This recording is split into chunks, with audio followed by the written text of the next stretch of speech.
hand being allowed to perform all the various operations in succession. These operations are changed into disconnected, isolated ones, carried on side by side.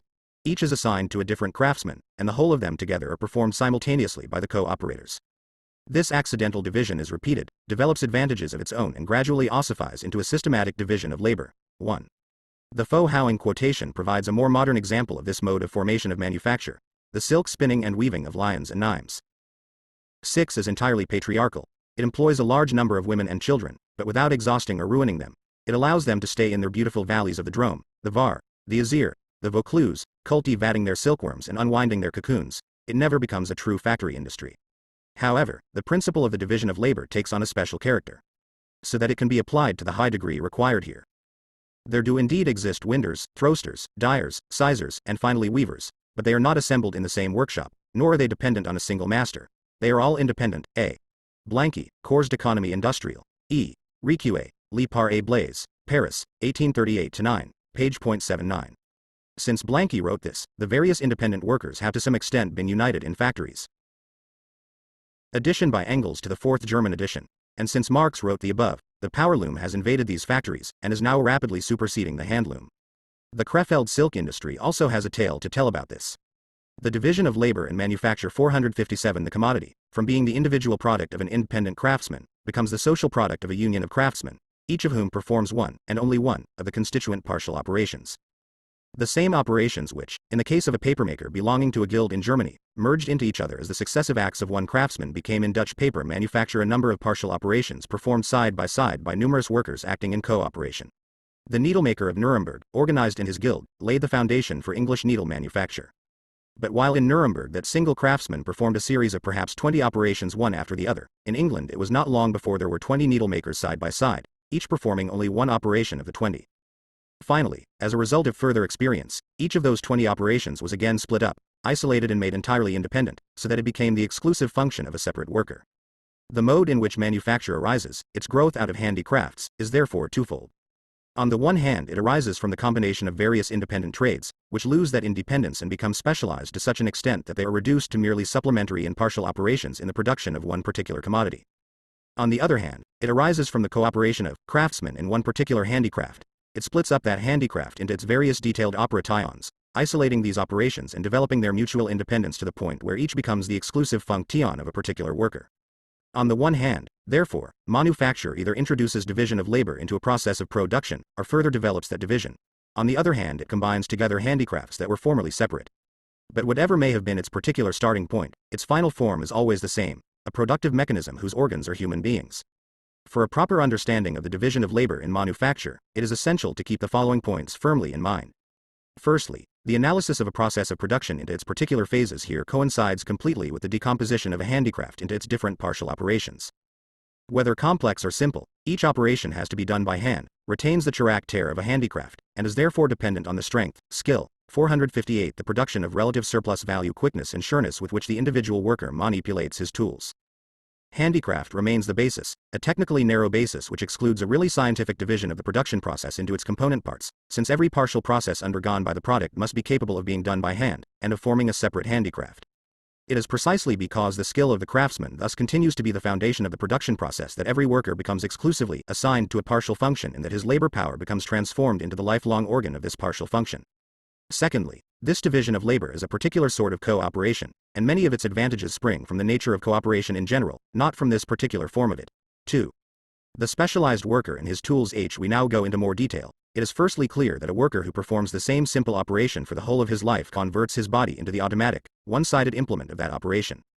Consequently, he takes less time in doing it than the craftsman who performs a whole series of operations in succession. The collective worker, who constitutes the living mechanism of manufacture, is made up solely of such one-sidedly specialized workers. Hence, in comparison with the independent handicraft, more is produced in less time, or in other words the productivity of labor is increased. 2. Moreover, once this partial labor is established as the exclusive function of one person, the methods it employs become perfected. The worker's continued repetition of the same narrowly defined act and the concentration of his attention on it teach him by experience how to attain the desired effect with the minimum of exertion. But since there are always several generations of workers living at one time, and working together at the manufacture of a given article, the technical skill, the tricks of the trade thus acquired, become established, and are accumulated and handed down. 3. Manufacture, in fact, produces the skill of the specialized worker too. The more any manufacture of much variety shall be distributed and assigned to different artists, the same must needs be better done and with greater expedition, with less loss of time and labor. The Advantages of the East India Trade, London, 1720, page 71, 3. Easy Labor as Transmitted Skill, T. Hodgson, Popular Political Economy, page 48. The division of labor in manufacture 459 by reproducing and systematically driving to an extreme within the workshop the naturally developed differentiation which it found ready to hand in society. On the other hand, the conversion of a partial task into the lifelong destiny of a man corresponds to the tendency shown by earlier societies towards making trades hereditary. The trades either became petrified into castes, or, in cases where definite historical conditions produced a variability in the individual which was incompatible with a caste system, they hardened into guilds. Castes and guilds arise from the action of the same natural law that regulates the differentiation of plants and animals into species and varieties, except that, when a certain degree of development has been reached, the heredity of castes and the exclusiveness of guilds are ordained as a law of society. 4. The muslins of Dhaka in fineness, the calicos and other piece goods of Coromandel in brilliant and durable colors, have never been surpassed. Yet they are produced without capital, machinery, division of labor, or any of those means which give such facilities to the manufacturing interest of Europe. The weaver is merely a detached individual, working a web when ordered of a customer, and with a loom of the rudest construction, consisting sometimes of a few branches or bars of wood, put roughly together. There is even no expedient for rolling up the warp. The loom must therefore be kept stretched to its full length, and becomes so inconveniently large that it cannot be contained within the hut of the manufacturer, who is therefore compelled to ply his trade in the open air, where it is interrupted by every vicissitude of the weathers. It is only the special skill accumulated from generation 4. The arts too, in Egypt, have reached the requisite degree of perfection, for it is the only country where craftsmen may not in any way interfere in the affairs of other classes of citizen, but must follow that caning alone which by law is hereditary in their clan. Among other peoples it is found that tradesmen divide their attention between too many objects. At one time they try agriculture, at another they take to commerce, at another they busy themselves with 2 or 3 occupations at once. In free countries they mostly frequent the popular assemblies. In Egypt, on the contrary, a craftsman is severely punished if he meddles with affairs of state, or carries on several trades at once. Thus there is nothing to disturb their application to their calling. Moreover, they inherit from their forefathers numerous rules of their trade, and they are eager to discover still more advantageous ways of practicing it. Diodorus Siculus, Historische Bibliothek, BKI, ch. 74, 5. H. Murray and J. Wilson, etc., Historical and Descriptive Account of British India, etc., Edinburgh, 1832, Volume 2, pp. 449-50. The Indian loom is upright, i.e. the warp is stretched vertically. 460 The production of relative surplus value to generation, and transmitted from father to son, that gives to the Hindu, as it gives to the spider, this virtuosity. And yet the work of such a Hindu weaver is very complicated, in comparison with that of the majority of workers under the system of manufacture. A craftsman who performs the various partial operations in the production of a finished article one after the other must at one time change his place, at another time his tools. The transition from one operation to another interrupts the flow of his labor and creates gaps in his working day, so to speak. These close up when he is tied to the same operation the whole day long. They vanish in the same proportion as the changes in his work diminish. The resulting increase of productivity is due either to an increased expenditure of labor power in a given time, i.e. increased intensity of labor, or to a decrease in the amount of labor power unproductively consumed. The extra expenditure of power required by every transition from rest to motion is compensated for by prolonging the duration of the normal speed of work, when once acquired. As against this, however, constant labor of one uniform kind disturbs the intensity and flow of a man's vital forces, which find recreation and delight in the change of activity itself. The productivity of labor depends not only on the proficiency of the worker, but also on the quality of his tools. Tools of the same kind, such as knives, drills, gimlets, hammers, etc., may be employed in different processes, and the same tool may serve various purposes in a single process. But as soon as the different operations of a labor process are disconnected from each other, and each partial operation acquires in the hands of the worker a suitable form peculiar to it, alterations become necessary in the tools which previously served more than one purpose. The direction taken by this change of form is determined by the particular difficulties put in the worker's way by the unchanged form of the old tool. Manufacture is characterized by the differentiation of the instruments of labor. A differentiation whereby tools of a given sort acquire fixed shapes, adapted to each particular application. And by the specialization of these instruments, which allows full play to each special tool only in the hands of a specific kind of worker. In Birmingham alone 500 varieties of hammer are product, and not only is each one adapted to a particular process, but several varieties often serve exclusively for the different operations in the same process. The manufacturing period simplifies, improves and multiplies the implements of labor by adapting the division of labor in manufacture 461 them to the exclusive and special functions of each kind of worker. 6. It thus creates at the same time one of the material conditions for the existence of machinery, which consists of a combination of sim-pi instruments. The specialized worker and his instruments are the simplest elements of manufacture. Let us now turn to look at manufacture as a whole. 3. The two fundamental forms of manufacture. Heterogeneous and organic manufacture has two fundamental forms of articulation which, although occasionally intertwined, are essentially different in kind, and moreover play very different roles in the later transformation of manufacture into large-scale industry carried on by machinery. This double character arises from the nature of the article produced, which either results from the merely mechanical assembling of partial products made independently, or owes its completed shape to a series of connected processes and manipulations. A locomotive, for instance, consists of more than 5,000 independent parts. It cannot, however, serve as an example of the first kind of genuine manufacture, for it is a creation of large-scale industry. But a watch can, and William Petty used it to illustrate the division of labor in manufacture. Formerly the individual creation of a craftsman from Nuremberg, the watch has been transformed into the social product of an immense number of specialized workers, such as mainspring makers, dial makers, spiral spring makers, jeweled hole makers, ruby lever makers, hand makers, case makers, screw makers, gilders. Then there are numerous subdivisions, such as wheel makers, with a further division between brass and steel, pin makers, movement makers, achevers de pignon, who fix the wheels on the axles and polish the six. In his epic Making Work on the Origin of Species, Darwin remarks with reference to the natural organs of plants and animals, as long as the same part has to perform diversified work, we can perhaps see why it should remain variable, that is, why natural selection should not have preserved or rejected each little deviation of form so carefully as when the part has to serve for some one special purpose. In the same way that a knife which has to cut all sorts of things may be almost any shape, whilst a tool for some particular purpose must be of some particular shape. Charles Darwin, The Origin of Species, ch. 5, Laws of Variation. 462 The production of relative surplus value facets. Pivot makers, P. Anders de Finisage, who put the wheels and springs in the works, Finisseurs de Bari, et.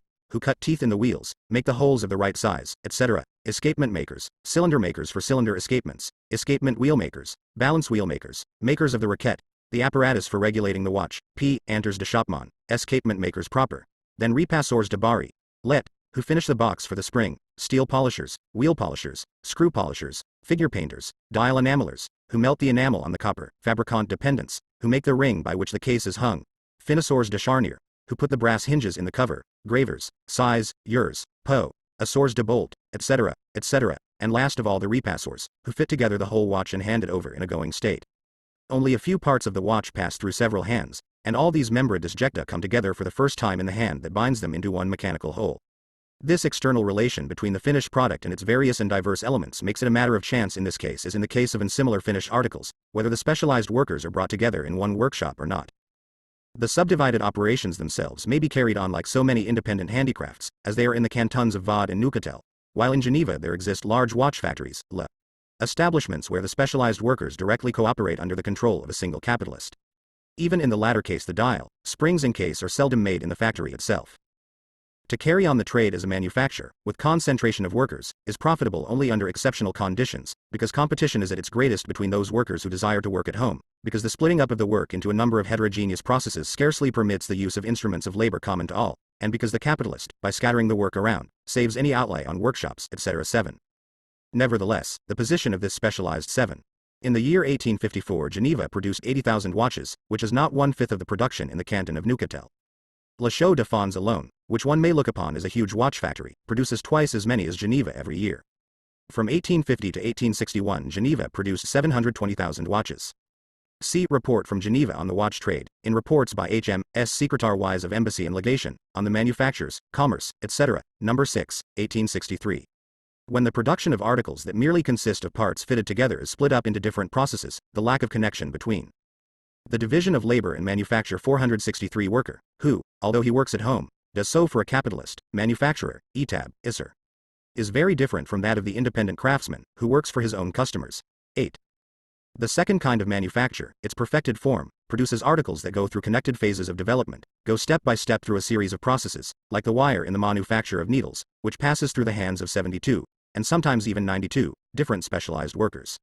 In so far as such a manufacture, when first started, combines scattered handicrafts, it lessens the space by which the various phases of production are separated from each other. The time taken in passing from one stage to another is shortened, and so is the labor by means of which these transitions are made. 9. In comparison with a handicraft, productive power is gained, and this gain arises from the general cooperative character of manufacture. On the other hand, division of labor, which is the principle peculiar to manufacture, requires the isolation of the various stages of production and their independence of each other. The establishment and maintenance of a connection between the isolated functions requires that the article be transported incessantly from one hand to another, and from one process to another. From the standpoint of large-scale industry, this requirement emerges as a characteristic and costly limitation, and one that is inherent in the principle of manufacture. 1. 0. If we confine our attention to some determinate quantity of these processes in itself makes it very difficult to convert a manufacture of this kind to large-scale industrial production by means of machines, but in the case of a watch there are two extra impediments, namely the minuteness and delicacy of its parts, and its character as an article of luxury. Hence their variety, which is such that in the best London houses scarcely a dozen watches are made alike in the course of a year. The watch factory of Messrs. Vacheron and Constantin, in which machinery has been employed with success, produces at the most 3 or 4 different varieties of size and form. 8. In watchmaking, that classical example of heterogeneous manufacture, we may study with great accuracy the above-mentioned differentiation and specialization of the instruments of labor which arises from the decomposition of the craftsman's activity. 9. In so close a cohabitation of the people, the carriage must needs be lest the advantages of the East India trade, page 106, 10. The isolation of the different stages of manufacture, consequent upon the employment of manual labor, adds immensely to the cost of production, the loss mainly arising from the mere removals from one process to another. The Industry of Nations, London, 18 ss, Part 2, page 2, 0. 464. The production of relative surplus value raw material, to a heap of rags, for instance fin paper manufacture, or a length of wire in needle manufacture, we perceive that it passes successively through a series of stages in the hands of the various specialized workers, until it takes on its final shape. On the other hand, if we look at the workshop as a complete mechanism, we see the raw material in all stages of its production at the same time. The collective worker, formed from the combination of the many specialized workers, draws the wire with one set of tooled-up hands, straightens the wire with another set, armed with different tools, cuts it with another set, points it with another set, and so on. The different stages of the process, previously successive in time, have become simultaneous and contiguous in space. Hence a greater quantity of finished commodities is produced within the same period. 11. This simultaneity, it is true, arises from the general cooperative form of the process as a whole, but manufacture not only finds the conditions for cooperation ready to hand, it also, to some extent, creates them by subdividing handicraft labor. On the other hand, it only accomplishes the social organization of the labor process by riveting each worker to a single fraction of the work. Since the product of each specialized worker is, at the same time, only a particular stage in the development of a finished article which is the same in each case, each worker, or group of workers, prepares the raw material for another worker or group of workers. The result of the labor of the one is the starting point for the labor of the other. One worker therefore directly sets the other to work. The labor time necessary to attain the desired effect in each partial process is learnt by experience, and the mechanism of manufacture, taken as a whole, is based on the assumption that a given result will be obtained in a given time. It is only on this assumption that the various supplementary labor processes can proceed uninterruptedly, simultaneously, and side by side. It is clear that the direct mutual interdependence of the different pieces of work, and therefore of the workers, 11. The division of labor, produces also an economy of time by separating the work into its different branches, all of which may be carried on into execution at the same moment. By carrying on all the different processes at once, which an individual must have executed separately, it becomes possible to produce a multitude of pins completely finished in the same time as a single pin might have been either cut or pointed. Dugald Stewart, Op. Cit. Page 319. The division of labor in manufacture 465 compels each one of them to spend on his work no more than the necessary time. This creates a continuity, a uniformity, a regularity, an order, 12 and even an intensity of labor, quite different from that found in an independent handicraft or even in simple cooperation. The rule that the labor time expended on a commodity should not exceed the amount socially necessary to produce it is one that appears, in the production of commodities in general, to be enforced from outside by the action of competition. To put it superficially, each single producer is obliged to sell his commodity at its market price. In manufacture, on the contrary, the provision of a given quantity of the product in a given period of labor is a technical law of the process of production itself. 13 different operations, however, require unequal lengths of time, and therefore, in equal lengths of time, yield unequal quantities of the specialized products. Thus, if the same worker has to perform the same operation day after day, there must be a different L1 number of workers for each operation. For instance, in type manufacture there are 4 founders and 2 breakers to 1 rubber. The founder casts 2,000 type an hour, the breaker breaks up 4,000, and the rubber polishes 8,000. Here we have again the principle of cooperation in its simplest form, the simultaneous employment of many people doing the same thing, only now this principle is the expression of an organic relation. The division of labor under the system of manufacture not only simplifies and multiplies the qualitatively different parts of society's collective worker, but also creates a fixed mathematical relation or ratio which regulates the quantitative extent of those parts, the relative number of workers, or the relative size of the group of workers, for each special function. Thus, alongside the qualitative articulation, the division of labor develops a quantitative rule and a proportionality for the social labor process. Once the most fitting proportion has been established by experience for the number of specialized workers in the various groups producing on a given scale, that scale can be extended only 12.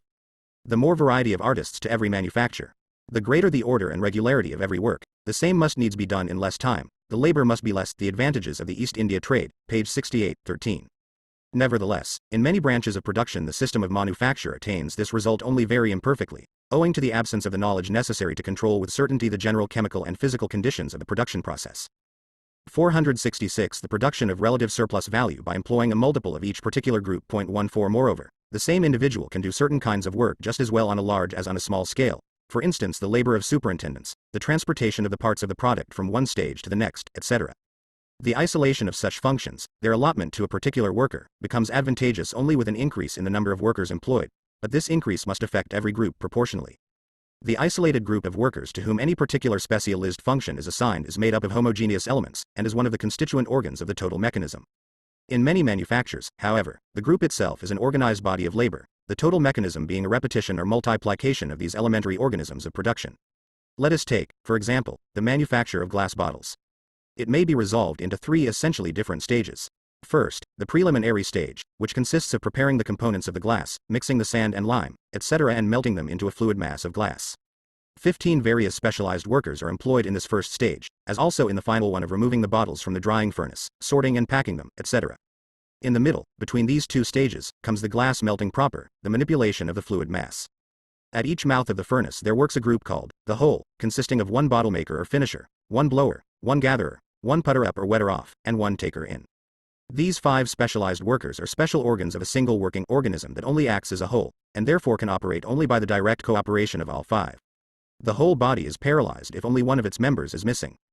But a glass furnace has several openings, in England from 4 to 6, each of which contains an earthenware melting pot full of molten glass, and employs a similar 5-man group of 14. When, from the peculiar nature of the produce of each manufactory, the number of processes into which it is most advantageous to divide it is ascertained, as well as the number of individuals to be employed, then all other manufactories which do not employ a direct multiple of this number will produce the article at a greater cost. Hence arises one of the causes of the great size of manufacturing establishments. See Babbage, On the Economy of Machinery, 1st Eden, London, 1832, ch. 21, pp. 172-3, 1. S. In England, the melting furnace is different from the glass furnace in which the glass is manipulated. In Belgium, the same FWNACE serves for both processes. The division of labor and manufacture 467 workers. The organization of each group is based on the division of labor. But the bond between the different groups is simple cooperation, which, by using in common one of the means of production, namely the furnace, causes it to be consumed more economically. A furnace of this kind with its 4 to 6 groups, constitutes a glass house, and a glass factory comprises a number of such glass houses, together with the apparatus and the workers required for the preparatory and the final phases of production. Finally, just as manufacture rises in part from the combination of various handicrafts, so too it develops into a combination of various manufactures. The larger English glass manufacturers, for instance, make their own earthenware melting pots, because the success or failure of the process depends to a great extent on their quality. The manufacture of one of the means of production is here united with that of the product. On the other hand, the manufacture of the product may be united with other manufactures, in which the very same product serves in turn as raw material, or with whose products the original product is itself subsequently mixed. Thus we find the manufacture of flint glass combined with glass cutting and brass founding, brass being needed for the metal settings of various articles of glass. The various manufactures which have been combined together in this way form more or less separate departments of a complete manufacture, but they are at the same time independent processes, each with its own division of labor. In spite of the many advantages offered by this combination of manufactures, it never attains a complete technical unity on its own foundation. This unity only arises when it has been transformed into an industry carried on by machinery. Early in the period of manufacture, the principle of lessening the labor time necessary for the production of commodities 16 was consciously formulated and expressed, and the use of machines also appeared sporadically. Especially for certain simple primary processes that have to be conducted on a very large scale and with the application of great force. Thus, at an early period in paper manufacture, the tearing up of the rags was done by paper mills, and in metal works the pounding of the ores was done by stamp 16. This can be seen from W. Petty, John Bellers, Andrew Yarrington, the anonymous author of The Advantages of the East India Trade, and J. van der Lint, not to mention others. 468 The production of relative surplus value, J.N.G. Mills. 17 The Roman Empire handed down the elementary form of all machinery in the shape of the water wheel. 18. The handicraft period bequeathed to us the great inventions of the compass, gunpowder, type printing and the automatic clock. But on the whole, machinery played that subordinate part which Adam Smith assigns to it in comparison with division of labor. 19. In the 17th century, the sporadic use of machinery was of the greatest importance, because it supplied the great mathematicians of that time with a practical basis and an incentive towards the creation of modern mechanics. The collective worker, formed out of the combination of a number of individual specialized workers, is the item of machinery specifically characteristic of the manufacturing period. The various operations performed in turn by the producer of a commodity, which coalesce during the labor process, make demands of various kinds upon him. In one operation he must exert more strength, in another more skill, in another more attention, and the same individual does not possess all these qualities in an equal degree. After the various operations have been separated, made independent and isolated, the workers are divided, classified 17. Towards the end of the 16th century, mortars and sieves were still used in France for the pounding and washing of ores. 18. The whole history of the development of machinery can be traced in the history of the comb-mill. TBE factory is still described in English as a mill. In German technological writings of the first decade of the 19th century the term Mill is still found in use, not only for all machinery driven by the forces of nature, but also for all manufactories where any machine-like apparatus is employed. 19.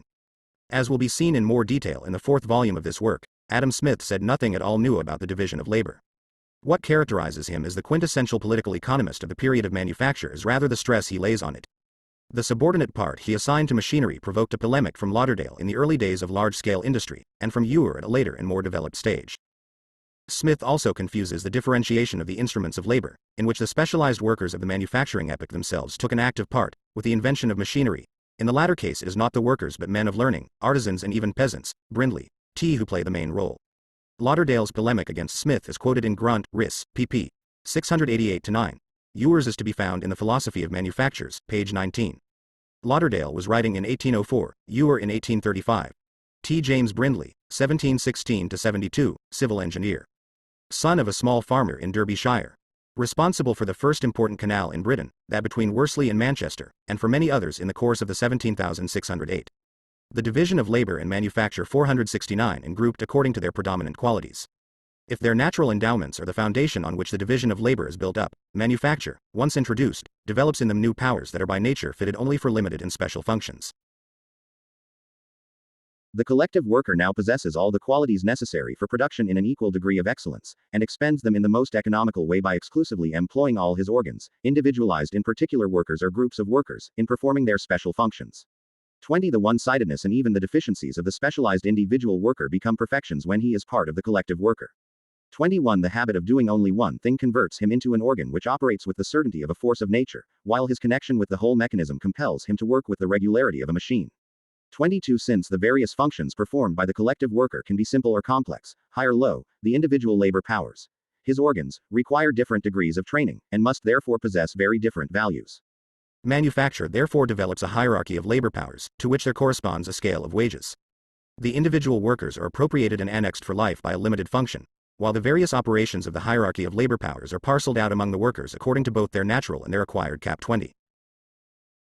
The master manufacturer, by dividing the work to be executed into different processes, each requiring different degrees of skill or of force, can purchase exactly that precise quantity of both which is necessary for each process. Whereas, if the whole work were executed by one workman, that person must possess sufficient skill to perform the most difficult, and sufficient strength to execute the most laborious of the operations into which the art is divided. See Babbage, Op. Cit. Ch. 19, pp. 175-6, 21. For instance, abnormal development of some muscles, curvature of bones, etc. 22. The question put by one of the inquiry commissioners, how are the young persons kept steadily to their work, is very correctly answered by Mr. William Marshall, the general manager of a glass works. They cannot well neglect their work. When they once begin, they must go on. They are just the same as parts of a machine. Children's Employment Commission, 4th Report, 1865, page 247. Arbeitskraft. These are in fact none other than the workers, but the term labor powers is deliberately employed here to show that, for capital, the worker is merely the repository of labor power. 470. The production of relative surplus value a cities. 23. Every process of production, however, requires certain simple manipulations, which every man is capable of doing. These actions too are now separated from their constant interplay with those aspects of activity which are richer in content, and ossified into the exclusive functions of particular individuals. Hence in every craft it seizes, manufacture creates a class of so-called unskilled laborers, a class strictly excluded by the nature of handicraft industry. If it develops a one-sided speciality to perfection, at the expense of the whole of a man's working capacity, it also begins to make a speciality of the absence of all development. Alongside the gradations of the hierarchy, there appears the simple separation of the workers into skilled and unskilled. For the latter, the cost of apprenticeship vanishes; for the former, it diminishes, compared with that required of the craftsman, owing to the simplification of the functions. In both cases, the value of labor power FA 11s. 24. An exception to this law occurs whenever the decomposition of the labor process gives rise to new and comprehensive functions, which either did not appear at all in handicrafts or not to the same extent. The relative devaluation of labor power caused by the disappearance or reduction of the expenses of apprenticeship directly implies a higher degree of valorization of capital, for everything that shortens the necessary labor time required for the reproduction of labor power extends the domain of surplus labor. 4.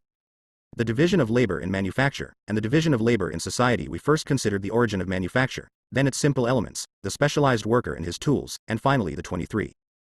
Dr. Ure, in his apotheosis of large-scale industry, brings out the peculiar character of manufacture more sharply than previous economists, who did not have his polemical interest in the matter, and more sharply even than his contemporaries, for instance Babbage, who, although much his superior in mathematics and mechanics, treated large-scale industry from the standpoint of manufacture alone. Ure says, to each task, a workman of appropriate value and cost was naturally assigned. This appropriation forms the very essence of the division of labor. On the other hand, he describes this division as adaptation of labor to the different talents of men, and, lastly, characterizes the whole manufacturing system as a system for the division or gradation of labor, and as the division of labor into degrees of skill, etc. Ure, Op. Cit. pp. 19-23. Passam, 24. Each handicraftsman being enabled to perfect himself by practice in one point, became a cheaper workman. Ure, Op. Cit. page 19. The division of labor in manufacture. 471. Total mechanism. We shall now lightly touch on the relation between the division of labor in manufacture and the social division of labor which forms the foundation of all commodity production. If we keep labor alone in view, we may designate the division of social production into its main genera such as agriculture, industry, etc. as division of labor in general, and the splitting up of these broad divisions into species and subspecies as division of labor in particular. Finally, we may designate the division of labor within the workshop as division of labor in detail 1. 25. The division of labor within society develops from one starting point. The corresponding restriction of individuals to particular vocations or callings develops from another starting point, which is diametrically opposed to the first. This second starting point is also that of the division of labor within manufacture. Within a family 26 and, after further development, within a tribe, there springs up naturally a division of labor caused by differences of sex and age, and therefore based on a purely physiological foundation. More material for this division of labor is then provided by the expansion of the community, the increase of its population and, in particular, conflicts between the different tribes and the subjugation of one tribe by another. On the other hand, as I have already remarked, the exchange of products springs up at 25. Division of labor proceeds from the separation of the most widely different professions to that division where several workers divide between them the preparation of one and the same product, as in manufacture. Stork, Cours d'économie politique, Paris edition, Volume 1, page 173. Among peoples which have reached a certain level of civilization, we meet with three kinds of division of labor. The first, which we shall call general, brings about the division of the producers into agriculturalists, manufacturers, and shopkeepers. It corresponds to the three main branches of the nation's labor. The second, which one could call particular, is the division of each branch of labor into species. The third division of labor, which one should design as a division of tasks, or of labor properly so called, is that which grows up in the individual crafts and trades, and takes root in the majority of the workshops and factories. Skarbek, Op. Cit. pp. 84-5, 26. Note by Engels to the third German edition. Subsequent and very thorough investigations into the primitive condition of man led the author to the conclusion that it was not the family that originally developed into the tribe, but that, on the contrary, the tribe was the primitive and spontaneously developed form of human association, based on consanguinity, and that out of the first incipient loosening of the tribal bonds, the many and various forms of the family were afterwards developed. See above, page 182. 472. The production of relative surplus value. The points where different families, tribes or communities come into contact. For at the dawn of civilization it is not private individuals but families, tribes, etc. that meet on an independent footing. Different communities find different means of production and different means of subsistence in their natural environment. Hence their modes of production and living, as well as their products, are different. It is this spontaneously developed difference which, when different communities come into contact, calls forth the mutual exchange of products and the consequent gradual conversion of those products into commodities. Exchange does not create the differences between spheres of production, but it does bring the different spheres into a relation, thus converting them into more or less interdependent branches of the collective production of a whole society. In this case, the social division of labor arises from the exchange between spheres of production which are originally distinct from and independent of one another.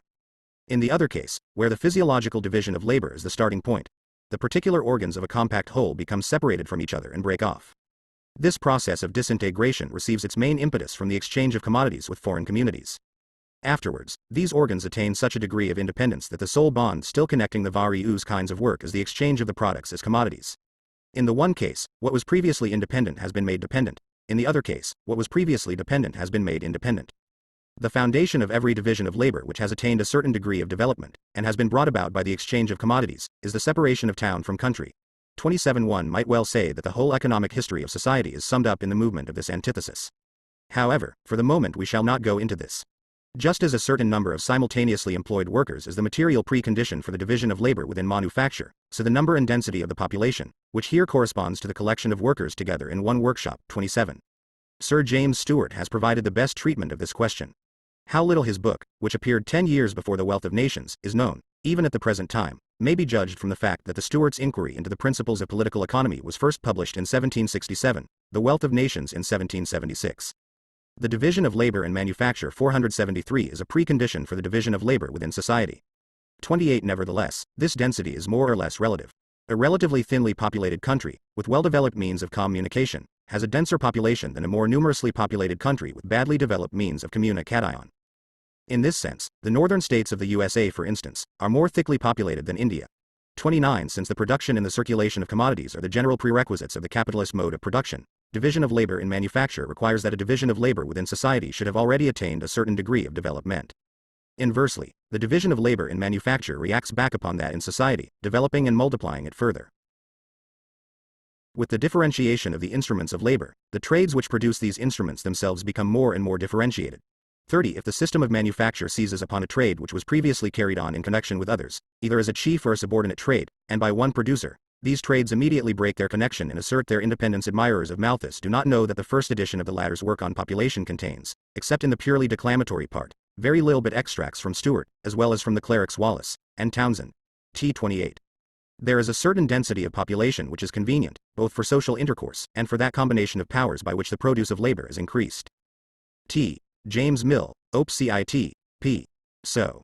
As the number of laborers increases, the productive power of society augments in the compound ratio of that increase, multiplied by the effects of the division of labor. Thomas Hodgkin, Op. Cit. pp. 125-6, 29. As a result of the great demand for cotton after 1861, its production was extended at the expense of rice cultivation in some otherwise thickly populated districts of eastern India. In consequence, there arose local famines, because, owing to deficiencies in the means of communication, and hence the absence of physical links, failures of the rice crop in one district could not be compensated for by importing supplies from other districts. 30. Thus, the manufacture of shuttles formed a special branch of industry in Holland as early as the 17th century. Robert Wallace, 1697-1771, was a Scottish Presbyterian minister, and author of treatises on population which are reputed to have influenced Malthus, namely a dissertation on the numbers of mankind in ancient and modern times, 1753, and various prospects of mankind, nature, and providence, 1761, Trev. Joseph Townsend, 1739-1816, was a Methodist clergyman who, in a dissertation on the Poor Laws, 1786, advanced a theory of population later taken over by Malthus. 474. The production of relative surplus value of each other. If it seizes upon a particular stage in the production of a commodity, the other stages of its production become converted into as many independent trades. It has already been stated that where the finished article consists merely of a number of parts fitted together, the specialized operations may re-establish themselves as genuine and separate handicrafts.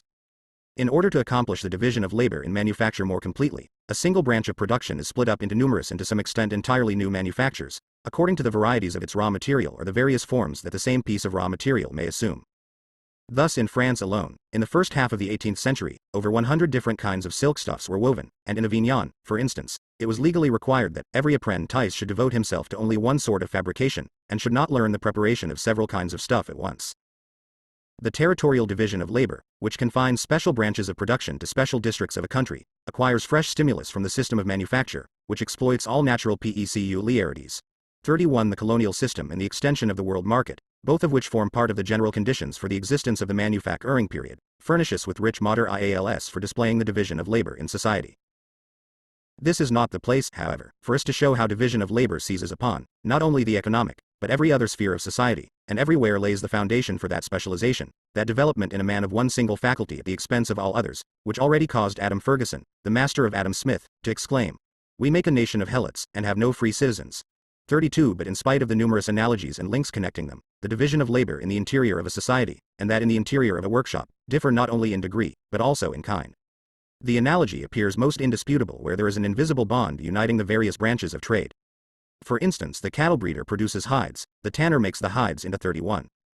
Whether the woolen manufacture of England is not divided into several parts or branches, appropriated to particular places, where they are only or principally manufactured, fine cloths in Somersetshire, coarse in Yorkshire, long ells at Exeter, Says, serges, at Sudbury, crapes at Norwich, linseys at Kendal, blankets at Whitney, and so forth.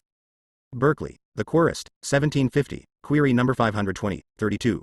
A. Ferguson, History of Civil Society, Edinburgh, 1767, Part 4, Section E. Page 285. The division of labor and manufacture 475 leather and the shoemaker makes the leather into boots. Here the product of each man is merely a step towards the final form, which is the combined product of their specialized labors.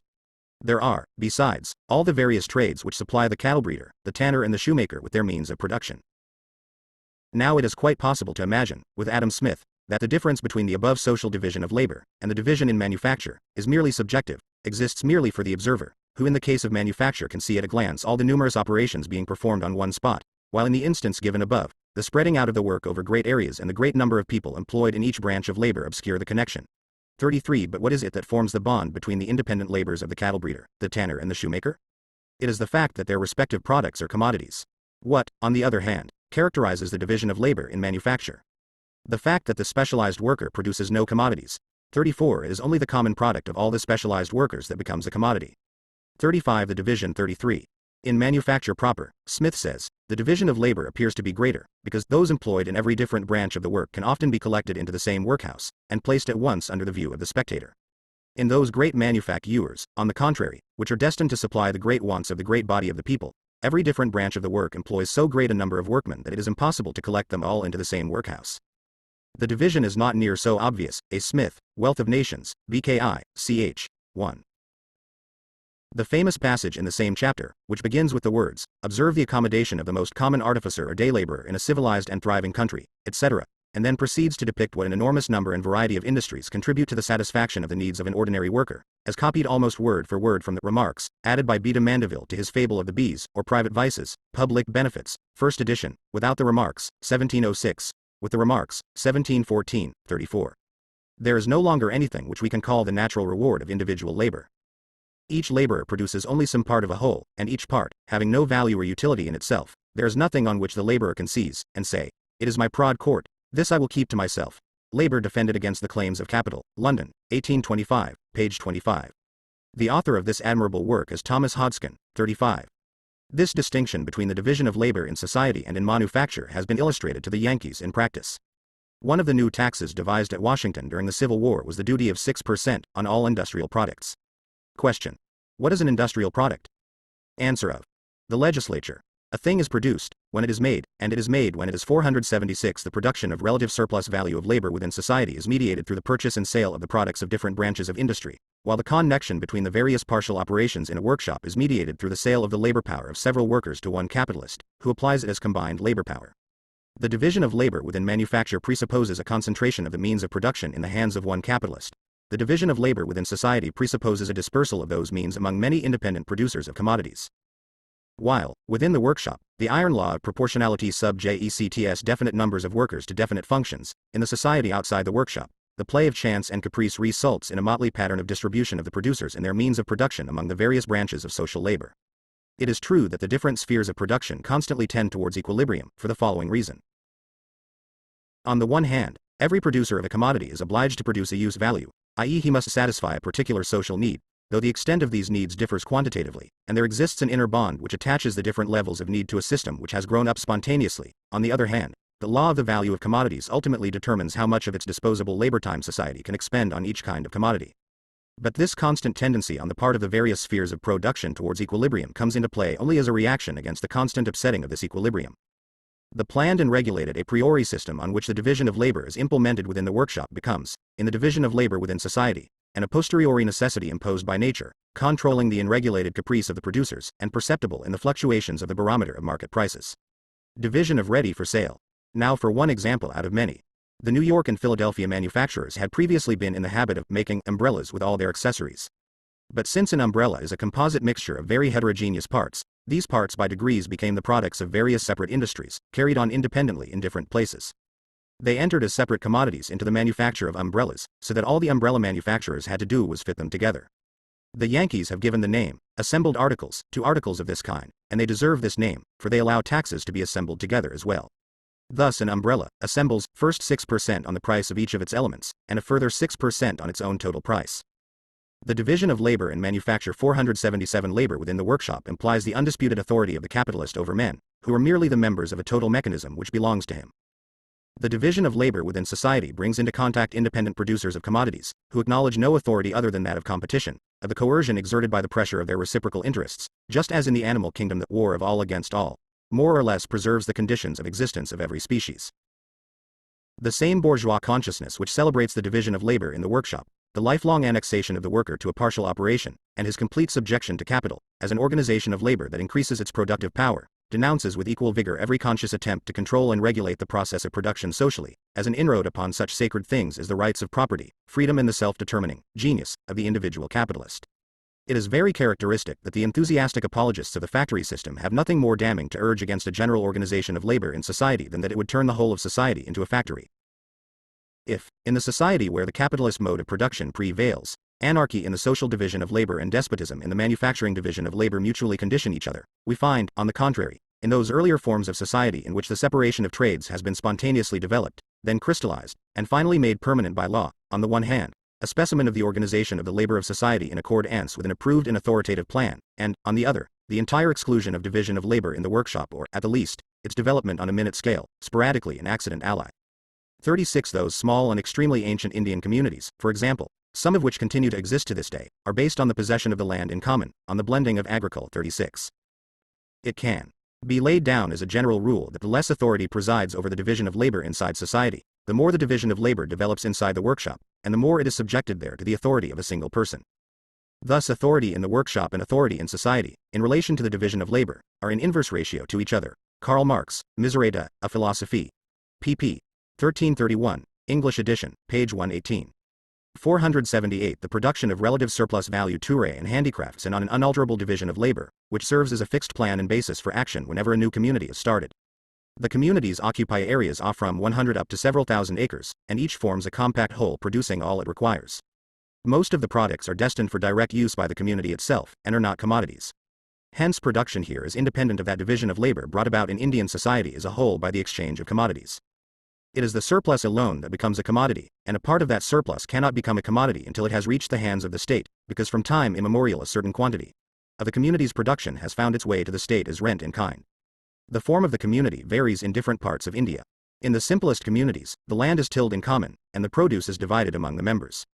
At the same time, spinning and weaving are carried on in each family as subsidiary industries. Alongside the NLASS of people thus occupied in the same way, we find the chief inhabitant, who is judge, police authority and tax gatherer in one. The bookkeeper, who keeps the accounts of the tillage and registers everything relating to this. Another official, who prosecutes criminals, protects strangers traveling through and escorts them to the next village. The boundaryman, who guards the boundaries against neighboring communities. The water overseer, who distributes the water from the common tanks for irrigation. The Brahmin, who conducts the religious services. The schoolmaster, who on the sand teaches the children reading and writing. The calendar Brahmin, or astrologer, who makes known the lucky or unlucky days for seed time and harvest, and for every other kind of agricultural work. A smith and a carpenter, who make and repair all the agricultural implements. The potter, who makes all the pottery of the village. The barber, the washerman, who washes clothes. The silversmith, here and there the poet, who in some communities replaces the silversmith, in others the schoolmaster. This dozen or so of individuals is maintained at the expense of the whole community. If the population increases, a new community is founded, on the pattern of the old one, on unoccupied land. The whole mechanism reveals a systematic division of labor, but a division like that in manufacture is impossible, since the smith, the carpenter, etc. find themselves faced with an unchanging market, and at the most there occur, according to the sizes of the villages, 2 or 3. The division of labor in manufacture 479 smiths or carpenters, instead of 1. 37 The law that regulates the division of labor in the community acts with the irresistible authority of a law of nature, while each individual craftsman, the smith, the carpenter and so on, conducts in his workshop all the operations of his handicraft in the traditional way, but independently, and without recognizing any authority. The simplicity of the productive organism in these self-sufficing communities which constantly reproduce themselves in the same form and, when accidentally destroyed, spring up again on the same spot and with the same name. 38. This simplicity supplies the key to the riddle of the unchangeability of Asiatic societies, which is in such striking contrast with the constant dissolution and refounding of Asiatic states, and their never-ceasing changes of dynasty. The structure of the fundamental economic elements of society remains untouched by the storms which blow up in the cloudy regions of politics. The rules of the guilds, as I have said before, deliberately hindered the transformation of the single master into a capitalist, by placing very strict limits on the number of apprentices and journeymen he could employ. Moreover, he could employ his journeymen only in the handicraft in which he was himself a master. The guilds zealously repelled every encroachment by merchants' capital, the only free form of capital which confronted them. A merchant could buy every kind of commodity, but he could not buy labor as a commodity. He existed only on suffer ants, as a dealer in the products of the handicrafts. If circumstances called for a further division of labor, the existing guilds split themselves up into subordinate sections, or founded new guilds by the side of the old ones. But they did this without concentrating different handicrafts in one workshop. Hence the Guild 37. Lieutenant Call. Mark Wilkes, Historical Sketches of the South of India, London, 1810-17, Volume 1, pp. 118-20. A good account of the various forms of the Indian community is to be found in George Campbell's Modern India, London, 1852, 38. Under this simple form, the inhabitants of the country have lived from time immemorial. The boundaries of the villages have been but seldom altered, and though the villages themselves have been sometimes injured, and even desolated by war, famine, and disease, the same name, the same limits, the same interests, and even the same families, have continued for ages. The inhabitants give themselves no trouble about the breaking up and division of kingdoms. While the village remains entire, they care not to what power it is transferred, or to what sovereign it devolves. Its internal economy remains unchanged. T. Stamford Raffles, late Lieutenant Governor of Java, The History of Java, London, 1817, Volume 1, page 285. 480. The production of relative surplus of a Jew organization, however much it may have contributed to creating the material conditions for the existence of manufacture by separating, isolating and perfecting the handicrafts, excluded the kind of division of labor characteristic of manufacture. On the whole, the worker and his means of production remained closely united, like the snail with its shell, and therefore the principal basis of manufacture was absent, namely the autonomy of the means of production, as capital, vis a vis the worker. While the division of labor in society at large, whether mediated through the exchange of commodities or not, can exist in the most diverse economic formations of society, the division of labor in the workshop, as practiced by manufacture, is an entirely specific creation of the capitalist mode of production. The capitalist character of manufacture, an increased number of workers under the control of one capitalist, is the natural starting point, both of cooperation in general and of manufacture in particular. But the division of labor in manufacture makes this increase in the number of workers a technical necessity. The minimum number that any given capitalist is bound to employ is here prescribed by the previously established division of labor. On the other hand, the advantages of further division can be obtained only by adding to the number of workers, and this means adding not single individuals but multiples. However, an increase in the variable component of the capital employed necessitates an increase in its constant component too, both in the available extent of the conditions of production, such as workshops, implements, etc., and, in particular, in raw material, the demand for which grows much more quickly than the number of workers. The quantity of it consumed in a given time, by a given amount of labor, increases in the same ratio as does the productive power of that labor through its division. Hence it is a law, springing from the technical character of manufacture, that the minimum amount of capital which the capitalist must possess has to go on increasing. In other words, the transformation of the social means of production and subsistence into capital must keep extending. 39. It is not sufficient that the capital, he should have said the end means of subsistence and of production, required for the subdivision of the division of labor in manufacture. 481. In manufacture, as well as in simple cooperation, the collective working organism is a form of existence of capital. The social mechanism of production, which is made up of numerous individual specialized workers, belongs to the capitalist. Hence the productive power which results from the combination of various kinds of labor appears as the productive power of capital. Manufacture proper not only subjects the previously independent worker to the discipline and command of capital, but creates in addition a hierarchical structure amongst the workers themselves. While simple cooperation leaves the mode of the individual's labor for the most part unchanged, manufacture thoroughly revolutionizes it, and seizes labor power by its roots. It converts the worker into a crippled monstrosity by furthering his particular skill as in a forcing house, through the suppression of a whole world of productive drives and inclinations, just as in the states of La Plata they butcher a whole beast for the sake of his hide or his tallow. Not only is the specialized work distributed among the different individuals, but the individual himself is divided up, and transformed into the automatic motor of a detail operation. 40. Thus realizing the absurd fable of Menenius Agrippa, which handicrafts should be in readiness in the society, it must also be accumulated in the hands of the employers in sufficiently large quantities to enable them to conduct their operations on a large scale. The more the division increases, the more does the constant employment of a given number of workers require a greater outlay of capital in tools, raw material, etc. Single quote. Stork, Cours d'économie politique, Paris edition, Volume I. pp. 250-51.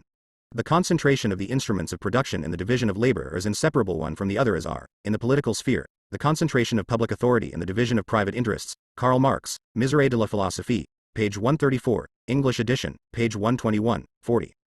Dugald Stewart calls manufacturing workers living automatons. Employed in the details of the work, op. cit. Page 318. This clearly refers to Argentina, Paraguay and Uruguay, the three republics which border the River Plate. T. Menenius Agrippa, d.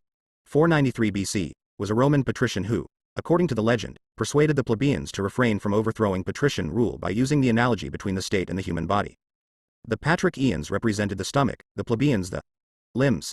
The limbs were required to feed the stomach and, conversely, if the stomach were not fed, the limbs themselves would soon wither. 482 The production of relative surplus value presents man as a mere fragment of his own body. 41 If, in the first place, the worker sold his labor power to capital because he lacked the material means of producing a commodity, now his own individual labor power withholds its services unless it has been sold to capital. It will continue to function only in an environment which first comes into existence after its sale, namely the capitalist's workshop. Unfitted by nature to make anything independently, the manufacturing worker develops his productive activity only as an appendage of that workshop. 42 As the chosen people bore in their features the sign that they were the property of Jehovah, so the division of labor brands the manufacturing worker as the property of capital.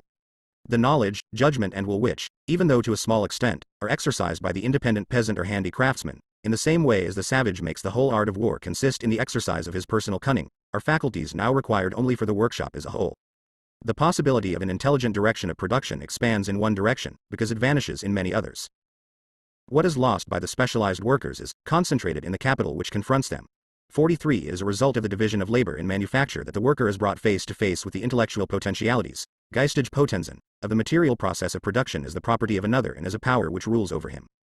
This process of separation starts in simple cooperation where the capitalist represents to the individual workers the unity and the will of the whole body of social labor. It is developed in manufacture, which mutilates the worker, turning him into a fragment of himself. It is completed in large-scale industry, which makes science a potentiality for production which is distinct from labor and presses it into the service of capital. 44-41. In corals, each individual is, in fact, the stomach of the whole group, but it supplies the group with nourishment instead of extracting it, like the Roman patrician. 42. The worker who is the master of a whole craft can work and find means of subsistence anywhere. The other, the manufacturing worker, is only an appendage who, when he is separated from his fellows, possesses neither capability nor independence, and finds himself forced to accept any jaw it is thought fit to impose. Stork, op. cit. St. Petersburg edition, 1815, volume 1, page 204, 43. The former may have gained what the other has lost. A. Ferguson, op. cit. Page 281, 44. The man of knowledge and the productive laborer come to be widely. The division of labor in manufacture. 483 In manufacture, the social productive power of the collective worker, hence of capital, is enriched through the impoverishment of the worker in individual productive power. Ignorance is the mother of industry as well as of superstition. Reflection and fancy are subject to error, but a habit of moving the hand or the foot is independent of either. Manufactures, accordingly, prosper most where the mind is least consulted, and where the workshop may be considered as an engine, the parts of which are men. 45 As a matter of fact, in the middle of the 18th century some manufacturers preferred to employ semi-idiots for certain operations which, though simple, were trade secrets. 46 The understandings of the greater part of men, says Adam Smith, are necessarily formed by their ordinary employments. The man whose whole life is spent in performing a few simple operations has no occasion to exert his understanding. He generally becomes as stupid and ignorant as it is possible for a human creature to become. After describing the stupidity of the specialized worker, he goes on, the uniformity of his stationary life naturally corrupts the courage of his mind. It corrupts even the activity of his body and renders him incapable of exerting his strength with vigor and perseverance in any other employments than that to which he has been bred. His dexterity at his own particular trade seems in this manner to be acquired at the expense of his intellectual, social, and martial virtues. But in every improved and civilized society, this is the state into which the laboring poor, that is, the great body of the people, must necessarily fall. 47 Divided from each other, and knowledge, instead of remaining the handmaid of labor in the hand of the laborer to increase his productive powers. Has almost everywhere arrayed itself against labor. Knowledge becomes an instrument, capable of being detached from labor and opposed to it. W. Thompson, An Inquiry into the Principles of the Distribution of Wealth, London, 1814, page 274, 45. A. Ferguson, op. cit. Page 280. 46. J. D. Tuckett, A History of the Past and Present State of the Laboring Population, London, 1846, volume 1, page 148. 47. A. Smith, Wealth of Nations, BKV, Chi I, Part 3, Art. 2. As a pupil of Adam Ferguson, who had pointed out the harmful effects of the division of labor, Smith was perfectly clear on this point. In the introduction to his work, where he professedly praises the division of labor, he indicates only in passing that it is the source of social inequalities. It is not till the fifth book, on the revenue of the state, that he reproduces Ferguson. In my Misère de la Philosophie, The Poverty of Philosophy, I have sufficiently explained the historical relation between Ferguson, Adam Smith, Lamonti and Say as 484 the production of relative surplus value for preventing the complete deterioration of the great mass of the people which arises from the division of labor. Adam Smith recommends education of the people by the state, but in prudently homeopathic doses. Gamier, his French translator and commentator, who quite naturally developed into a senator under the First French Empire, is entirely consistent in opposing Smith on this point. Education of the people, he urges, violates the first law of the division of labor, and with it, our whole social system would be proscribed. Like all other divisions of labor, he says, that between hand labor and head labor 4/8 is more pronounced and decided in proportion as society, he rightly uses this word to describe capital, landed property and the state that belongs to them, becomes richer. The division of labor, like every other, is an effect of past, and a cause of future progress. Ought the government then to work in opposition to this division of labor, and to hinder its natural course?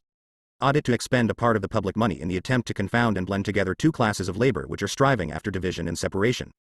49 Some crippling of body and mind is inseparable even from the division of labor in society as a whole.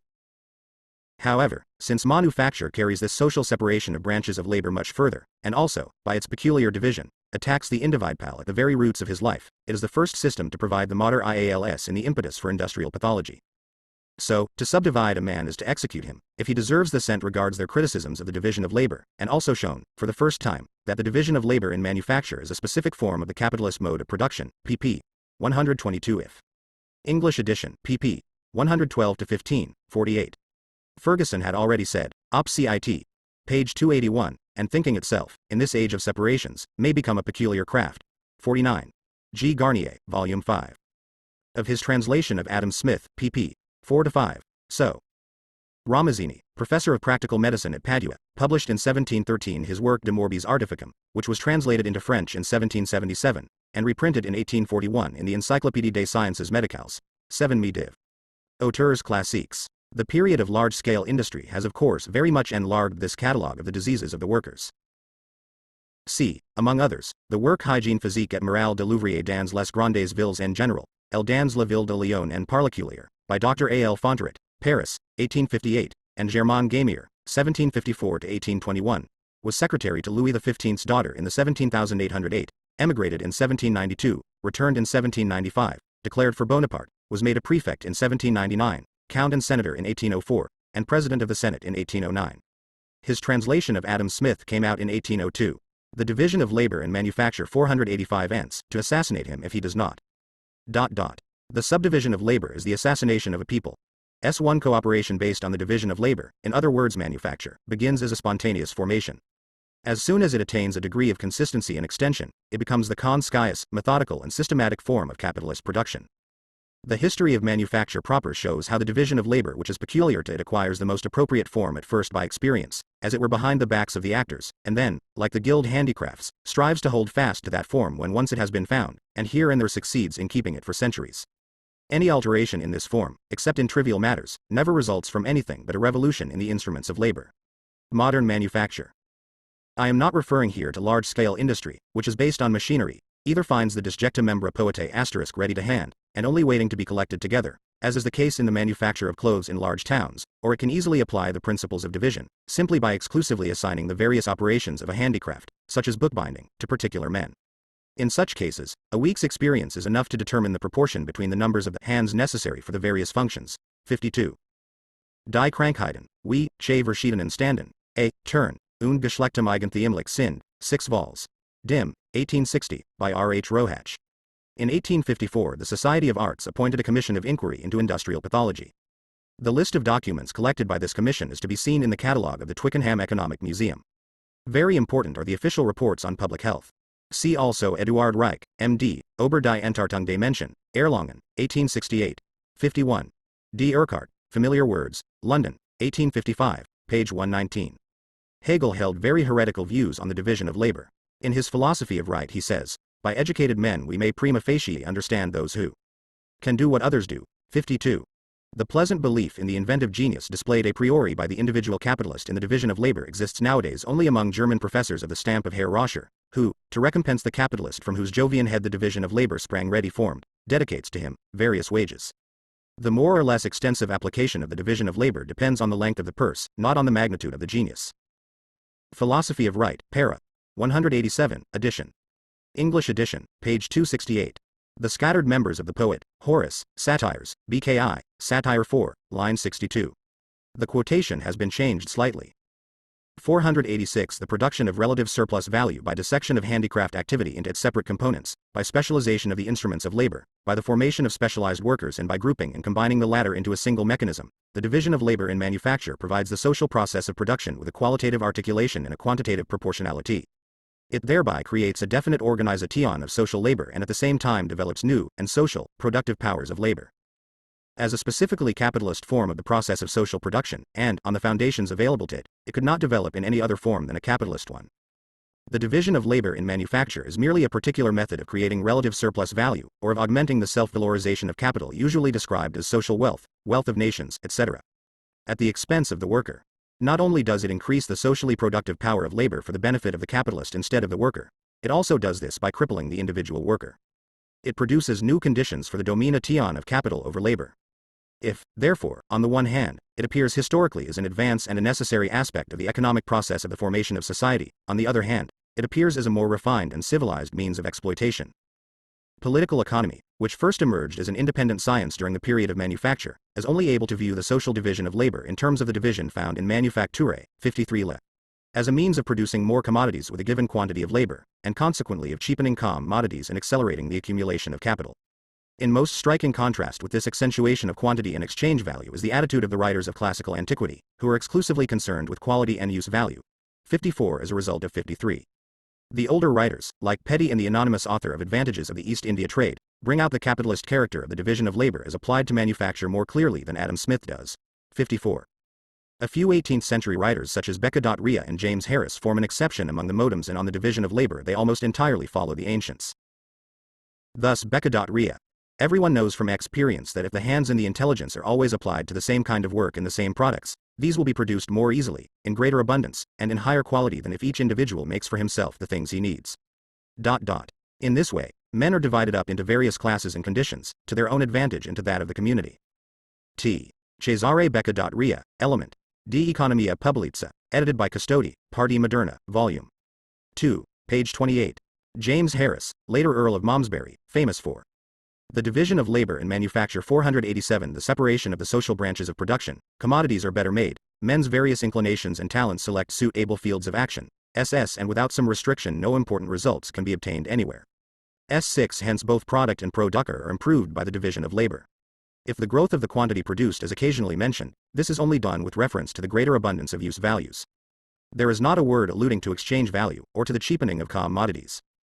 This standpoint, the standpoint of use value, is adopted by Plato, S7, who treats the division of labor as the foundation. On the diaries he wrote about his embassy at St. Petersburg, says in a note to his dialogue concerning happiness, London, 1741, later reprinted in 3 treatises, etc., 3rd Eden, London, 1772. The whole argument to prove society natural, i.e. by division of employments, is taken from the second book of Plato's Republic, 55. Thus, in the Odyssey, 14, 228, CTI. Ao Yelp, Tenalglv Civ PT7 TLTDP 7 Te. To Texel PYOL less than. T in the statement of Archilochus quoted by Sextus Empiricus, CTIAAO less than. TIAA 7T, PYXCXP8, 11V, CXLVETCXL, 56. C7TOAA. 7T, ATCXTOFPYCX, XCXX6, less than. 8 feet TC, ATCX, T07TCXVTCX. He could do many works, but all of them badly.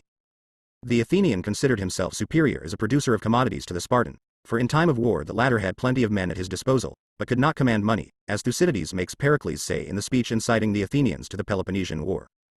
CA6 greater than ILCXAL, T, pound, Tolil 6 feet Tepel OTCXU, Rupee OT6, V Civ 6P7T6 greater than version XP, LCXAL 1 Tomile. V. Thucydides, History of the Peloponnesian War, BKI, para. 141. Nevertheless, even with regard to material production, Satexpex, CX, self-sufficiency, as opposed to the division of labor, remained their ideal. C. RCCXP. Single quote. 6 greater than VYTIP, T, 0 EO, TCCXPTI, tot, 6 greater than VXCXL, T, 0 CX, TCXPXEC. It should be mentioned here that at the date of the fall of the 30 tyrants there were still less than 5,000 Athenians without landed property. 57. With Plato, the division of labor within the community develops from the many-sidedness of the needs of individuals, and the one-sidedness of their capabilities. The main point with him is that the laborer must adapt himself to the work, not the work to the laborer, a thing which would be unavoidable if the laborer carried on several trades at once, thus making one or the other of them subordinate. IOUYTXP. T 6 pounds a euro L to RCP exit, T 6, LEVOV, TIJ. This was written, not by the diplomat James Harris, 174, R.1820, later Earl of Malmesbury, but by his father, the philosopher James Harris, 1709-80. The quotation here is from 3 treatises, etc., page 292. T. For different men take joy in different works. I. Men differ as to what things cheer their hearts, adversus mathematicos, B.K. She, para. 44. For with the latter there is well-being, but with the former there is independence. Thucydides, Op. Cit. 2 in 404 BC, at the end of the Peloponnesian War. 488 The production of relative surplus value which the division of society into estates is based, and also by Xenophon, 58 who with his characteristic bourgeois instinct already comes closer to the division of labor within the workshop. Plato's Republic, in so far as the division of labor is treated in it as the TOUNPCI, mevro less than. Ax, OAL, VN pound place HCLV, TIAA, YX1, ROVNPCI, CUVDXT, T greater than 7 TPCX, MO, T greater than an NCXXOMU 6 ITV LIV7 TXPPU JUPCL, a VCIYX T. X3 tout, A, V7T, C pound, A, UACX, J, to cho Y, YV pound, to cho XCXL XCX olive XCXIAOV, GTCXVCTE, IVXCXTCI less than PUALVXCXTIVXCXP, OX, OAL, versus T, A, V. A, V and Y, A, V, NPCI, 71. Similarly in Thucydides. Loco Cit. Para. 142. Seafaring is an art like any other, and cannot, as circumstances require, be carried on as a subsidiary occupation. Rather is it true that other subsidiary occupations cannot be carried on alongside it. H. The work, says Plato, has to wait for the laborer. The critical point in the process of production is often missed, and the article is spoiled. IPUXCXLP6 versus 3L6U, U1, CXL. T. The same Platonic idea recurs in the protest of the English bleachers. Pin T. The clause in the Factory Act providing for fixed meal times for all the workers. Their business cannot await the convenience of the workmen, they say, because, in the various operations of singeing, washing, bleaching, mangling, calendaring, and dyeing, none of them can be stopped at a given moment without risk of damage. To enforce the same dinner hour for all the workpeople might occasionally subject valuable goods to the risk of damage by incomplete operations. Le plalanisme ouvai il se nicher I, 58. Xenophon says that it is not only an honor to receive food from the table of the king of Persia, but such food is much more tasty than other food.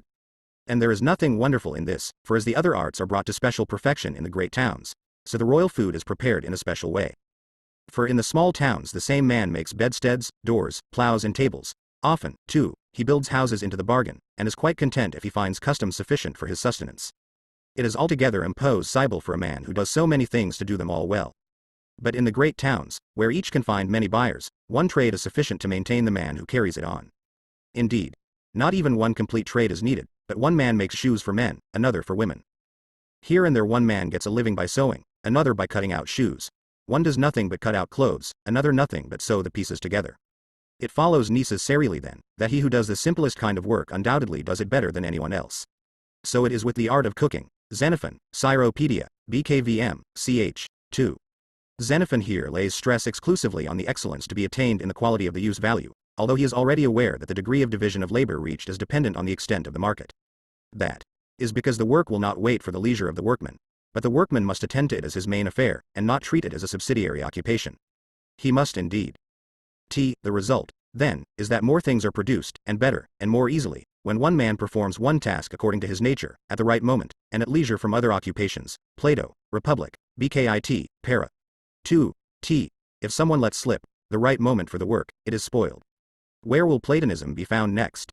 The division of labor in manufacture 489 formative principle of the state, as merely an Athenian idealization of the Egyptian caste system, Egypt having served as the model of an industrial country to others of his contemporaries, e.g. Isocrates. S9 It retained this importance for the Greeks even at the time of the Roman Empire. 60. During the manufacturing period proper, the period in which manufacture is the predominant form taken by capitalist production, the full development of its own peculiar tendencies comes up against obstacles from many directions.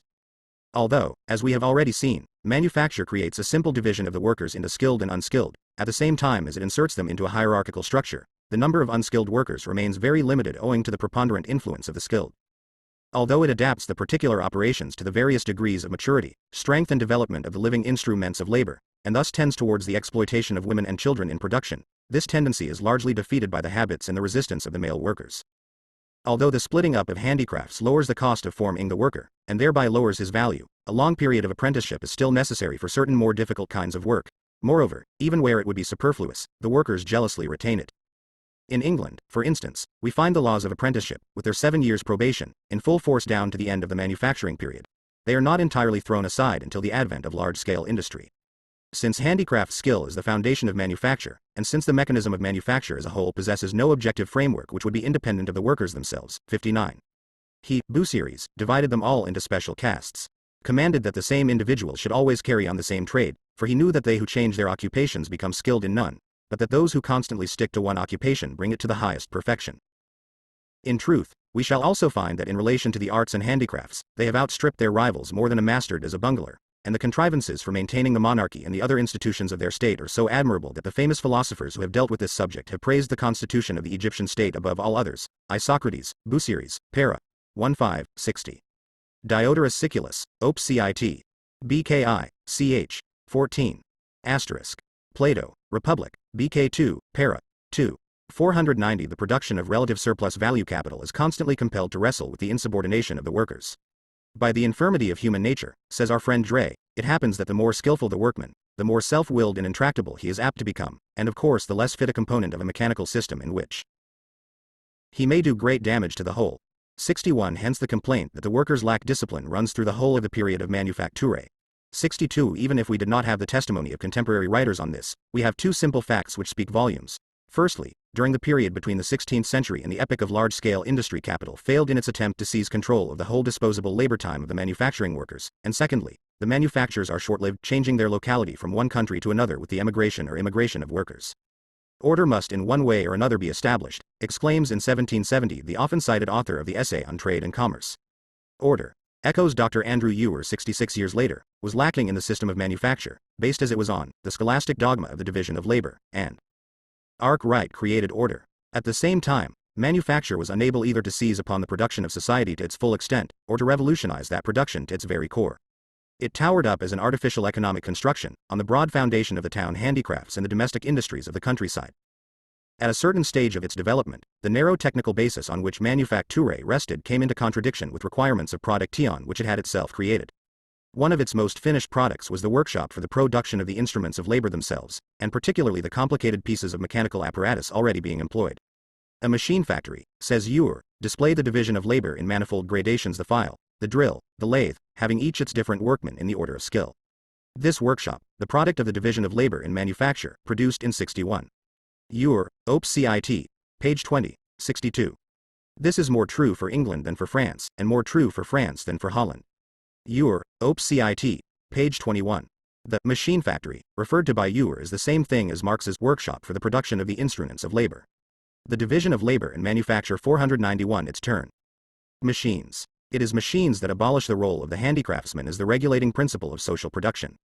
Thus, on the one hand, the technical reason for the lifelong attachment of the worker to a partial function is swept away. On the other hand, the barriers placed in the way of the domination of capital by this same regulating principle now also fall. Chapter 15. Machinery in Large-Scale Industry. The development of machinery. John Stuart Mill says in his Principles of Political Economy, it is questionable if all the mechanical inventions yet made have light and the day's toil of any human being. That is, however, by no means the aim of the application of machinery under capitalism. Like every other instrument for increasing the productivity of labor, machinery is intended to cheapen commodities and, by shortening the part of the working day in which the worker works for himself, to lengthen the other part, the part he gives to the capitalist for nothing. The machine is a means for producing surplus value. In manufacture, the transformation of the mode of production takes labor power as its starting point. In large-scale industry, on the other hand, the instruments of labor are the starting point. We have first to investigate, then, how the instruments of labor are converted from tools into machines, or what the difference is between a machine and an implement used in a handicraft. We are concerned here only with broad and general characteristics, for epochs in the history of society are no more separated from each other by strict and abstract lines of demarcation than are geological epochs. Mathematicians and experts on mechanics. And they are also occasionally followed in this by English economists. Call a tool a simple machine and a machine a complex tool. They see no essential difference between them, and even give the name of machine to simple mechanical aids such as the lever, the inclined plane, the screw, the wedge, etc. too. As a matter of fact, every machine is a one. Mill should have said, of any human being not fed by other people's labor, for there is no doubt that machinery has greatly increased the number of distinguished idlers. 2. See, for instance, Hutton's Course of Mathematics. Machinery in large-scale industry 493 combination of these simple aids, or powers, no matter how they may be disguised. From the economic standpoint, however, this explanation is worth nothing, because the historical element is missing from it. Again, some people try to explain the difference between a tool and a machine by saying that in the case of the tool, man is the motive power, whereas the power behind the machine is a natural force independent of man, as for instance an animal, water, wind and so on. 3. According to this, a plow drawn by oxen, which is common to the most diverse epochs of production, would be a machine, while Clausen's circular loom, which weaves 96,000 picks a minute, though it is set in motion by the hand of one single worker, would be a mere tool. Indeed, this same loom, though a tool when worked by hand, would be a machine if worked by steam. And since the application of animal power is one of man's earliest inventions, production by machinery would have preceded production by handicrafts. When in 1735 John Wyatt announced his spinning machine, and thereby started the Industrial Revolution of the 18th century, he nowhere mentioned that a donkey would provide the motive power instead of a man, yet this is what actually happened. In his program it was called a machine, to spin without fingers. 4. 3.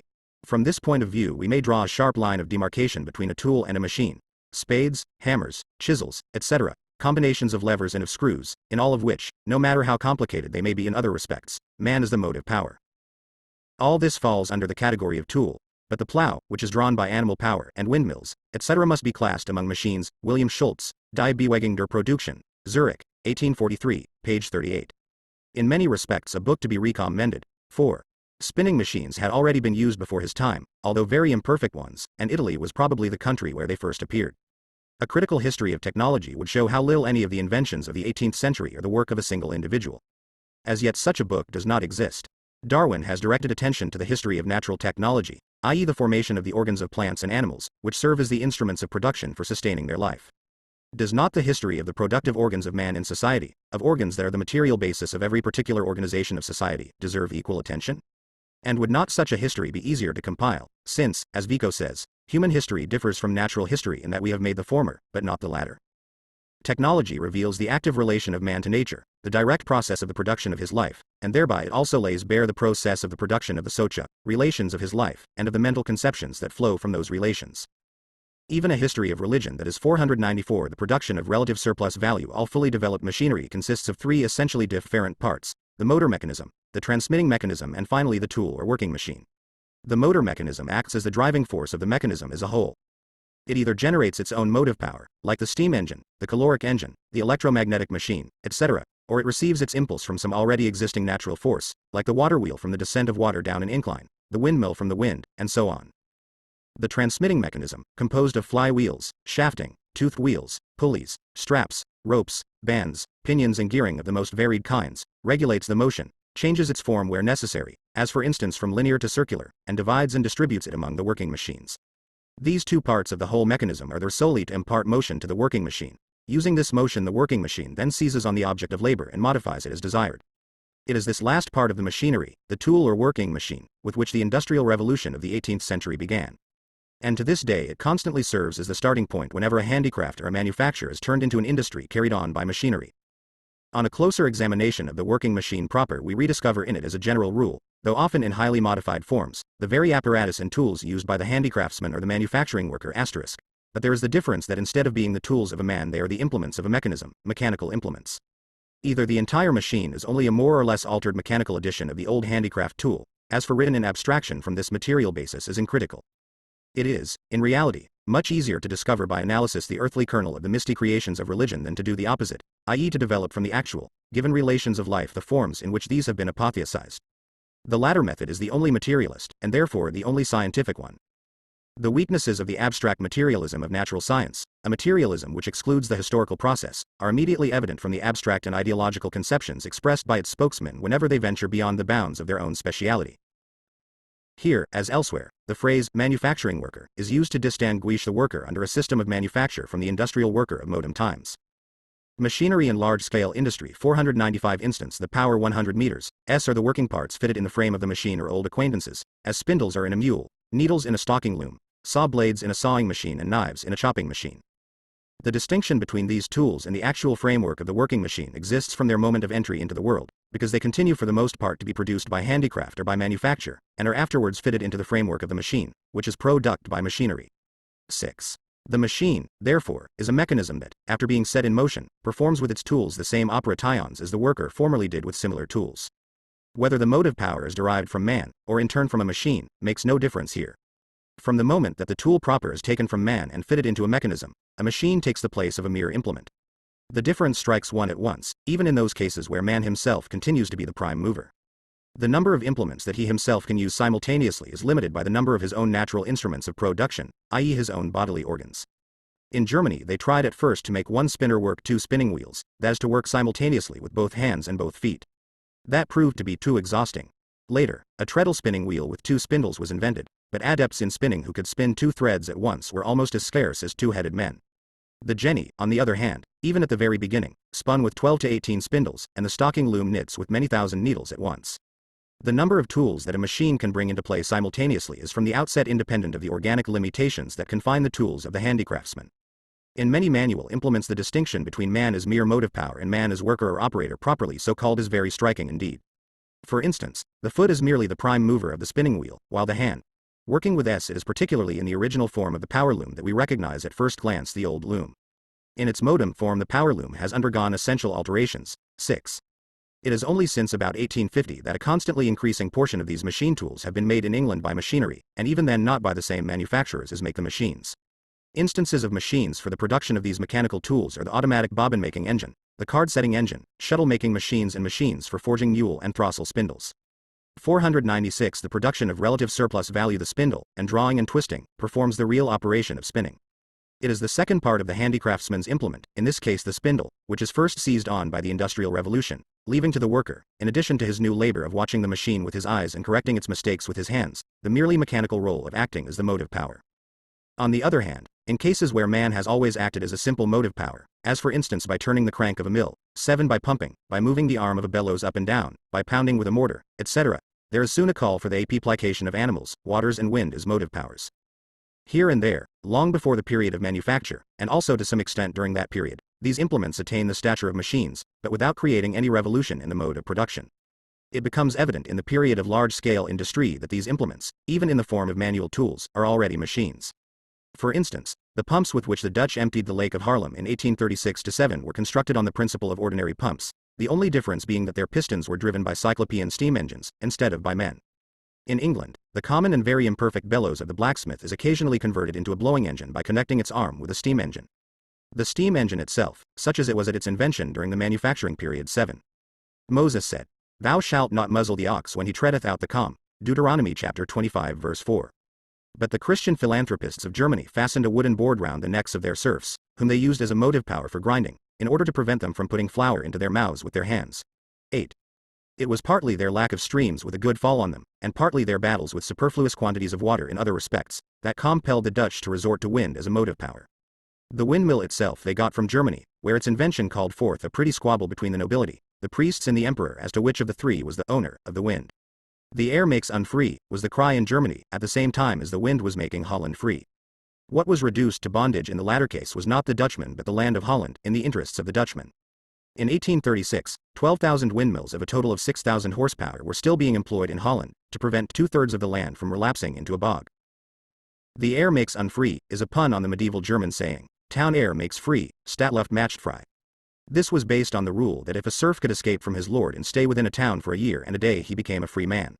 Machinery in large-scale industry 497 at the close of the 17th century, and such as it continued to be down to 1789, did not give rise to any industrial revolution. It was, on the contrary, the invention of machines that made a revolution in the form of steam engines necessary. As soon as man, instead of working on the object of labor with a tool, becomes merely the motive power of a machine. It is purely accidental that the motive power happens to be clothed in the form of human muscles. Wind, water or steam could just as well take man's place. Of course, this does not prevent such a change of form from producing great technical alterations in a mechanism which was originally constructed to be driven by man alone. Nowadays, all machines that have to break new ground, such as sewing machines, bread-making machines, etc., are constructed to be driven by human as well as by purely mechanical motive power, unless they have special characteristics which exclude their use on a small scale. The machine, which is the starting point of the Industrial Revolution, replaces the worker, who handles a single tool, by a mechanism operating with a number of similar tools and set in motion by a single motive power, whatever the form of that power. 10. Here we have the machine, but in its first role is a simple element in production by machinery.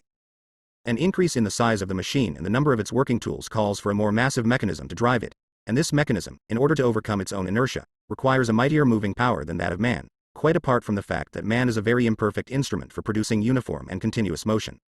Now assuming that he is acting simply as a motor, that a machine has replaced the tool he was using, it is evident that he can also be replaced as a motor by natural forces. Of all the great motive forces handed down from the period of manufacture, horsepower is the worst, partly because a horse has a head of his own, partly because he is costly and the extent to which he can be used in factories is very limited. 11. Nevertheless, 9. It was indeed very much improved by Watt's first Socaine-Singe acting engine, but even in this form it continued to be a mere machine for raising water and brine. 10. The union of in these simple instruments, set in motion by a single motor, constitutes a machine. Babbage, Op. Cit. Page .136, 11. In January 1861, John C. Morden read before the Society of Arts a paper on the forces employed in agriculture. He states there, every improvement that furthers the uniformity of the land makes the steam. 498. The production of relative surplus value. The horse was used extensively during the infancy of large-scale industry. This is proved both by the complaints of the agronomists of that epoch and by the way of expressing mechanical force in terms of horsepower, which survives to this day. The wind was too inconstant and uncontrollable and, apart from this, in England, the birthplace of large-scale industry, the use of water power preponderated even during the period of manufacture. In the 17th century attempts had already been made to turn 2 pairs of millstones with a single water wheel. But the increased size of the transmitting mechanism came into conflict with the water power, which was now insufficient, and this was one of the factors which gave the impulse for a more accurate investigation of the laws of friction.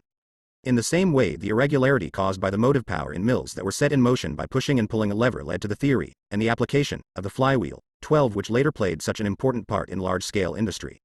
In this way, the first scientific and technical elements of large-scale industry were developed during the period of manufacturing. Arkwright's Throsell spinning mill was from the very first turned by water. Despite this, the use of water power as the main motive force brought with it various added difficulties. The flow of water could not be increased at will, it failed at certain seasons of the engine more and more applicable to the production of pure mechanical force.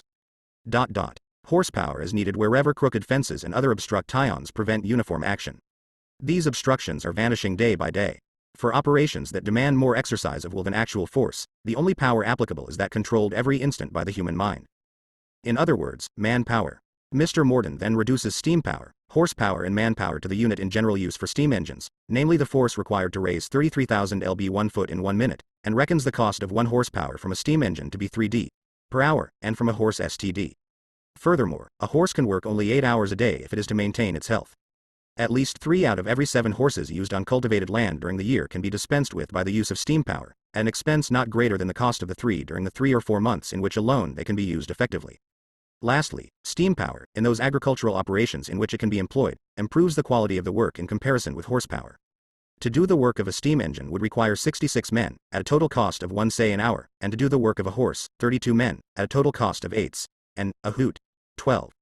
Faulhaber, 162s. Decus, 1688. See the entries in the bibliography under Faulhaber and Hero Alexandrinus. Machinery in large-scale industry 499 year, and above all it was essentially local. 13. Not till the invention of Watt's second and so-called double-acting steam engine was a prime mover found which drew its own motive power from the consumption of coal and water, was entirely under man's control, was mobile and a means of locomotion, was urban and not, like the water wheel, rural, permitted production to be concentrated in towns instead of like the water wheels, being scattered over the countryside.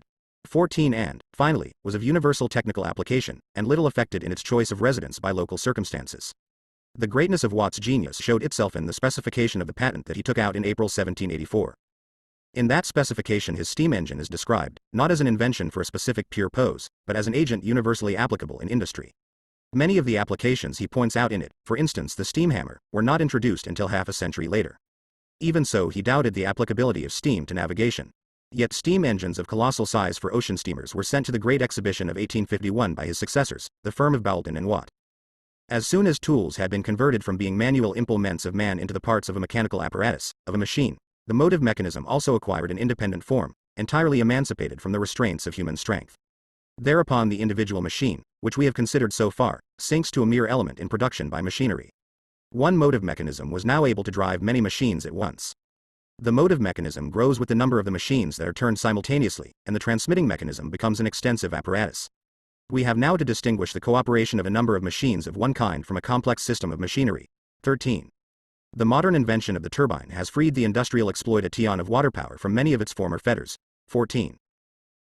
In the early days of textile manufactures, the locality of the factory depended upon the existence of a stream having a sufficient fall to turn a water wheel, and, although the establishment of the watermills was the commencement of the breaking up of the domestic system of manufacture, yet the mills necessarily situated upon streams, and frequently at considerable distances the one from the other, formed part of a rural, rather than an urban system, and it was not until the introduction of steam power as a substitute for the stream that factories were congregated in towns and localities where the coal and water required for the production of steam were found in sufficient quantities. The steam engine is the parent of manufacturing towns, a Redgrave, in reports of the inspectors of factories. The 30th of April 1860, page 36. 500. The production of relative surplus value in the one case, the product is entirely made by a single machine, which performs all the various operations previously done by one handicraftsman with his tool, by a weaver with his loom, for instance, or by several handicraftsmen successively, either separ ately or as members of a system of manufacture.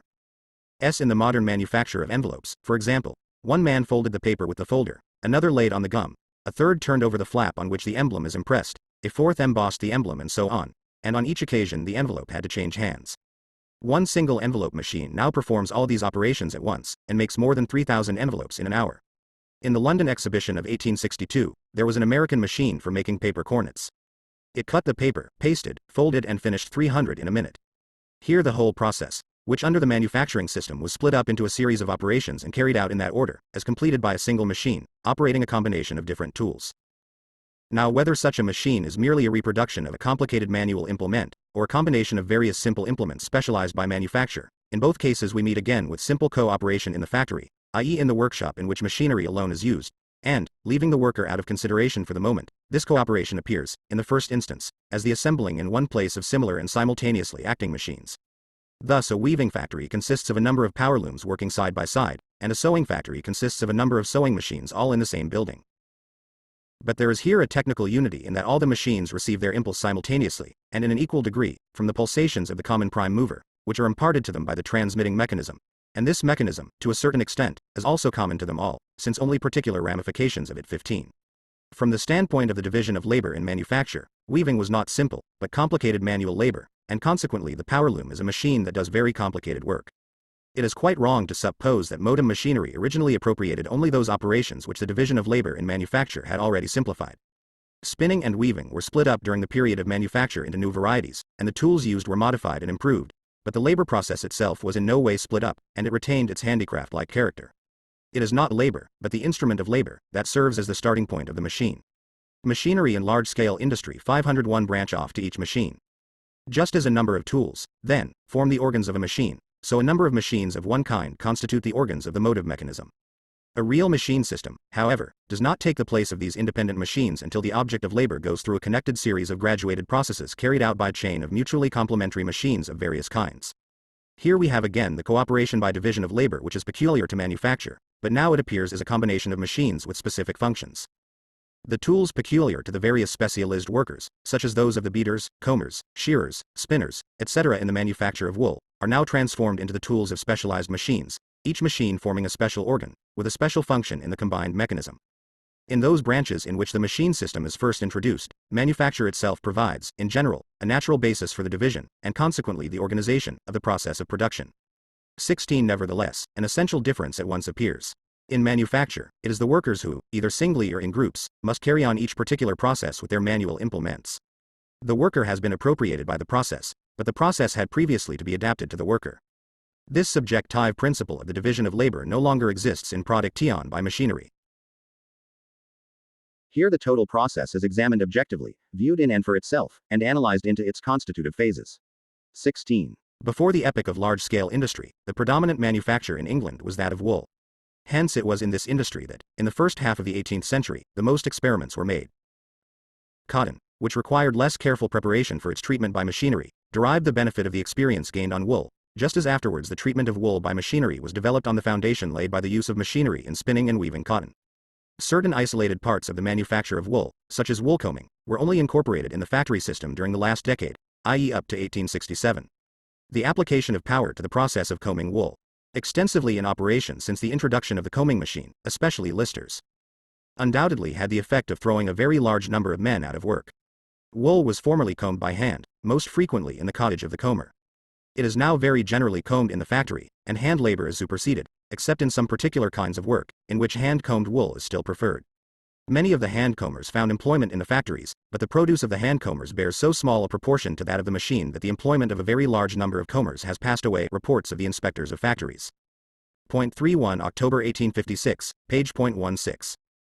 502 The production of relative surplus value. The problem of how to execute each particular process, and to bind the different partial processes together into a whole, is solved by the aid of machines, chemistry, etc. 17 But of course, in this case too, the theoretical conception must be perfected by accumulated experience on a large scale.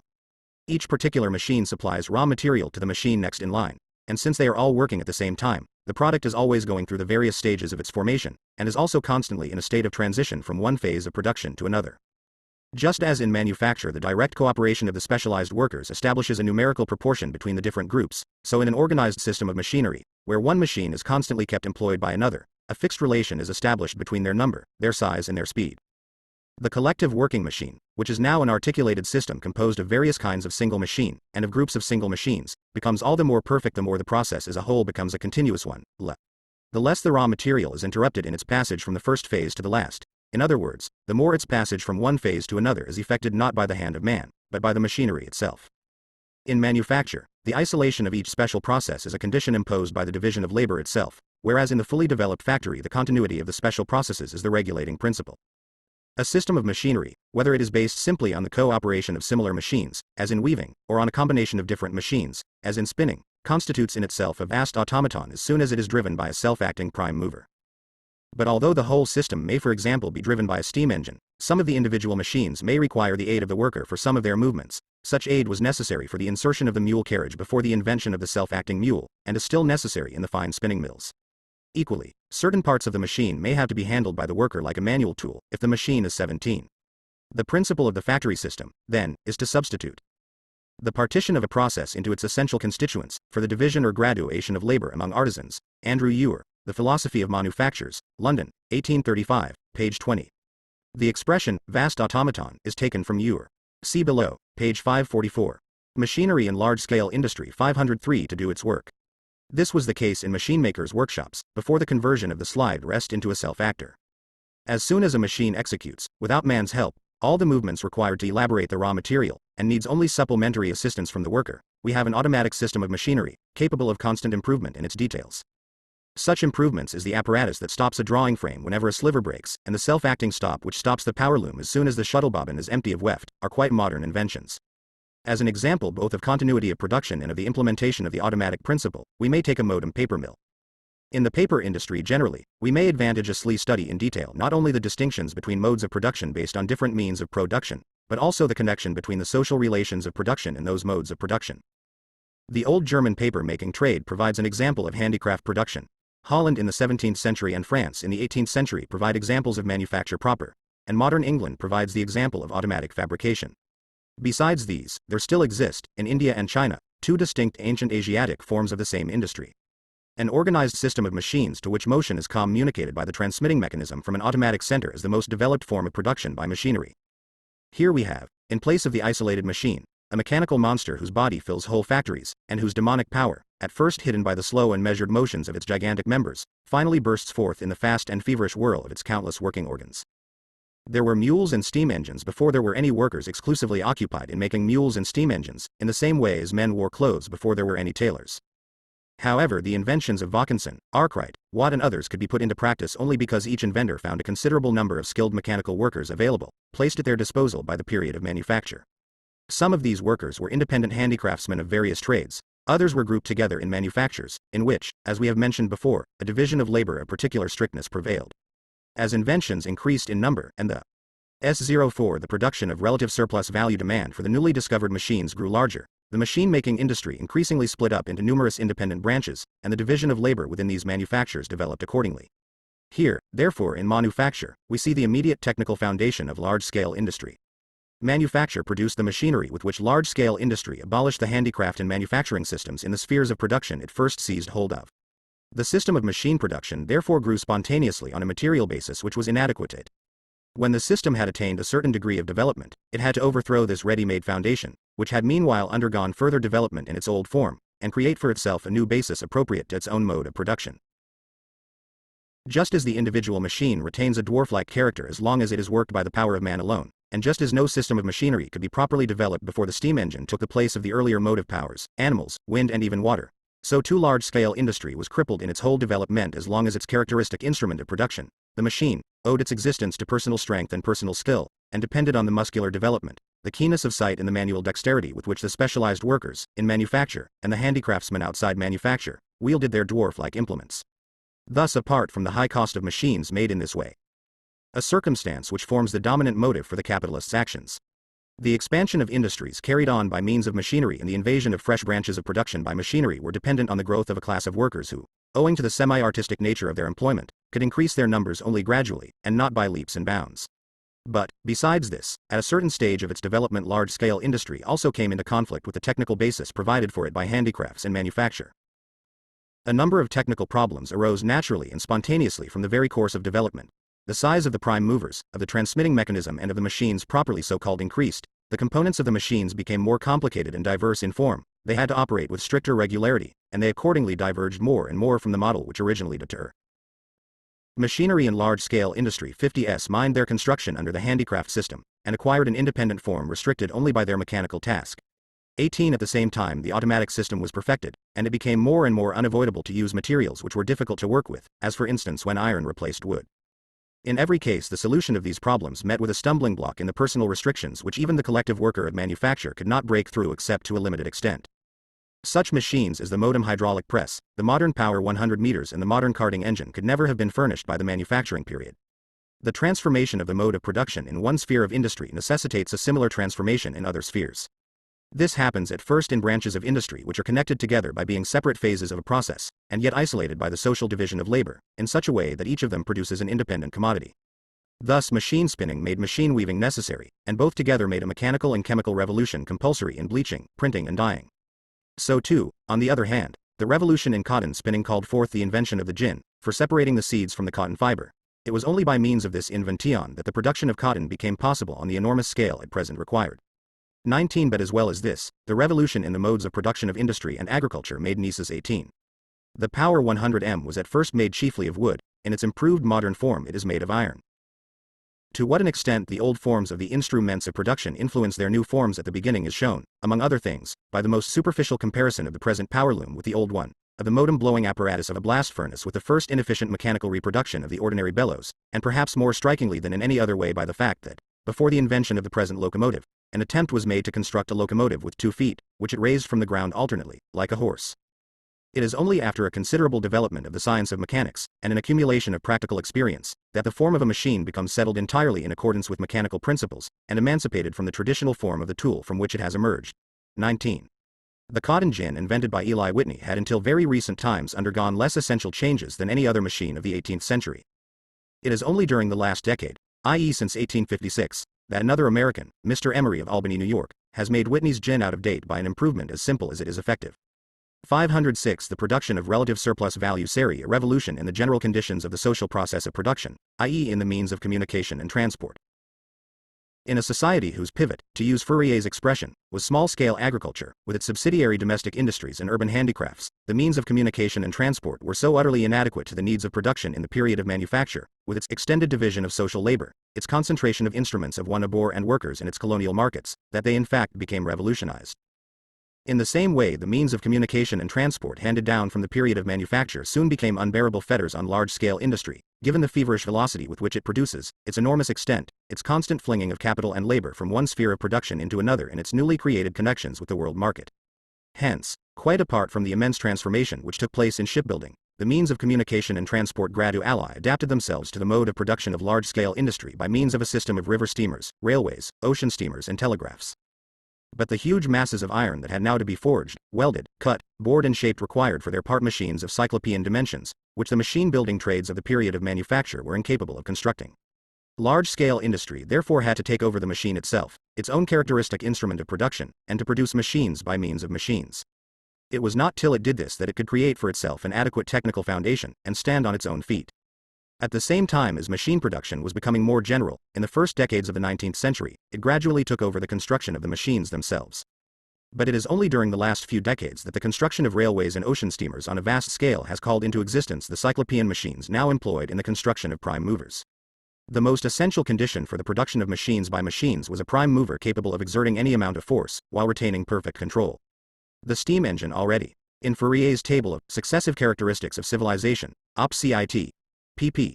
386-7, he describes 4 phases, each of which turns around a pivot.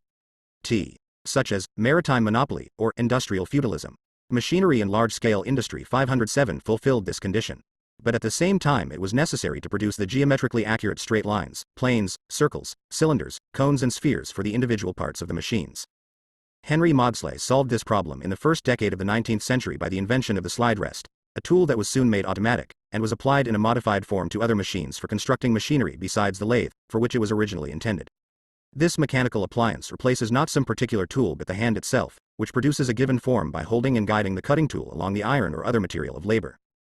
Thus it became possible to produce the geometrical shapes of the individual parts of machinery, with a degree of ease, accuracy, and speed, that no accumulated experience of the hand of the most skilled workman could give. 20. If we now look at the part of the machinery which is employed in the construction of machines, and forms the actual operating tool, we find that the manual implements reappear, but on a cyclopean scale. The operating part of the boring machine is an immense drill driven by a steam engine. Without this machine, on the other hand, the cylinders of large steam engines and of hydraulic presses could not be made. The mechanical lathe is only a cyclopean reproduction of the ordinary foot lathe. The planing machine is an iron carpenter that works on iron with the same tools as the human carpenter employs on wood. The instrument that cuts the veneers on the London wharves is a gigantic razor. The tool of the shearing machine, which shears iron as easily as a tailor's scissors cut cloth, is a monster pair of scissors, and the steam hammer works with an ordinary hammerhead, but of such a weight that even Thor himself could not wield it. 21. These steam hammers are an invention of Naismith, and there is one that weighs over 6 tons and strikes with a vertical fall of 720. The Industry of Nations, London, 1855, Part 2, page .239. It is also remarked, on the same page, simple and outwardly unimportant as this appendage to lathes may appear, it is not, we believe, averring too much to state that its influence in improving and extending the use of machinery has been as great as that produced by Watt's improvements of the steam engine itself. Its introduction went at once to perfect all machinery, to cheapen it, and to stimulate invention and improvement. 21. One of these machines, used for forging paddle wheel shafts in London, is in fact called Thor. It forges a shaft of 161 tons with as much ease as a blacksmith forges a horseshoe. 508. The production of relative surplus value feet, on an anvil weighing 36 tons. It is mere child's play for it to crush a block of granite into powder, yet it is no less capable of driving a nail into a piece of soft wood with a succession of light taps. 22 is machinery. The instrument of labor assumes a material mode of existence which necessitates the replacement of human force by natural forces, and the replacement of the rule of thumb by the conscious application of natural science. In manufacture, the organization of the social labor process is purely subjective, it is a combination of specialized workers. Large-scale industry, on the other hand, possesses in the machine system an entirely objective organization of production, which confronts the worker as a pre-existing material condition of production. In simple cooperation, and even in the more specialized form based on the division of labor, the extrusion of the isolated worker by the associated worker still appears to be more or less accidental. Machinery, with a few exceptions to be mentioned later, operates only by means of associated labor, or labor in common. Hence the cooperative character of the labor process is in this case a technical necessity dictated by the very nature of the instrument of labor. 2. The value transferred by the machinery to the product. We saw that the productive forces resulting from cooperation in the division of labor cost capital nothing. They are natural forces of social labor. Other natural forces appropriated to productive processes, such as steam, water, etc., also cost nothing. But just as a man requires lungs to breathe with, so he requires something that is the work of human hands in order to consume the forces of nature productively. A water wheel is necessary to exploit the force of water, and a steam engine to exploit the elasticity of steam. Once discovered, the law of the deflection of a magnetic needle in the field of an electric current, or the law of the magnetization of iron by electricity, cost absolutely no thing. 23. But the exploitation of these laws for the purposes of 22. Woodworking machines that are also capable of being employed on a small scale are mostly American inventions. 23. Science, generally speaking, costs the capitalist nothing, a fact that by no means prevents him from exploiting it. Alien science is incorporated by capital just as alien labor is. But capitalist, appropriation and personal machinery in large-scale industry 509 telegraphy, etc., necessitates costly and extensive apparatus. As we have seen, the machine does not drive out the tool. Rather does the tool expand and multiply, changing from a dwarf implement of the human organism to the implement of a mechanism created by man. Capital now sets the worker to work, not with a manual tool but with a machine which itself handles the tools. Therefore, although it is clear at the first glance that large-scale industry raises the productivity of labor to an extraordinary degree by incorporating into the production process both the immense forces of nature and the results arrived at by natural science, it is by no means equally clear that this increase in productive force is not, on the other hand, purchased with an increase in the amount of labor expended. Machinery, like every other component of constant capital, creates no new value, but yields up its own value to the product it serves to beget. In so far as the machine has value and as a result, transfers value to the product, it forms an element in the value of the latter. Instead of being cheapened, the product is made dearer in proportion to the value of the machine. And it is crystal clear that machines and systems of machinery, large-scale industries characteristic instruments of labor, are incomparably more loaded with value than the implements used in handicrafts and in manufacture.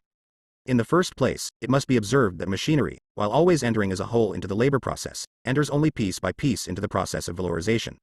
It never adds more value than it loses, on an average, by depreciation. Hence there is a great difference between the value of a machine and the value transferred in a given time by the machine to the product. Equally, there is a great difference between the machine as a factor in the formation of value and as a factor in the formation of the product. The longer the period during which the machine serves in the same labor process, the greater are those differences. It is no doubt true, as we have seen, that every instrument of labor enters as a whole into the labor process, while only piecemeal, in proportion to its average daily depreciation, into the process of valorization. But this difference between the mere appropriation, whether of science or of material wealth, are totally different things. Dr. Ure himself deplores the gross ignorance of mechanical science which exists among his beloved machinery exploiting manufacturers, and Liebig can tell us about the astounding ignorance of chemistry displayed by English chemical manufacturers. 510 The production of relative surplus value utilization of the instrument and its depreciation is much greater in the case of machinery than it is with a tool, because the machine, being made from more durable material, has a longer life.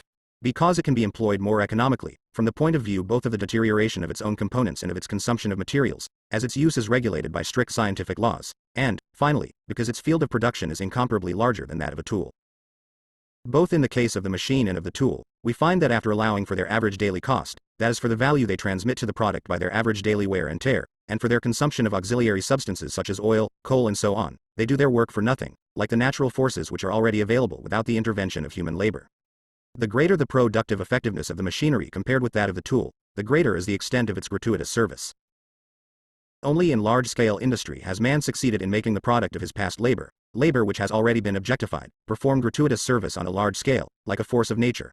24 When we considered cooperation in manufacture, we found that certain general conditions of production such as buildings could be consumed more economically than the scattered conditions of production of isolated craftsmen, because they could be consumed in common, and that they therefore made the product cheaper. In a system of machinery, not only is the framework of the machine consumed in common by its numerous working parts, but the prime mover, together with a part of the transmitting mechanism, is consumed in common by a large number of operating machines. Given the difference between the value of the machinery and the 24. Ricardo lays such stress on this effect of machinery, of which, in other contexts, he takes no more notice than he does of the general distinction between the labor process and the valorization process, that he occasionally loses sight of the value given up by machines to the product, and puts them on the same footing as natural forces. Thus, for example, Adam Smith nowhere undervalues the services which these natural agents and machinery perform for us, but he very justly distinguishes the nature of the value which they add to commodities, by adding to value in use. As they perform their work gratuitously. The assistance which they afford us adds nothing to value in exchange. Ricardo, Op. Cit. pp. 336-7. This observation by Ricardo is of course correct in so far as it is directed against J. B. Say, who drivels on about the service performed by machines when they create value which forms a part of profits. Machinery in large-scale industry 511 Value transferred by it in a day to the product. The extent to which this latter value makes the product dearer depends in the first instance upon the size of the product, on its area, so to speak. Mr. Baines of Blackburn, in a lecture of 1857, estimates that each reel 2's mechanical horsepower will drive 450 self-acting mule spindles, with preparation, or 220 throstle spindles, or 15 looms for 40-inch cloth with the appliances for warping, sizing, etc. In the first case, it is the daily product of 450 mule spindles, in the second, of 200 throstle spindles, and in the third, of 15 power looms, over which is spread the daily cost of 1 horsepower and the deterioration of the machinery set in motion by that power. Hence this deterioration transfers only a minute amount of value to a pound of yarn or a yard of cloth. Similarly with the steam hammer mentioned earlier. Since its daily deterioration, its consumption of coal, etc. are spread over the immense masses of iron hammered by it in a day, only a small value is added to a hundredweight of iron, but that value would be very great if the cyclopean instrument were used to drive in small nails. Given a machine's capacity for work, that is, the number of its 25. Note by Engels to the third German edition. A horsepower is equal to a force of 33,000 foot-pounds per minute, l. To a force that raises 33,000 pounds 1 foot in a minute, or 1 pound 33,000 feet. This is the horsepower meant in the text. In ordinary language, and also here and there in quotations in this work, a distinction is drawn between the normal and the commercial, or indicated, horsepower of the same engine. The older nominal horsepower is calculated exclusively from the length of the piston stroke and the diameter of the cylinder, and leaves pressure of steam and piston speed out of consideration. What it expresses is in practice this. The engine would be one of, for example, 50 horsepower, if it were driven with the same low pressure of steam and the same slow piston speed as in the days of Boulton and Watt. But the two latter factors have increased enormously since those days. In order to measure the mechanical force exerted today by an engine, an indicator has been invented which shows the pressure of the steam in the cylinder. The piston speed is easily ascertained. Thus the indicated or commercial horsepower of an engine is expressed by a mathematical formula involving diameter of cylinder, length of stroke, piston speed and steam pressure simultaneously, and showing what multiple of 33,000 pounds is really raised by the engine in a minute. Hence, 1 nominal horsepower may exert 3, 4 or even 5 indicated, or real horsepower.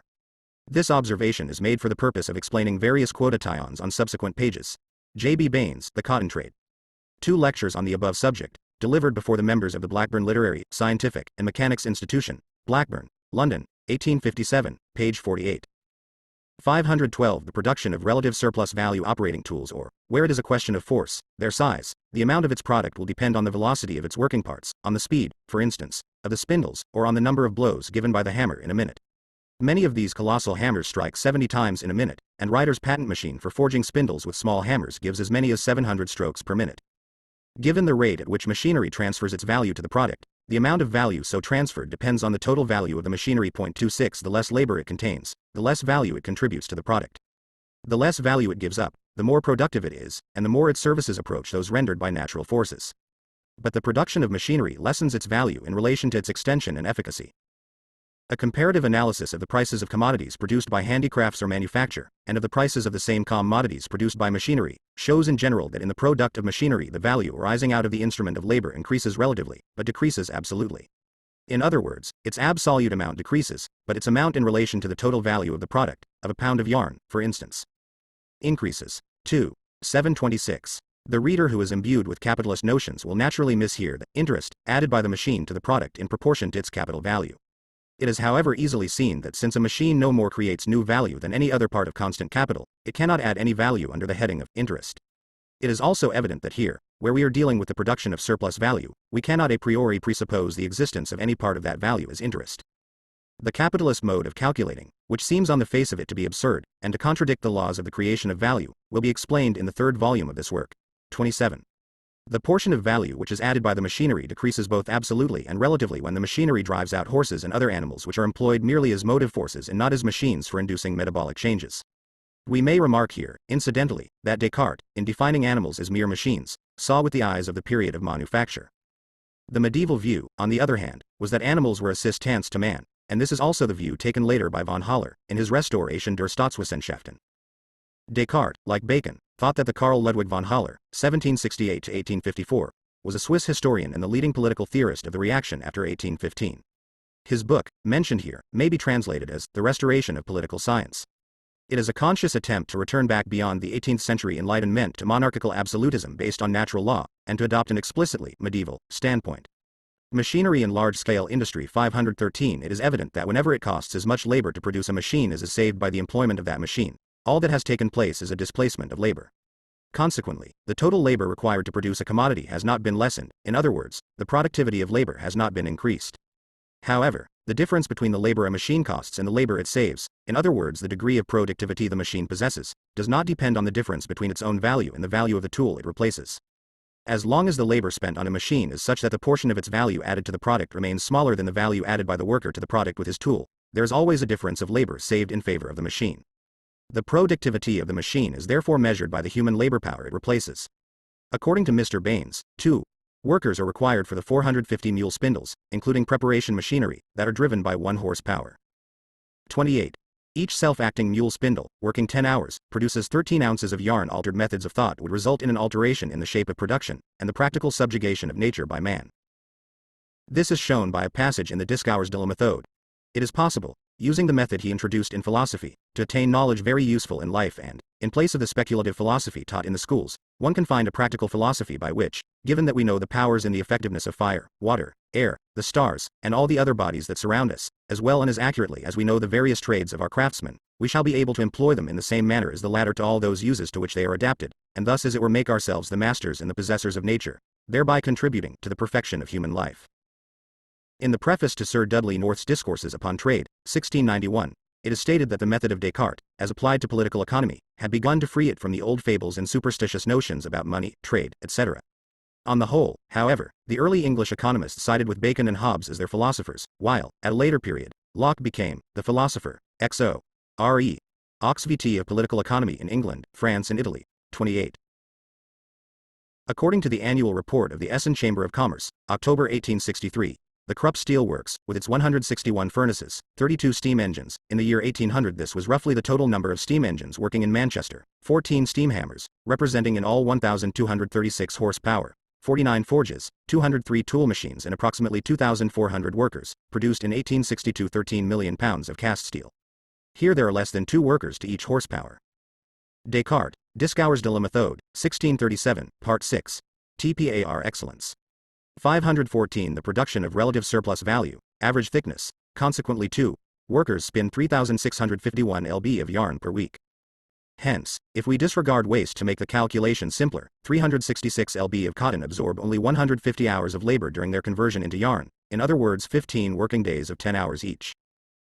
But with a spinning wheel, assuming that the hand spinner produces 13 ounces of yarn in 60 hours, the same weight of cotton would absorb 2,700 working days of 10 hours each, or 27,000 hours of labor. 29 Where block printing, the old method of printing calico by hand, has been driven out by machine printing, a single machine, with the aid of one man or boy, prints as much calico of 4 colors in 1 hour as it formerly took 200 men to do. 30 Before Eli Whitney invented the cotton gin in 1793, the separation of the seed from a pound of cotton cost an average day's labor. By means of his invention it became possible for one black woman to clean 100 lb a day, and since then the effectiveness of the gin has been increased considerably.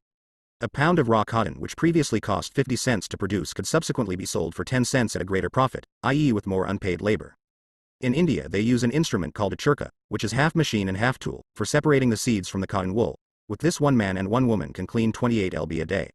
With the churka invented some years ago by Dr. Forbes, one man and a boy produce 250 lb a day. If oxen, steam or water are used for driving it, only a few boys and girls are required, as feeders, providers of material for the machine.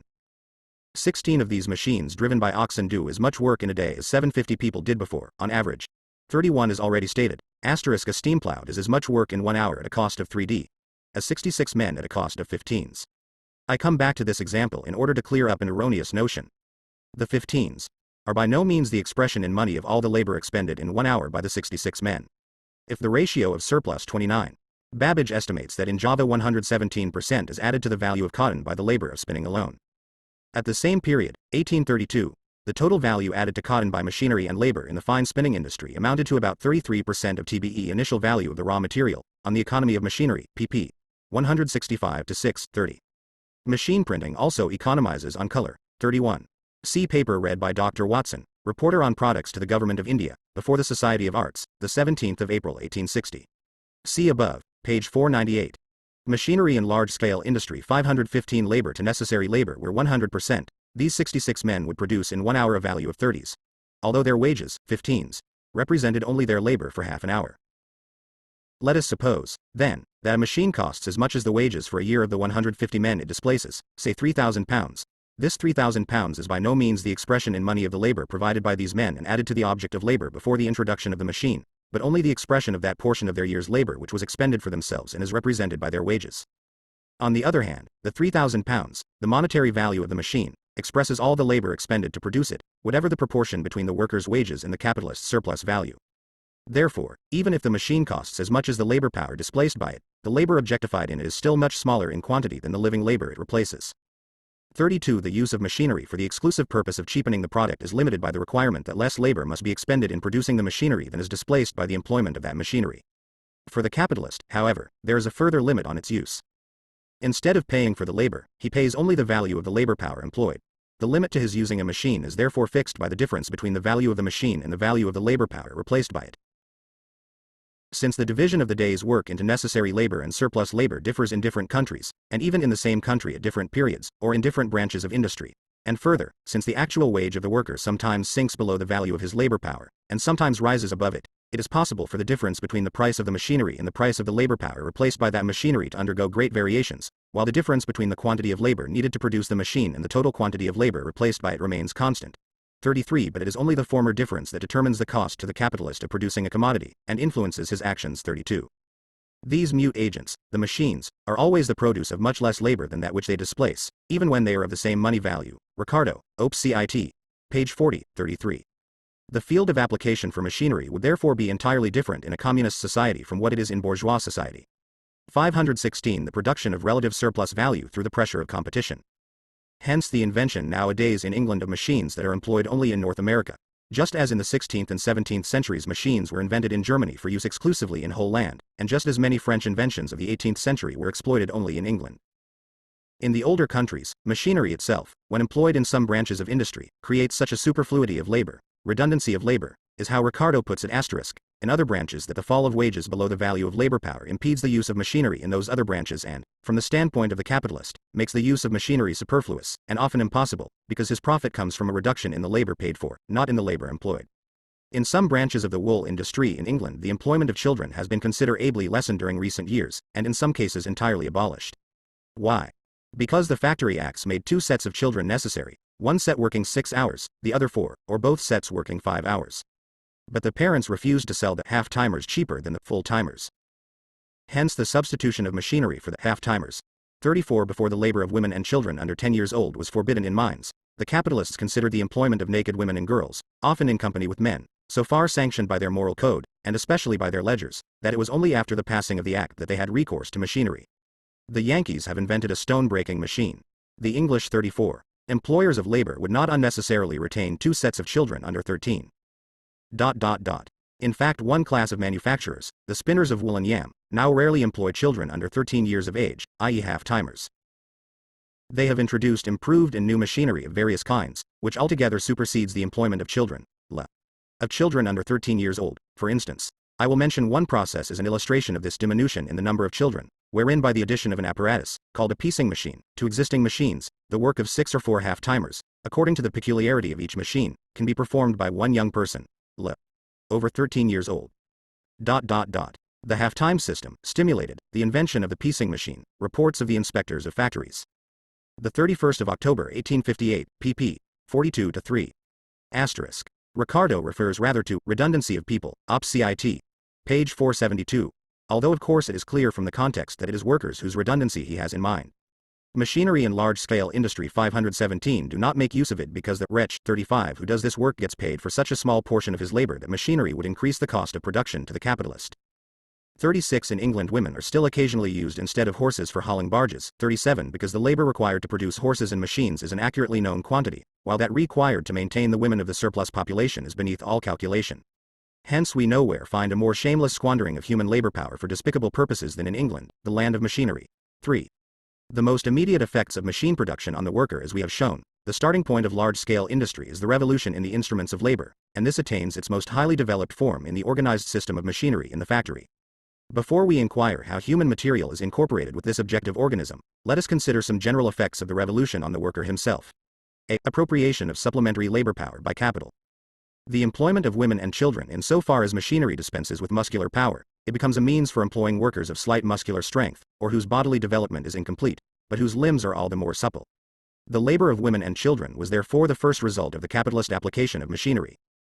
That mighty substitute for labor and for workers, the machine, was immediately transformed into a means for increasing the number of wage laborers by enrolling, under the direct sway of capital, every member of the workers' family, without distinction of age or sex.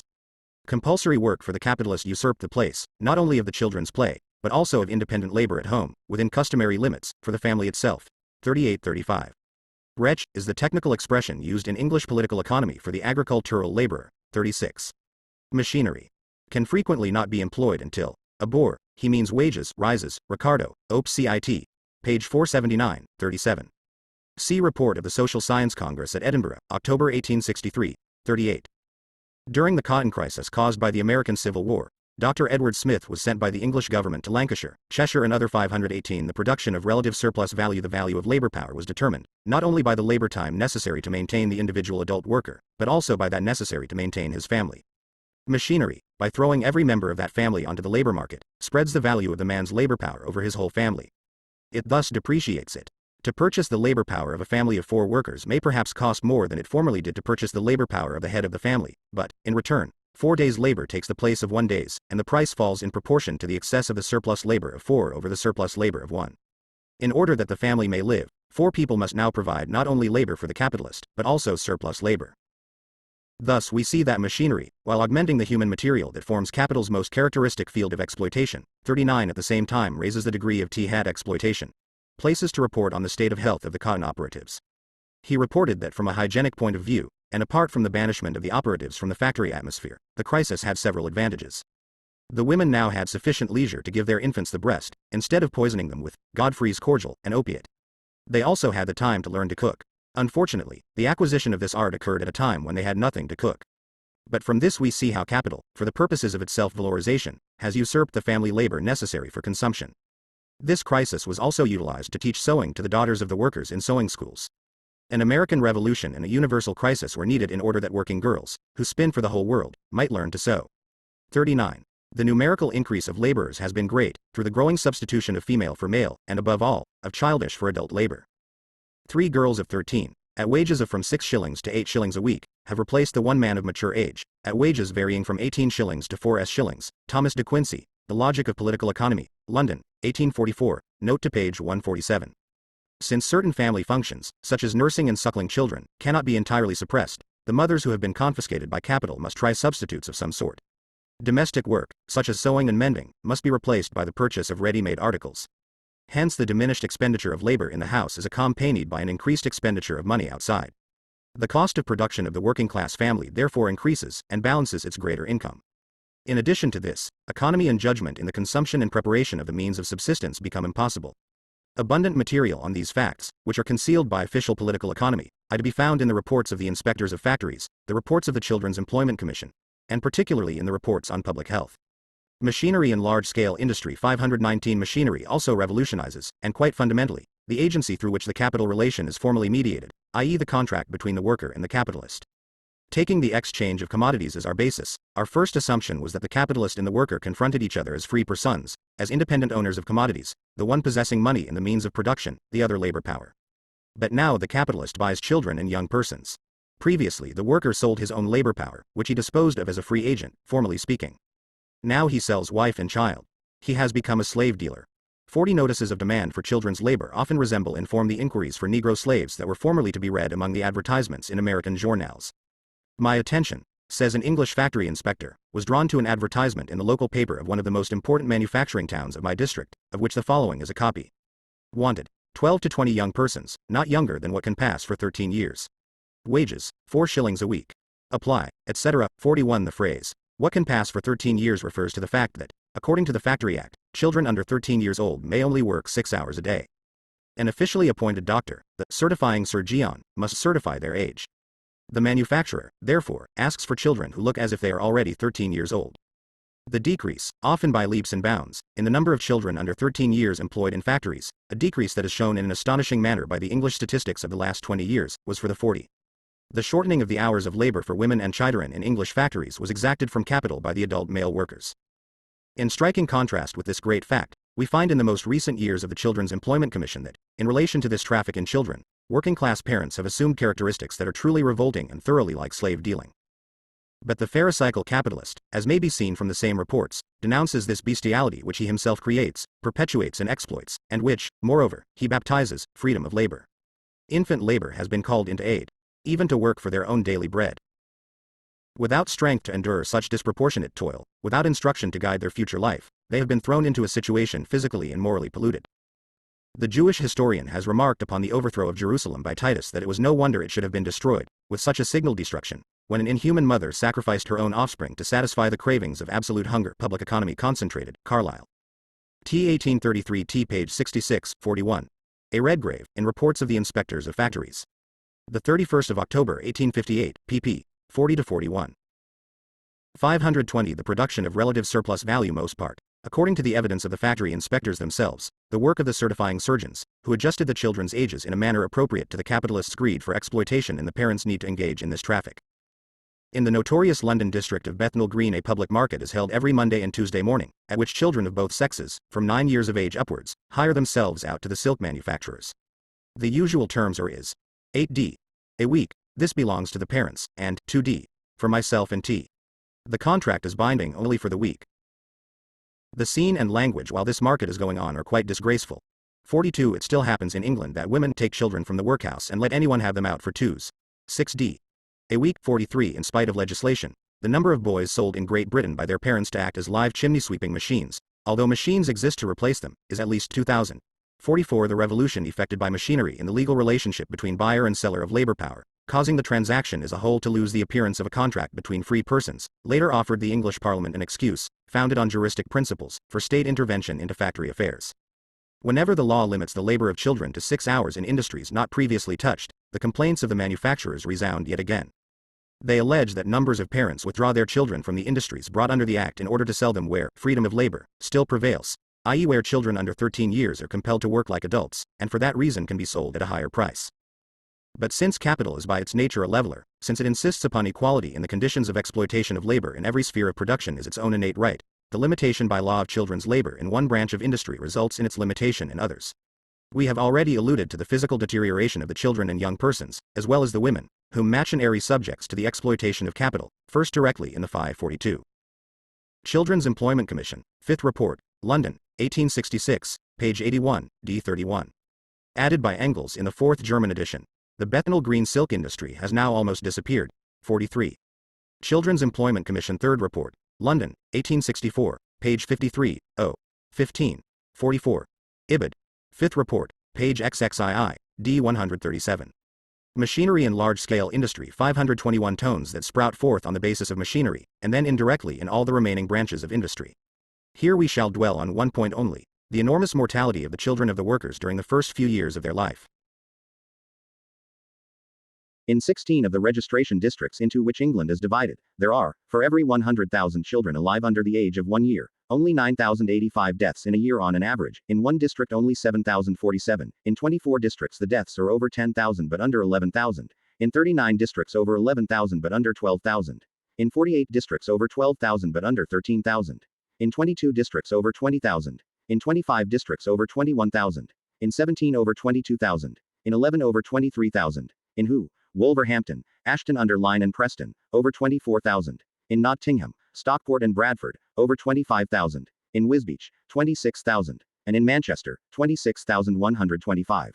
45 As was shown by an official medical inquiry in the year 1861, the high death rates are, apart from local causes, principally due to the employment of the mothers away from their homes, and to the neglect and maltreatment arising from their absence, which consists in such things as insufficient nourishment, unsuitable food and dosing with opiates. Besides this, there arises an unnatural estrangement between mother and child, and as a consequence intentional starving and poisoning of the children. 46 In those agricultural districts where a minimum in the employment of women exists, the death rate is on the other hand very low. 0.47 However, the 1861 Commission of Inquiry arrived at the unexpected conclusion that in some purely agricultural districts bordering on the North Sea, the death rate of children under 1 year old almost equaled that of the worst factory districts. Dr. Julian Hunter was therefore commissioned to investigate this phenomenon on the spot. His report is incorporated into the 6th Report on Public Health. 48 Up to that time it was supposed that the children were decimated by malaria, and other diseases peculiar to low-lying and marshy districts. But the in 45. Public Health, 6th Report, London, 1864, page 34, 46. The inquiry of 1861, showed, moreover, that while, with the described circumstances, infants perish under the neglect and mismanagement which their mothers' occupations imply, the mothers become to a grievous extent denaturalized towards their offspring, commonly not troubling themselves much at the death, and even sometimes taking direct measures to ensure it. Ibid. 47. Ibid. Page 454, 48, pp. 454-63. Reports by Dr. Henry Julian Hunter on the excessive mortality of infants in some rural districts of England. Single quote. 522 The production of relative surplus value query showed the very opposite, namely, that the same cause which drove away malaria, the conversion of the land from a morass in winter and a scanty pasture in summer into fruitful corn land, created the exceptional death rate of the infants. 49 The 70 medical men whom Dr. Hunter examined in those districts were, wonderfully in accord, on this point. In fact, the revolution in cultivation had led to the introduction of the industrial system. Married women, who work in gangs along with boys and girls, are, for a stipulated sum of money, placed at the disposal of the farmer by a man called the undertaker, who contracts for the whole gang. These gangs will sometimes travel many miles from their own village. They are to be met morning and evening on the roads, dressed in short petticoats, with suitable coats and boots, and sometimes trousers, looking wonderfully strong and healthy, but tainted with a customary immorality and heedless of the fatal results which their love of this busy and independent life is bringing on their unfortunate offspring who are pining at home. 50 All the phenomena of the factory districts are reproduced here, including a yet higher degree of disguised infanticide and stupefaction of children with opiates. 51 My knowledge of such evils, says Dr. Simon, the medical officer of the Privy Council and editor-in-chief of the Reports on Public Health, may excuse the profound misgiving with which I regard any large industrial employment of adult women. 52 Happy indeed, exclaims Mr. Baker, the factory inspector, in his official report, happy indeed will it be for the manufacturing districts of Eng Land, when every married woman having a family is prohibited from working in any textile works at all. 5. 3 The moral degradation which arises out of the exploitation by capitalism of the labor of women and children has been so. 49. Public Health, 6th Report, London, 1864, pp. 35,455-6. 50. Ibid. Page 456, 51. In the agricultural as well as the factory districts of England the consumption of opium among adult workers, both male and female, is extending daily. To push the sale of opiate is the great aim of sole and enterprising wholesale merchants. By druggists it is considered the leading article. Ibid. Page 459. Infants that received opiates shrank up into little old men. Wizened like little monkeys. Ibid. Page 460. We see here how India and China have taken their revenge on England. 52. Ibid. Page 37, 53. Reports of the Inspectors of Factories. The 31st of October 1862, page 59. This factory inspector was formerly a doctor. Machinery and Large-Scale Industry 523 Hostively presented by F. Engels in his Condition of the Working Class in England, and by other writers too, that a mere mention will suffice here. But the intellectual degeneration artificially produced by transforming immature human beings into mere machines for the production of surplus value, and there is a very clear distinction between this and the state of natural ignorance in which the mind lies fallow without losing its capacity for development, its natural fertility, finally compelled even the English Parliament to make elementary education a legal requirement before children under 14 years could be consumed, productively, by being employed in those industries which are subject to the Factory Acts. The spirit of capitalist production emerges clearly from the ludicrous way the so-called education clauses of the Factory Acts have been drawn up, from the absence of any administrative machinery, whereby this compulsory education is once again made for the most part illusory, from the opposition of the manufacturers themselves to these education clauses, and from the tricks and dodges they use to evade them. For this the legislature is alone to blame, by having passed a delusive law, which, while it would seem to provide that the children employed in factories shall be educated, contains no enactment by which that professed end can be secured. It provides nothing more than that the children shall on certain days of the week, and for a certain number of hours, 3, in each day, be enclosed within the four walls of a place called a school, and that the employer of the child shall receive weekly a certificate to that effect signed by a person designated by the subscriber as a schoolmaster or schoolmistress.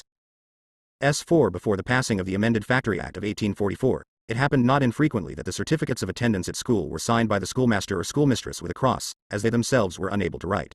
On one occasion, on visiting a place called a school, from which certificates of school attendance had issued, I was so struck with the ignorance of the master, that I said to him, "Pray, sir, can you read?" His reply was, "I, summit," and as a justification of his right to grant certificates, he added, "At any rate, I am before my scholars." The inspectors, when the bill of 1844 was in preparation, did not fail to denounce the disgraceful state of the places called schools, certificates from which they were obliged to admit as a compliance with the laws. 54. Leonard Horner, in Reports of the Inspectors of Factories. The 30th of April 1857, page 17. 524 The production of relative surplus value, but they were successful only in obtaining this, that since the passing of the Act of 1844, the figures in the school certificate must be filled up in the handwriting of the schoolmaster, who must also sign his Christian and surname in full. 55 Sir John Kincaid, factory inspector for Scotland, relates similar official experiences. The first school we visited was kept by a Mrs. Anne Killen. Upon asking her to spell her name, she straightway made a mistake, by beginning with the letter C, but correcting herself immediately, she said her name began with a K on looking at her signature, however, in the school certificate books. I noticed that she spelt it in various ways, while her handwriting left no doubt as to her unfitness to teach. She herself also acknowledged that she could not keep the register. In a second school I found the schoolroom 15 feet long, and 10 feet wide, and counted in this space 75 children, who were gabbling something unintelligible. S6. But it is not only in the miserable places above referred to that the children obtain certificates of school attendance without having received instruction of any value, for in many schools where there is a competent teacher, his efforts are of little avail from the distracting crowd of children of all ages, from infants of 3 years old and upwards, his livelihood, miserable at the best, depending on the pence received from the greatest number of children whom it is possible to cram into the space. To this is to be added scanty school furniture, deficiency of books, and other materials for teaching, and the depressing effect upon the poor children themselves of a close, noisome atmosphere. I have been in many such schools, where I have seen rows of children doing absolutely nothing, and this is certified as school attendance, and, in statistical returns, such children are set down as being educated. S7 In Scotland the manufacturers do their best to exclude from employment the children who are obliged to attend school. It requires no further argument to prove that the educational clauses of the Factory Act, being held in such disfavor among mill owners, tend in a great measure to exclude that class of children alike from the employment and the benefit of education contemplated by this 55. Leonard Horner, in Reports of the Inspectors of Factories. The 31st of October 1855, pp. 18-19, 56. Sir John I. G. N. Cade, in Reports of the Inspectors of Factories. The 31st of October 1858, pp. 31-2, 57. Leonard Horner, in Reports of the Inspectors of Factories. Point 31 October 1857, pp. 17-18. Machinery and Large-Scale Industry 525 Act. 58 This situation appears at its most grotesque and repulsive in calico printworks, which are regulated by a special act. This act lays it down that every child, before being employed in a printworks, must have attended school for at least 30 days, and not less than 150 hours, during the 6 months immediately preceding such first day of employment, and during the continuance of its employment in the printworks, it must attend for a like period of 30 days, and 150 hours during every successive period of 6 months. The attendance at school must be between 8 a.m. and 6 p.m. No attendance of less than 2 hours, nor more than 5 hours on any one day, shall be reckoned as part of the 150 hours. Under ordinary circumstances the children attend school morning and afternoon for 30 days, for at least 5 hours each day, and upon the expiration of the 30 days, the statutory total of 150 hours having been attained, having, in their language, made up their book, they return to the print works, where they continue until the 6 months have expired, when another installment of school attendance becomes due, and they again seek the school until the book is again made up. Many boys having attended school for the required number of hours, when they return to school after the expiration of their 6 months' work in the printworks, are in the same condition as when they first attended school as printwork boys, and I have been assured that they have lost all they gained by their previous school attendance. In other print works the children's attendance at school is made to depend altogether upon the exigencies of the work in the establishment. The requisite number of hours is made up each 6 months, by installments consisting of from 3 to 5 hours at a time, spreading over, perhaps, the whole 6 months. For instance, the attendance on one day might be from 8 to 11 a.m., on another day from 1 p.m. to 4 p.m., and the child might not appear at school again for several days, when it would attend from 3 p.m. to 6 p.m. Then it might attend for 3 or 4 days consecutively, or for a week, then it would not appear in school for 3 weeks or a month, after that upon some odd days at some odd hours when the operative who employed it chose to spare it, and thus the child was, as it were, buffeted from 58. Sir John Kincaid, in Reports of the Inspectors of Factories. The 31st of October 1856, page 66. The Printworks Act of 1845. See above, page 408. 526 The production of relative surplus value school to work, from work to school, until the tale of 150 hours was told. S9. Machinery, by this excessive addition of women and children to the working personnel, at last breaks the resistance which the male workers had continued to oppose to the despotism of capital throughout the period of manufacture. 60. B. The prolongation of the working day. If machinery is the most powerful means of raising the productivity of labor, i.e. of shortening the working time needed to produce a commodity, it is also, as a repository of capital, the most powerful means of lengthening the working day beyond all natural limits in those industries first directly seized on by it. It creates, on the one hand, new conditions which permit capital to give free rein to this tendency, and on the other hand, new incentives which whet its insatiable appetite for the labor of others. In the first place, in machinery the motion and the activity of the instrument of labor asserts its independence vis-a-vis the worker. The instrument of labor now becomes an industrial form of perpetual motion. It would go on producing forever, if it did not come up against certain natural limits in the shape of the weak bodies and the strong wills of its human assistants. Because it is capital, the automatic mechanism is endowed, in the person of the 59. A. Redgrave, in Reports of the Inspectors of Factories. The 31st of October 1857, pp. 41-2. In those industries where the Factory Act proper, not the Printworks Act referred to in the text, has been in force for some time, the obstacles in the way of the education clauses have been overcome in recent years. In industries not subject to the Act, the views of Mr. Geddes, a glass manufacturer, still extensively prevail. He informed Mr. White, one of the commissioners of inquiry, as far as I can see, the greater amount of education which a part of the working class has enjoyed for some years past is an evil. It is dangerous, because it makes them independent. Children's Employment Commission, 4th Report, London, 1865, page 253, 60. Mr. E., a manufacturer, informed me that he employed females exclusively at his power looms. Gives a decided preference to married females, especially those who have families at home dependent on them for support. They are attentive, docile, more so than unmarried females, and are compelled to use their utmost exertions to procure the necessaries of life. Thus are the peculiar virtues of the female character to be perverted to her injury. Thus all that is most dutiful and tender in her nature is made a means of her bondage and suffering. 10 Hours Factory Bill. The speech of Lord Ashley, the 15th of March. London, 1844, page 20. Machinery in large-scale industry 527 Capitalist, with consciousness and a will. As capital, therefore, it is animated by the drive to reduce to a minimum the resistance offered by man, that obstinate yet elastic natural barrier. 61 This resistance is moreover lessened by the apparently undemanding nature of work at a machine, and the more pliant and docile character of the women and children employed by preference. 62 The productivity of machinery is, as we saw, inversely proportional to the value transferred by it to the product. The longer the period during which it functions, the greater is the mass of the products over which the value transmitted by the machine is spread, and the smaller is the portion of that value added to each single commodity. The active lifetime of a machine, however, is clearly dependent on the length of the working day, or the duration of the daily labor process multiplied by the number of days for which the process is carried on. The amount of deterioration suffered by a machine does not by any means exactly correspond to the length of time it has been in use. And even if it were so, a machine working 16 hours a day for 7 years covers as long a working period as the same machine working only 8 hours a day for 15 years and transmits to the total product no more value. Notwithstanding this, the value of the machine would be reproduced twice as quickly in the first case as in the second, and the capitalist, using the same machine, would 61. Since the general introduction of machinery, human nature has been forced far beyond its average strength. Robert Owen, Observations on the Effects of the Manufacturing System, 2nd Eden, London, 1817, page 16, 62. The English, who are very willing to regard the first empirical form of appearance of a thing as its cause, often attribute the long hours of work in factories to the extensive Herod-like kidnappings perpetrated in the early days of the factory system, when children were stolen from the workhouses and the orphanages, and capital thereby incorporated a mass of unresisting human material.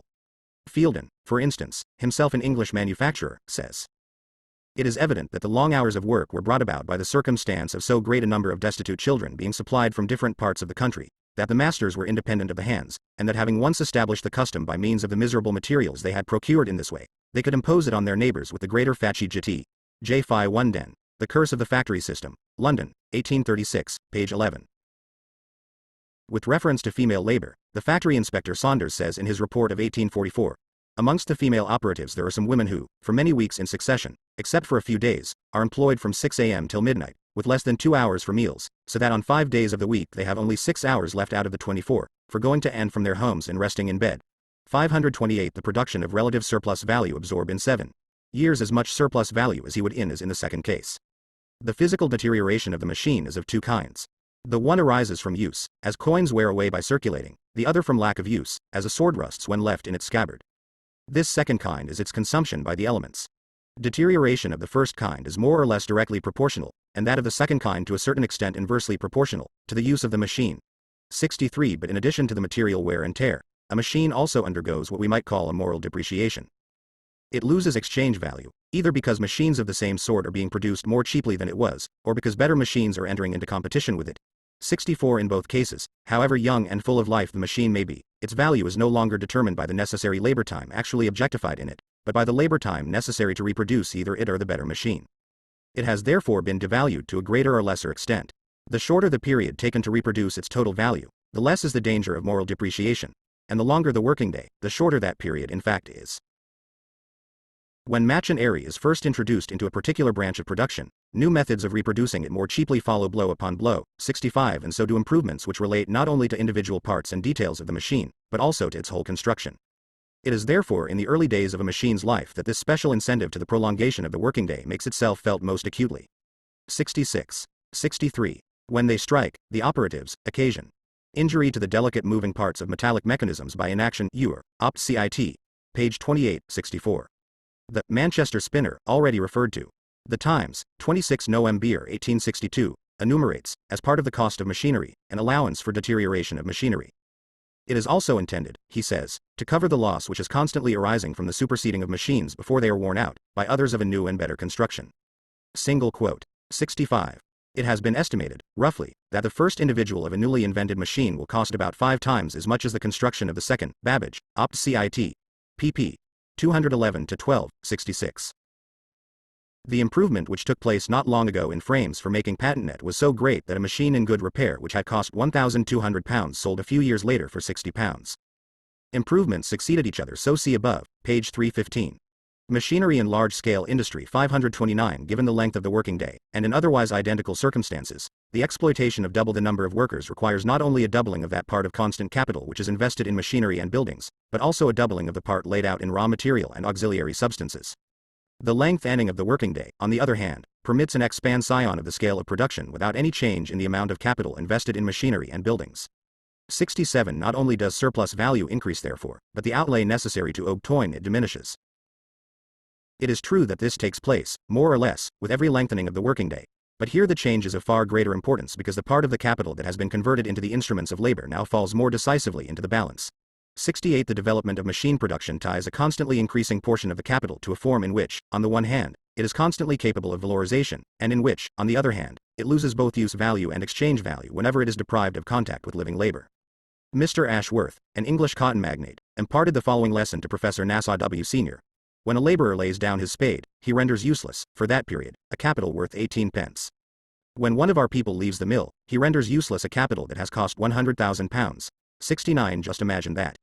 Making useless, if only for a single moment, a piece of capital that has cost £. It is in truth monstrous that a single one of our people should ever leave the factory. The increased use of rapidly that machines which had never been finished were abandoned in the hands of their makers, because new improvements had superseded their utility. Babbage, Opt. Cit. Page 233. In these times of stormy and rapid progress, therefore, the tool manufacturers soon extended the working day from its original 8 hours to 24, by using double sets of workers. 67. It is self-evident that, amid the ebbings and flowings of the markets and the alternate expansions and contractions of demand, occasions will constantly recur, in which the manufacturer may employ additional floating capital without employing additional fixed capital. If additional quantities of raw material can be worked up without incurring an additional expense for buildings and machinery, R. Torrens, on Wages in Combination, London, 1834, page 64, 68.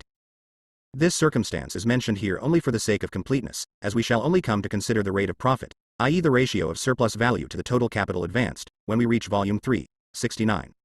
Senior, Letters on the Factory Act, London, 1837, pp.13-14. 530. The production of relative surplus value machinery, as Senior now realizes, having been instructed by Mr. Ashworth, makes a constantly increased prolongation of the working day, desirable. 70. Machinery produces relative surplus value, not only by directly reducing the value of labor power, and indirectly cheapening it by cheapening the commodities that enter into its reproduction, but also, when it is first introduced sporadically into an industry, by converting the labor employed by the owner of that machinery into labor of a higher degree, by raising the social value of the article produced above its individual value, and thus enabling the capitalist to replace the value of a day's labor power by a smaller portion of the value of a day's product. During this transitional period, while the use of machinery remains a sort of monopoly, profits are exceptional, and the capitalist endeavors to exploit thoroughly the sunny time of this his first love, by prolonging the working day as far as possible. The magnitude of the profit gives him an insatiable hunger for yet more profit. As machinery comes into general use in a particular branch of production, the social value of the machine's product sinks down to its individual value, and the following law asserts itself. Surplus value does not arise from the labor power that has been replaced by the machinery, but from the labor power actually employed in working with the machinery. Surplus value arises only from the variable part of capital, and we saw that the amount of surplus value depends on two factors, namely the rate of surplus value and the number of workers simultaneously employed. Asterisk. Given the length of the working day, the rate of surplus value is determined by the relative duration of the necessary labor and the surplus labor performed in the course of a working day. The number of 70, the great proportion of fixed to circulating capital, makes long hours of work desirable. With the increased use of machinery, etc., the motives to long hours of work will become greater, as the only means by which a large proportion of fixed capital can be made profitable. Ibid. pp. 11-13. I.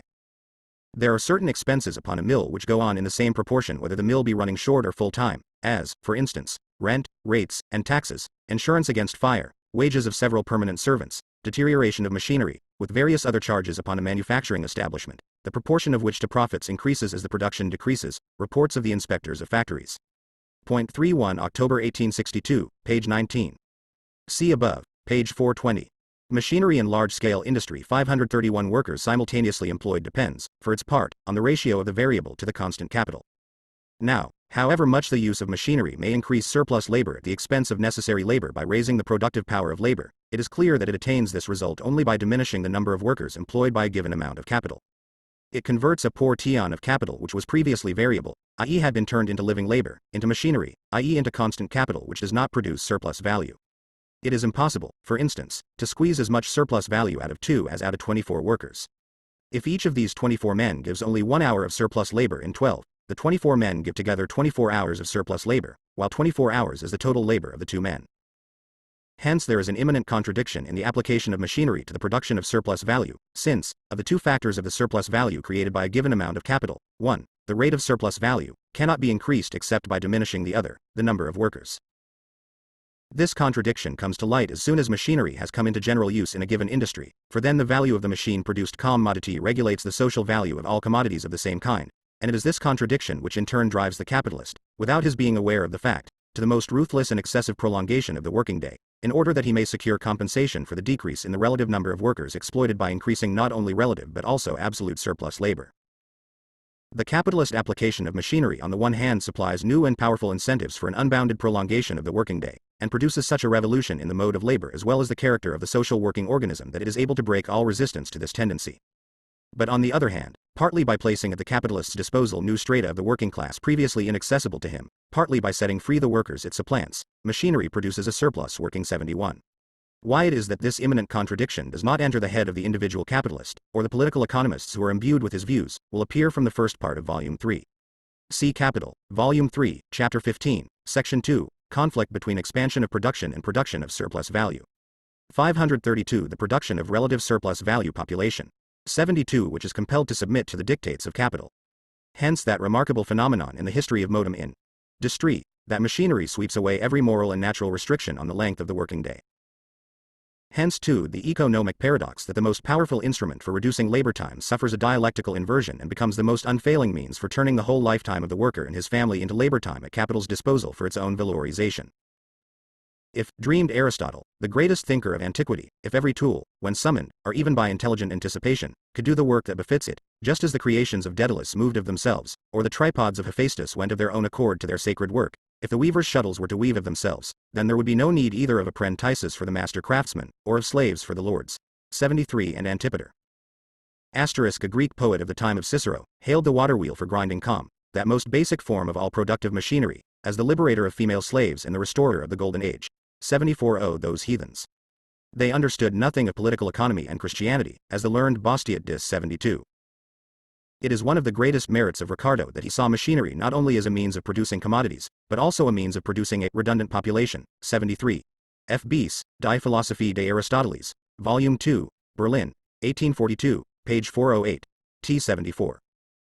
I give here the translation of this poem by Stolberg, because, just like our earlier quotations about the division of labor, it brings out the antithesis between the views of the ancients and the modems. Spare the hand that grinds the com, O miller girls, and softly sleep. Let Chanticleer announce the mom in vain. Deo has commanded the work of the girls to be done by the nymphs, and now they skip lightly over the wheels, so that the shaken axles revolve with their spokes and pull round the load of the revolving stones. Let us live the life of our fathers, and let us rest from work and enjoy the gifts that the goddess sends us. Gedichte aus dem griechischen Obersetzt von Christian Grot zu Stolberg, Hamburg, 1782. S. Ricardo, On the Principles of Political Economy and Taxation, 3rd EOO, London, 1821, page 478. The passage is taken from Aristotle, Politics, BKI, ch. 4. Page 10 of the translation by E. Barker, Oxford, 1946. See above, pp. 486-9. The English translation has been taken from the Moray Velling version of Capital. The original Greek is in the Greek Anthology, BKIX, number 418.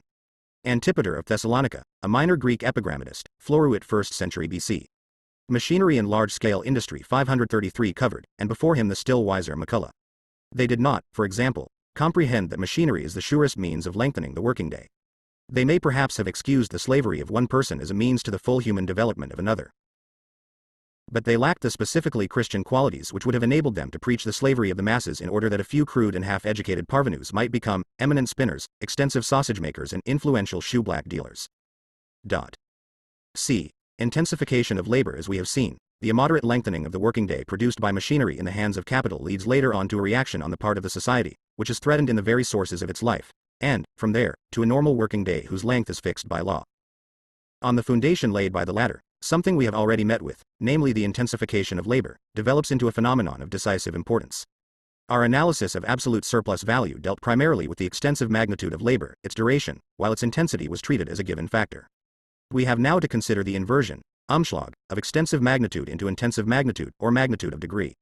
It is self-evident that in proportion as the use of machinery spreads, and the experience of a special class of worker, the machine worker, accumulates, the rapidity and thereby the intensity of labor undergoes a natural increase. Thus in England, in the course of half a century, the lengthening of the working day has gone hand in hand with an increase in the intensity of factory labor. Nevertheless, the reader will clearly see that we are dealing here, not with temporary paroxysms of labor but with labor repeated day after day with unvarying uniformity. Hence a point must inevitably be reached where extension of the working day and intensification of labor become mutually exclusive so that the lengthening of the working day becomes compatible only with a lower degree of intensity, and inversely, a higher degree of intensity only with a shortening of the working day. As soon as the gradual upsurge of working-class revolt had compelled Parliament compulsorily to shorten the hours of labor, and to begin by imposing a normal working day on factories properly so called, i.e. 534 the production of relative surplus VA, from the moment that it was made impossible once and for all to increase the production of surplus value by prolonging the working day, capital threw itself with all its might, and in full awareness of the situation, into the production of relative surplus value, by speeding up the development of the machine system. At the same time a change took place in the nature of relative surplus value. In general, relative surplus value is produced by raising the productivity of the worker, and thereby enabling him to produce more in a given time with the same expenditure of labor. The same amount of labor time adds the same value as before to the total product, but this unchanged amount of exchange value is spread over more use values. Hence the value of each single commodity falls. But the situation changes with the compulsory shortening of the hours of labor. This gives an immense impetus to the development of productivity and the more economical use of the conditions of production. It imposes on the worker an increased expenditure of labor within a time which remains constant, a heightened tension of labor power, and a closer filling up of the pores of the working day, i.e. a condensation of labor, to a degree which can only be attained within the limits of the shortened working day. This compression of a greater mass of labor into a given period now counts for what it really is, namely an increase in the quantity of labor. In addition to the measure of its extensive magnitude, labor time now acquires a measure of its intensity, or degree of density. 75 The denser hour of the 10-hour working day contains more labor, expended labor power, than the more porous hour of the 12-hour working day. Thus the product of one of the 10 hours has as much value as the product of 11 of the 12 hours, or even more. Apart from the increased yield of relative surplus value which results from the heightened productivity of labor, the same mass of value is now produced for the capitalist by, say, 3 hours of surplus labor and 6 hours of necessary labor, as was previously produced by 4 hours of surplus labor and 8 hours of necessary labor. We now come to the question of how the labor is intensified. 7s. There are, of course, always differences in intensity in the labor performed in different industries.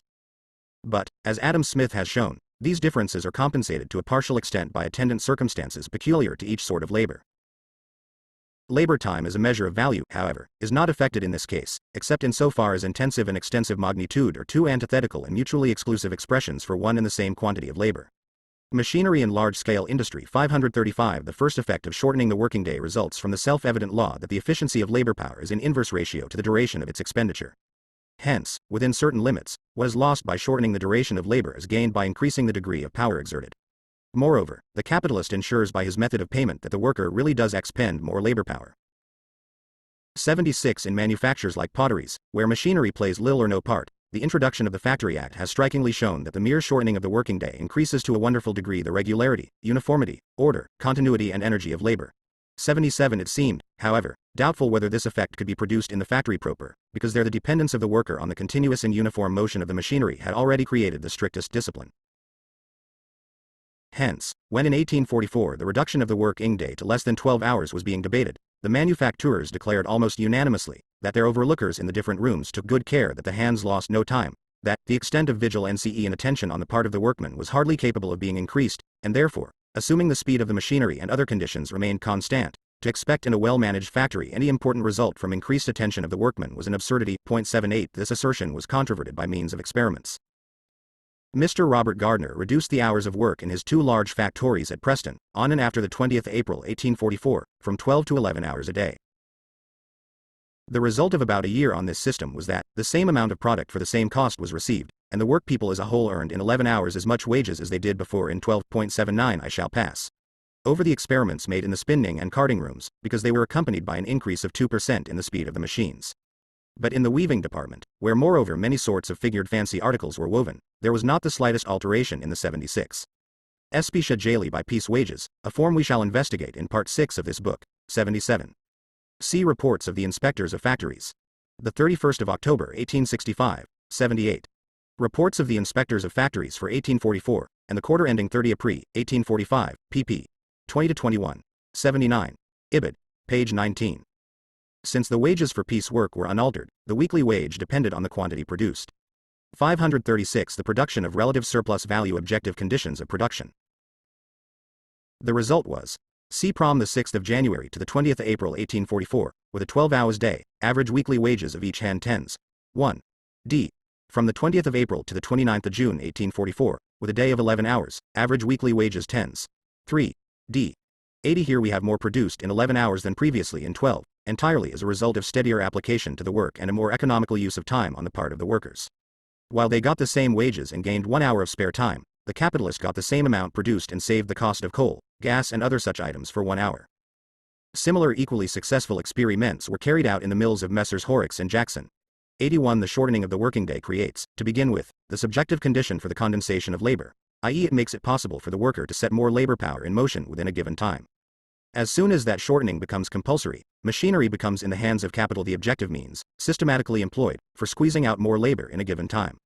This occurs in two ways. The speed of the machines is increased, and the same worker receives a greater quantity of machinery to supervise or operate. Improved construction of the machinery is necessary, partly to allow greater pressure to be put on the worker, partly because it is an inevitable concomitant of intensification of labor, since the legal limitation of the working day compels the capitalist to exercise the strictest economy in the cost of production. The improvements in the steam engine have increased the piston speed and at the same time have made it possible, by means of a greater economy of power, to drive more machinery with the same engine, while consuming the same amount of coal, or even a smaller amount. The improvements in the transmitting mechanism have lessened friction and reduced the diameter and weight of the shafts to a constantly decreasing minimum, something which strikingly distinguishes modem machinery from the older type. Finally, the improvements in the operative machines 80. Ibid. Page 20. 81. Ibid. Page .21. The moral element played an important part in the above experiments. The workers told the factory inspector, "We work with more spirit, we have the reward ever before us of getting away sooner at night, and one active and cheerful spirit pervades the whole mill, from the youngest piecer to the oldest hand, and we can greatly help each other." Ibid. Machinery in large-scale industry 537 have, while reducing their size, increased their speed and efficiency, as in the modern powerloom, or, while increasing the size of their frames, they have also increased the extent and number of their working parts, as in spinning mules, or added to the speed of those working parts by imperceptible alterations of detail, such as those which 10 years ago increased the speed of the spindles in self-acting mules by 1/5. The reduction of the working day to 12 hours dates in England from 1832. In 1836 a manufacturer stated, "The labor now undergone in the factories is much greater than it used to be. Compared with 30 or 40 years ago. Owing to the greater attention and activity required by the greatly increased speed which is given to the machinery." 82. In the year 1844, Lord Ashley, now Lord Shaftesbury, made in the House of Commons the following statements, which were supported by documentary evidence. "The labor performed by those engaged in the processes of manufacture is 3 times as great as in the beginning of such operations. Machinery has executed, no doubt, the work that would demand the sinews of millions of men, but it has also prodigiously multiplied the labor of those who are governed by its fearful movements." In 1815, the labor of following a pair of mules spinning cotton of number 40, reckoning 12 hours to the working day, involved a necessity of walking 8 miles. In 1832, the distance traveled in following a pair of mules, spinning cotton yarn of the same number, was 20 miles, and frequently more. In 1825 the spinner put up daily, on each of these mules, 208 stretches, making a total of 1,640 stretches in the course of the day. In 1832, the spinner put up on each mule 2,200 stretches, making a total of 4,400. In 1844, 2,400 stretches, making a total of 4,800, and in some cases the amount of labor required is even still greater. I have another document sent to me in 1842, stating that the labor is progressively increasing not only because the distance to be traveled is greater, but because the quantity of goods produced is multiplied, while the hands are fewer in proportion than before. And, moreover, because an inferior species of cotton is now often spun, which it is more difficult to work. In the carding room there has also been a great increase of labor. One person there does the work formerly divided between two. 82. John Fielden. OPCIT, page 32. 538. The production of relative surplus value in the weaving room, where a vast number of persons are employed, and principally females. The labor has increased within the last few years fully 10%, owing to the increased speed of the machinery in spinning. In 1838, the number of hanks spun per week was 18,000, in 1843 it amounted to 21,000. In 1819, the number of picks in power loom weaving per minute was 60. In 1842 it was 140, showing a vast increase of labor. 83. In the face of this remarkable level of intensity, which labor had already reached in 1844 under the 12 Hours Act, there appeared to be a justification for the assertion made at that time by the English manufacturers that any further progress in that direction was impossible, and therefore that any further reduction in the hours of labor would necessarily bring with it a drop in production. The apparent correctness of their reasoning will best be shown by the following contemporary statement by Leonard Horner, the factory inspector and tireless censor of the manufacturers. Now, as the quantity produced must, in the main, be regulated by the speed of the machinery, it must be the interest of the mill owner to drive it at the utmost rate of speed consistent with these following conditions, viz. The preservation of the machinery from too rapid deterioration, the preservation of the quality of the article manufactured, and the capability of the workman to follow the motion without a greater exertion than he can sustain for a constancy. One of the most important problems, therefore, which the owner of a factory has to solve, is to find out the maximum speed at which he can run, with a due regard to the above conditions. It frequently happens that he finds he has gone too fast, that breakages and bad work more than counterbalance the increased speed, and that he is obliged to slacken his pace. I therefore concluded, that as an active and intelligent mill owner would find out the safe maximum, it would not be possible to produce as much in 11 hours as in 12. I further assumed that the operative paid by piece work, would exert himself to the utmost consistent with the power of continuing at the same rate. 84. Horner therefore came to the conclusion, despite the experiments of Gardner and others. 83. Lord Ashley, OPCIT, pp. 6-9 Passam. 84. Reports of the inspectors of factories for the quarter ending the 30th of September 1844, and from the 1st October 1844 to 30 April, 1845, page 20. Machinery and large-scale industry 539. That a further reduction of the working day below 12 hours would necessarily diminish the quantity of the product. 8. 5. He himself cited his opinion of 1845 10 years later in order to show how much at that time he still underestimated the elasticity of machinery and of human labor power, both of which are simultaneously stretched to their utmost by the compulsory shortening of the working day. We now come to the period following the introduction of the 10 Hours Act in 1847 into the English cotton, woolen, silk and flax mills. The speed of the spindles has increased upon throstles 500, and upon mules 1000 revolutions a minute, i.e. the speed of the throstle spindle, which in 1839 was 4500 times a minute, is now, 1862. 5. And of the mule spindle, that was 5000, is now 6000 times a minute, amounting in the former case to 1/10, and in the second case to 1/5 additional increase. 86. James Naismith, the eminent civil engineer of Patricroft, near Manchester, explained in a letter to Leonard Homer, written in 1852, the nature of the improvements in the steam engine made between the years 1848 and 1852. After remarking that the horsepower of steam engines, being always estimated in the official returns according to the power of similar engines in 1828, 87 is only nominal, and can serve only as an index of their real power, he goes on to say, I am confident that from the same weight of steam engine machinery, we are now obtaining at least 50% more duty or work performed on the average, and that in many cases the identical steam engines which in the days of the restricted speed of 220 feet per minute, yielded so horsepower, are now yielding upwards of 85. Ibid. Page 22. 86. Reports of the Inspectors of Factories. Point 31 October 1862, page 62. 87. This changed with the Parliamentary Return of 1862. There the actual horsepower of the modem steam engines and water wheels appears in place of the nominal horsepower. The doubling spindles, too, are no longer included with the actual spinning spindles, as they were in the returns of 1839, 1850 and 1856. Further, in the case of woolen mills, the number of gigs is added, a distinction is made between jute and hemp mills on the one hand, and flax mills on the other, and finally, stocking weaving is for the first time inserted in the report. Full title: Factories. Return to an address of the Honourable House of Commons, dated the 24th of April 1861. Ordered by the House of Commons to be printed, the 11th of February 1862. TC above, page 511, n. 25, for the distinction between nominal and indicated horsepower, called here actual horsepower. 540. The production of relative surplus value 100. The modern steam engine of 100 horsepower is capable of being driven at a much greater force than formerly, arising from improvements in its construction, the capacity and construction of the boilers, etc. Although the same number of hands are employed in proportion to the horsepower as at former periods, there are fewer hands employed in proportion to the machinery.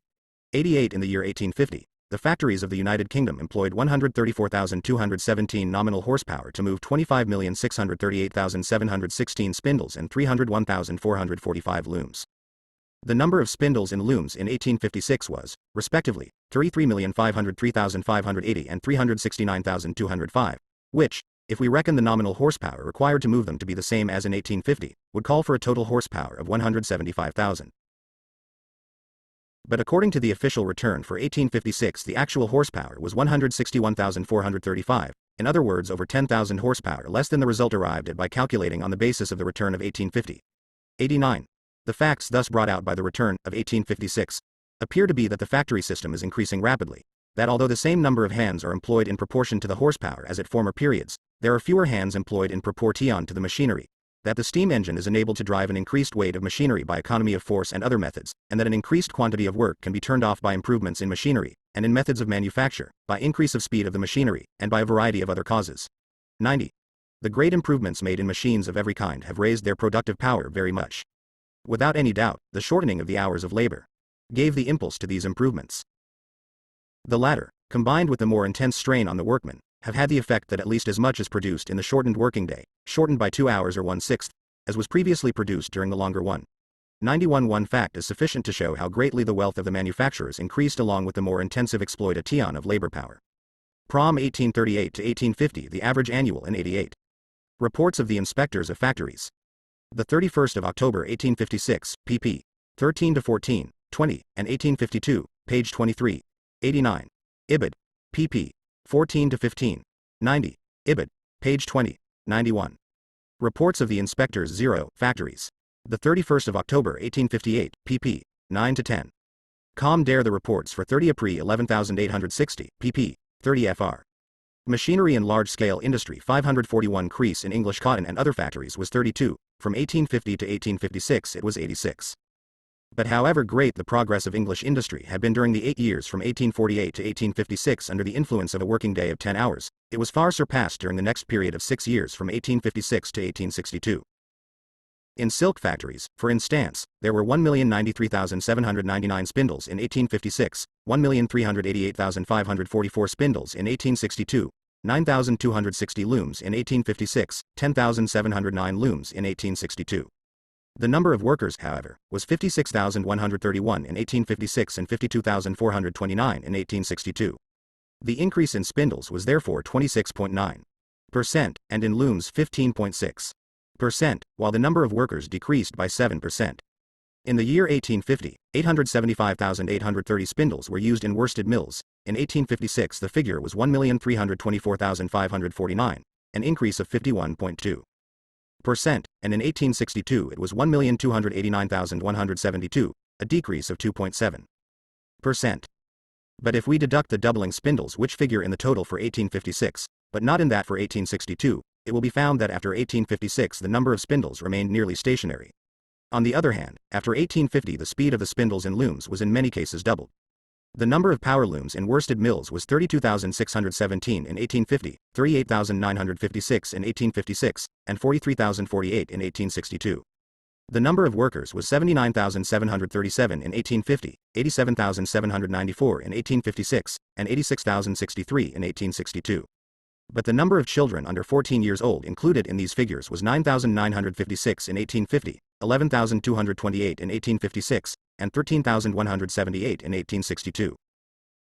Thus, in spite of the greatly increased number of looms in 1862, compared with 1856, the total number of workers employed decreased, and the number of children exploited increased. 92. On the 27th April 1863, Mr. Farron said in the House of Commons, "I have been informed by delegates from 16 districts of Lancashire and Cheshire, in whose behalf I speak, that the work in the factories is, in consequence of the improvements in Machinarie, constantly on the increase. Instead of as formerly one person with 2 helps tending 2 looms, one person now tends 3 looms without helps, and it is no uncommon thing for one person to tend 12 hours work, as is evident from the facts adduced." 92.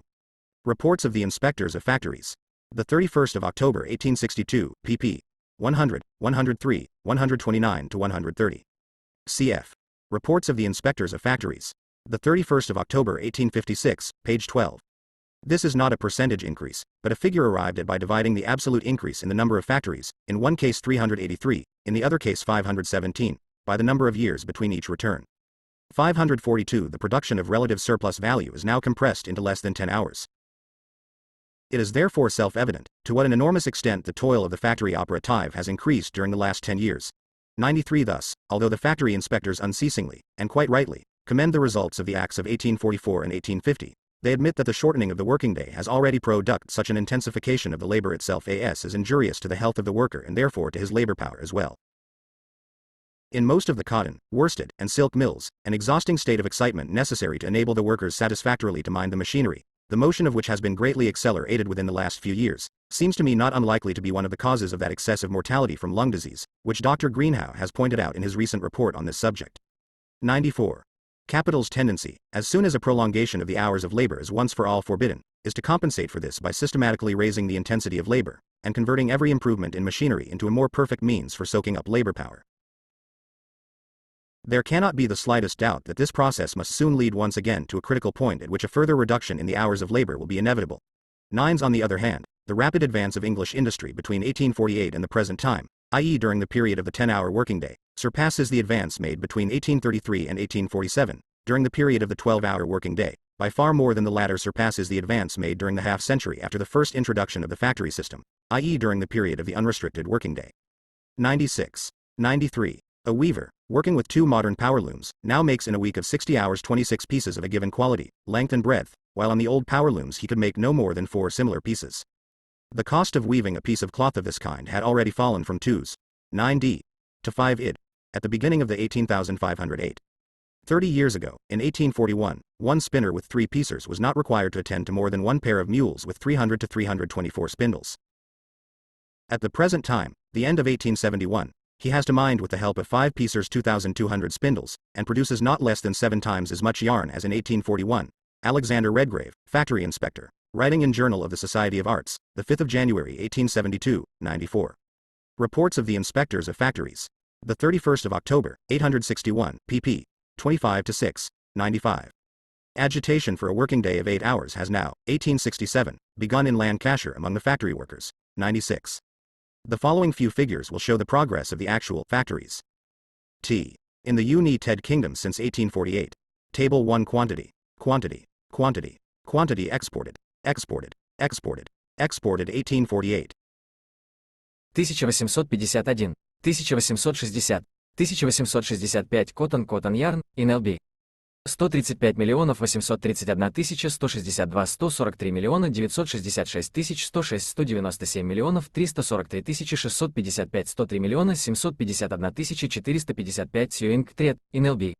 4 392 176. 6 297 554. 4 648 611 Cotton Cloth, NYDS.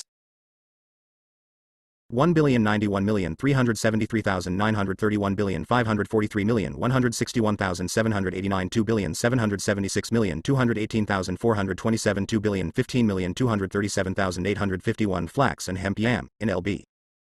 11 722 182. 18 841 326. 31 210 612. 36,777,334 Coth, yards. 88 901 519 129 106 753 143 996 773 247 21 529 SILK Yarn, NLB. 466,825 тысячных. 462,513 тысячных. 897,402 тысячных. 812,589 тысячных Cloth, NLB. 1 181 455. 1 307 293. T2,869,837 Wool Woolen and Worsted Yarns, NLB. 14 670 880. 27 533 968. 31,669,267 Cloth, yards. 151 231 153 190 371 537 278 837 418 1846. Ten yardas. Table 2 Value. Value. Value. Value exported 1848. 1851, 1860, 1865 британских фунтов стерлингов. Фунт стерлингов. Фунт стерлингов. Pound cotton yarn. 5,927,831 6,634,026 9,870,875 10,351,049 Cloth. 16,753,369 23,454,810 42,141,505 46,903,796 Flax and hemp yarn. Дефис. 493,449 951,426 1,801,272 2,505,497 Cloth. 2,802,789 4,107,396 4,804,803 9,155,318 Silk yarn. 77,789, 196,380, 826,107. 768,064 Cloth. 1,130,398 1,587,303 1,409,221 Wool yarn. 776,975 1,484,544 3,843,455 1,424,017 Cloth. S. 733,828 8,377,183 12,156,998 20,102,259. See the two Blue Books, Statistical Abstract for the United Kingdom, number 8, and number 13, London, 1861 and 1866. In Lancashire the number of mills. S44 the production of relative surplus value 4. The factory. At the beginning of this chapter we consider the physical constituents of the factory, the organization of the system of machinery. We saw there how machinery, by appropriating the labor of women and children, augments the quantity of human material for capital to exploit, how it confiscates the whole of the worker's lifetime by its immoderate extension of the working day, and finally how its progress, which permits an enormous increase in production within a shorter and shorter amount of time, serves as a means of systematically getting more work done within a given period of time, or, in other words, constantly exploiting labor power more intensively. We now turn to the factory as a whole, and indeed in its most developed form. Dr. Yu Ri, the Pindar of the automatic factory, describes it, on the one hand, as combined cooperation of many orders of workpeople, adult and young, intending with assiduous skill a system of productive machines continuously impelled by a central power, the prime mover, and on the other hand as a vast automaton, composed of various mechanical and intellectual organs, acting in uninterrupted concert for the production of a common object, all of them being subordinate to a self-regulated moving force. These two descriptions are far from being identical. In one, the combined collective worker appears as the dominant subject, Ebegriffen subject, and the mechanical automaton is the object. In the other, the automaton itself is the subject, and the workers are merely conscious organs, coordinated with the unconscious organs of the automaton, and together with the latter increased only 4% between 1839 and 1850, 19% between 1850 and 1856, and 33% between 1856 and 1862, while the number of persons employed in them during each of the above periods of 11 years increased absolutely, but diminished relatively. See reports of the inspectors of factories. The 31st of October 1862, page 63. In Lancashire the cotton trade predominates. That the very important role cotton plays in the textile industry as a whole may be seen from the following comparative figures. The cotton trade accounts for 45.2% of the total number of textile factories in the United Kingdom, 83.3% of the spindles, 81.4% of the power looms, 72.6% of the horsepower that sets them in motion, and 58.2% of the total number of persons employed, Ibid, pp. 62-3. These quotations are from Ewer, Philosophy of Manufactures, page 13. Machinery and large-scale industry 545 subordinated to the central moving force. The first description is applicable to every possible employment of machinery on a large scale, the second is characteristic of its use by capital, and therefore of the modern factory system. Ewer therefore prefers to present the central machine from which the motion comes as not only an automaton but an autocrat. In these spacious halls the benignant power of steam summons around him his myriads of willing menials. 97 Along with the tool, the skill of the worker in handling it passes over to the machine. The capabilities of the tool are emancipated from the restraints inseparable from human labor power. This destroys the technical foundation on which the division of labor in manufacture was based. Hence, in place of the hierarchy of specialized workers that characterizes manufacture, there appears, in the automatic factory, a tendency to equalize and reduce to an identical level every kind of work that has to be done by the minders of the machines, 98. In place of the artificially product distinctions between the specialized workers, it is natural differences of age and sex that predominate. Insofar as the division of labor reappears in the factory, it takes the form primarily of a distribution of workers among the specialized machines, and of quantities of workers, who do not however form organized groups, among the various departments of the factory, in each of which they work at a number of similar machines placed together. Only simple cooperation therefore takes place between them. The organized group peculiar to manufacture is replaced by the connection between the head worker and his few assistants. The essential division is that between workers who are actually employed on the machines, among whom are included a few who look after the engine, and those who merely attend them, almost exclusively children. More or less all the feeders, who supply the machines with the material which is to be worked up, are counted as attendants. In addition to these two principal classes, there is a numerically unimportant group whose occupation it is to look after the whole of the machinery and repair it from time to time, composed of engineers, mechanics, joiners, etc. This is a superior class of workers, in part scientifically educated, in part trained in a handicraft. They stand outside the 97. Ure, Op. Cit. Page 18. 98. Ibid. Page 20. Cr. Karl Marx, Misere de la Philosophie, pp. 140-41, English edition, pp. 124-5. 546. The production of relative surplus value realm of the factory workers, and are added to them only to make up an aggregate. 99. This division of labor is purely technical. All work at a machine requires the worker to be taught from childhood upwards, in order that he may learn to adapt his own movements to the uniform and unceasing motion of an automaton. Since the machinery, taken as a whole, forms a system of machines of various kinds, working simultaneously and in combination, cooperation based upon it requires the distribution of various groups of workers among the different kinds of machine. But machine production abolishes the necessity of fixing this distribution in the manner of manufacture, i.e. by constantly appropriating the same worker to the same function. Since the motion of the whole factory proceeds not from the worker but from the machinery, the working personnel can continually be replaced without any interruption in the labor process. The most striking proof of this is afforded by the relay system, put into operation by the manufacturers during their revolt of 1848 to 1850. Lastly, the speed with which machine work is learnt by young people does away with the need to bring up a special class of worker for exclusive employment by machinery. Point 2. The work of 99.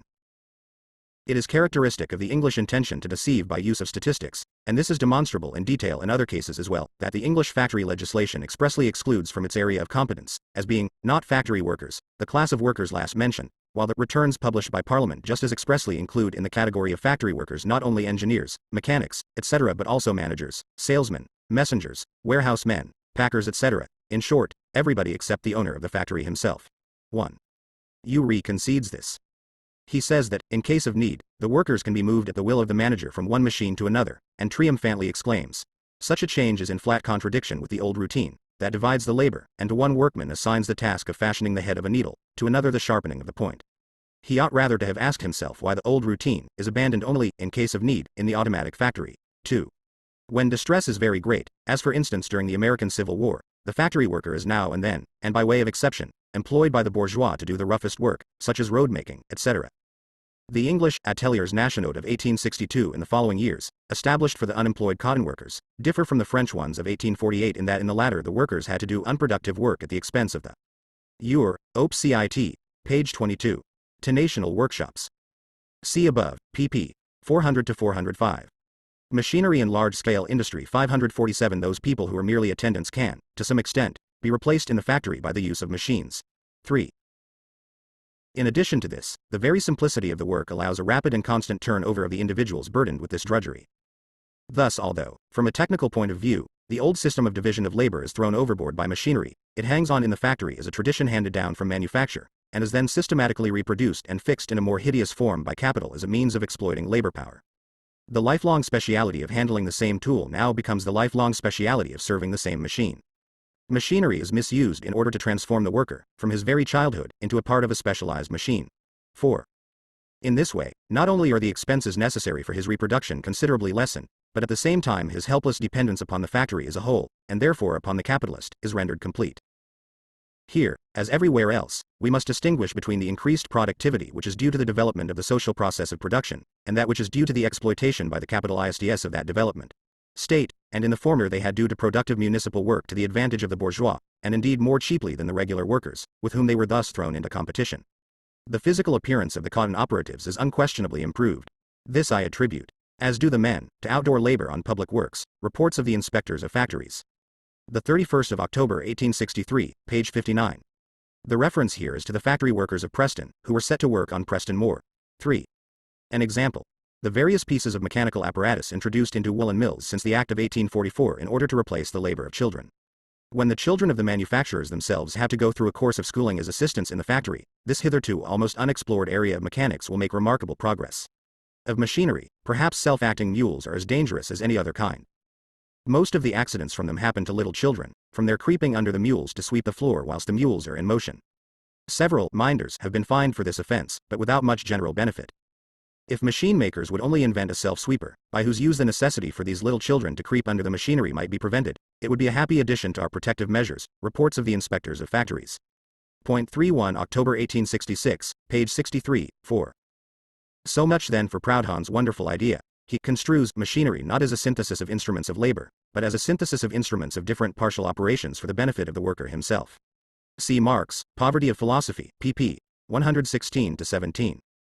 548 The production of relative surplus value in handicrafts and manufacture. The worker makes use of a tool. In the factory, the machine makes use of him. There the movements of the instrument of labor proceed from him. Here it is the movements of the machine that he must follow. In manufacture, the workers are the parts of a living mechanism. In the factory we have a lifeless mechanism which is independent of the workers, who are incorporated into it as its living appendages. The wearisome routine of endless drudgery in which the same mechanical process is ever repeated, is like the torture of Sisyphus. The burden of toil, like the rock, is ever falling back upon the worn-out drudge. Factory work exhausts the nervous system to the uttermost. At the same time, it does away with the many-sided play of the muscles, and confiscates every atom of freedom, both in bodily and in intellectual activity. 6. Even the lightening of the labor becomes an instrument of torture, since the machine does not free the worker from the work, but rather deprives the work itself of all content. Every kind of capitalist production, in so far as it is not only a labor process but also capital's process of valorization, has this in common, but it is not the worker who employs the conditions of his work, but rather the reverse, the conditions of work employ the worker.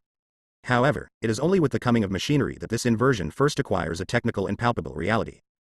Owing to its conversion into an automaton, the instrument of labor confronts the worker during the labor process in the shape of capital, dead labor, which dominates and soaks up living labor power. The separation of the intellectual faculties of the production process from manual labor, and the transformation of those faculties into powers exercised by capital over labor, is, as we have already shown, finally completed by large-scale S. F. Engels, Lage etc., page 217, English edition, page 205. Even a very ordinary and optimistic free trader like Molinari makes this remark. A man becomes exhausted more quickly when he watches over the uniform motion of a mechanism for 15 hours a day, than when he applies his physical strength throughout the same period of time.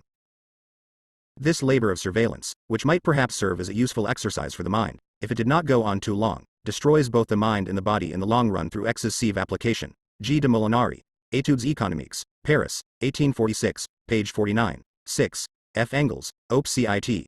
Page 216, English edition, page 204. This is in fact a quotation from Engels' footnote reference to a book by Dr. J. P. K., The Moral and Physical Condition of the Working Classes Employed in the Cotton Manufacture in Manchester, 1832. Machinery and Large-Scale Industry 549 Industry erected on the foundation of machinery. The special skill of each individual machine operator, who has now been deprived of all significance, vanishes as an infinitesimal quantity in the face of the science, the gigantic natural forces, and the mass of social labor embodied in the system of machinery, which, together with those three forces, constitutes the power of the master. This master, therefore, in whose mind the machinery and his monopoly of it are inseparably united, contemptuously tells his hands, whenever he comes into conflict with them, the factory operatives should keep in wholesome remembrance the fact that theirs is really a low species of skilled labor, and that there is none which is more easily acquired, or of its quality more amply remunerated, or which by a short training of the least expert can be more quickly, as well as abundantly, acquired. The master's machinery really plays a far more important part in the business of production than the labor and the skill of the operative, which 6 months' education can teach, and a common laborer can learn. 7. The technical subordination of the worker to the uniform motion of the instruments of labor, and the peculiar composition of the working group, consisting as it does of individuals of both sexes and all ages, gives rise to a barrack-like discipline, which is elaborated into a complete system in the factory, and brings the previously mentioned labor of superintendents to its fullest development, thereby dividing the workers into manual laborers and overseers, into the private soldiers and the NCOs of an industrial army. The main difficulty, in the automotive factory, lay, above all, in training human beings to renounce their desultory habits of work, and to identify themselves with the unvarying regularity of the complex automaton. To devise and administer a successful code of factory discipline, suited to the necessities of factory diligence, was the Herculean enterprise, the noble achievement of Arkwright. Even at the present day, When the system is perfectly organized and its labor lightened to the utmost, it is found nearly impossible to convert persons past the age of puberty into useful factory hands. 8. In the factory code, the capitalist formulates his autocratic power over his workers like 7. The Master Spinners and Manufacturers Defense Fund. Report of the Committee, Manchester, 1854, page 17. We shall see later that the master can sing quite a different tune when he is threatened with the loss of his jiving automaton. 8. Ure, Op. Cit. Page 15. Anyone who knows Arkwright's biography will be 550 the production of relative surplus value a private legislator, and purely as an emanation of his own will, unaccompanied by either that division of responsibility otherwise so much approved of by the bourgeoisie, or the still more approved representative system. This code is merely the capitalist caricature of the social regulation of the labor process which becomes necessary in cooperation on a large scale and in the employment in common of instruments of labor, and especially of machinery. The overseer's book of penalties replaces the slave driver's lash. All punishments naturally resolve themselves into fines and deductions from wages, and the law-giving talent of the factory Lycurgus so arranges matters that a violation of his laws is, if possible, more profitable to him than the keeping of them. 9. Unlikely to apply the epithet, noble, to this barber genius. Of all the great inventors of the 18th century, he was unquestionably the greatest thief of other people's inventions and the meanest character. 9. The slavery in which the bourgeoisie holds the proletariat chained is nowhere more conspicuous than in the factory system. Here ends all freedom in law and in fact. The operative must be in the mill at 5:30 in the morning. If he comes a couple of minutes too late, he is fined. If he comes 10 minutes too late, he is not let in until breakfast is over, and a quarter of the day's wages is withheld. He must eat, drink and sleep at command. The despotic bell calls him from his bed, his breakfast, his dinner. What a time he has of it, too, inside the factory. Here the employer is absolute lawgiver. He makes regulations at will, changes and adds to his codex at pleasure, and even if he inserts the craziest stuff, the courts say to the working man, since you have freely entered into this contract, you must be bound to it. These operatives are condemned from their 9th year to their death to live under the sword, physically and mentally. F. Engels, Op. Cit. Page 217, English translation, pp. 205-7. I shall illustrate what the courts say with 2 examples. One case occurred at Sheffield at the end of 1866. In that town a worker had engaged himself for 2 years in a steelworks. As a result of a dispute with his employer he left the works, and declared that under no circumstances would he work for that master any more. He was prosecuted for breach of contract, and condemned to 2 months' imprisonment. If the master breaks the contract, only a civil action can be. Sir Richard Arkwright, 1732-92, started out as a barber, and gleaned such mechanical knowledge as he had from conversations with customers. Despite this, he patented a spinning frame in 1769. It was later claimed that he had thereby stolen the invention of a certain Thomas Hayes. Then, in 1775, he patented a whole series of other inventions, none of which he had invented himself. Though deprived of his patents in 1781, a decision which was confirmed after a court action in 1785, he continued to develop new factories, and died leaving £500,000. The legendary author of the Constitution of Sparta. Machinery and large-scale industry 551 brought. All he risks is an award of damages. After the worker had served his 2 months' imprisonment, the master invited him to return to the works, pursuant to the contract. The worker said no, he had already been punished for the breach of contract. The master prosecuted again, the court condemned again, although one of the judges, Mr. Shee, publicly denounced it as a legal monstrosity that a man can periodically, as long as he lives, be punished over and over again for the same offense or crime. This judgment was handed down not by the great unpaid, the provincial Dogberries, but by one of the highest courts of justice in London. Added by Engels in the 4th German edition. This has now been done away with. With a few exceptions, such as when public gasworks are involved, the worker in England is now on an equal footing with the employer in case of breach of contract and can only be sued under civil law. The second case occurred in Wiltshire at the end of November 1863. Around 30 powerloom weavers employed by one Harrop, a cloth manufacturer at Leower's Mill, Westbury-Lee, struck work because the same Harrop indulged in the agreeable habit of making deductions from their wages for being late in the morning. 6d. For 2 minutes, is. For 3 minutes, and is. 6d. For 10 minutes. This is at the rate of 9s. Per hour, and £4.10 odd. Per day, whereas the annual average wage of the weavers never exceeded 10s to 12s a week. Harrop also appointed a boy to announce the starting time by a whistle, which he often did before 6 o'clock in the morning, and if the hands were not all there at the moment the whistle ceased, the doors were closed and those who were shut out were fined. As there was no clock on the premises, the unfortunate workers were at the mercy of the young Harrop-inspired timekeeper. The striking hands mothers of families as well as girls offered to resume work if the timekeeper were replaced by a clock, and a more reasonable scale of fines introduced. Harrop summoned 19 women and girls before the magistrates for breach of contract. To the utter indignation of all those present, they were each mulcted of 6d, and 2s, 6d, for costs. Harrop was followed from the court by a crowd of people who hissed him. A favorite operation with manufacturers is to punish workers by making deductions from their wages for faults in the material supplied to them. This method gave rise in 1866 to a widespread strike in the English pottery districts. The reports of the Children's Employment Commission, 1863-6, give cases where the worker not only receives no wages, but becomes, by means of his labor, and owing to the penal regulations, the debtor of his worthy master. The recent cotton crisis has also furnished edifying examples of the sharp-wittedness shown by the factory autocrats in making deductions from wages. Mr. R. Baker, the inspector of factories, says, I have myself had lately to direct prosecutions against one cotton mill occupier for having in these pinching and painful times deducted lot. A piece from some of the young workers employed by him, for the Sir Geon's certificate, for which he hymns 1F had only paid 6d, when only allowed by the law to deduct 3d, and by custom nothing at all. And I have been informed of another, who, in order to keep within the jaw, but to attain the same object, charges the poor children who work for him a shilling each, as a fee for learning them the art and mystery of cotton spinning, so soon as they are declared by the surgeon fit and proper persons for that occupation. There see above, page 401, n. 23. 552 The production of relative surplus value. Here we shall merely allude to the material conditions under which factory labor is performed. Every sense organ is injured by the artificially high temperatures, by the dust-laden atmosphere, by the deafening noise, not to mention the danger to life and limb among machines which are so closely crowded together, a danger which, with the regularity of the seasons, produces its list of those killed and wounded in the industrial battle. 1. The economical use of the social means of production, matured and forced as in a hothouse by the factory system, is turned in the hands of capital may therefore be undercurrent causes for such extraordinary exhibitions as strikes, not only wherever they arise, but particularly at such times as the present, which without explanation, render them inexplicable to the public understanding. He alludes here to a strike of powerloom weavers at Darwin, in June 1863.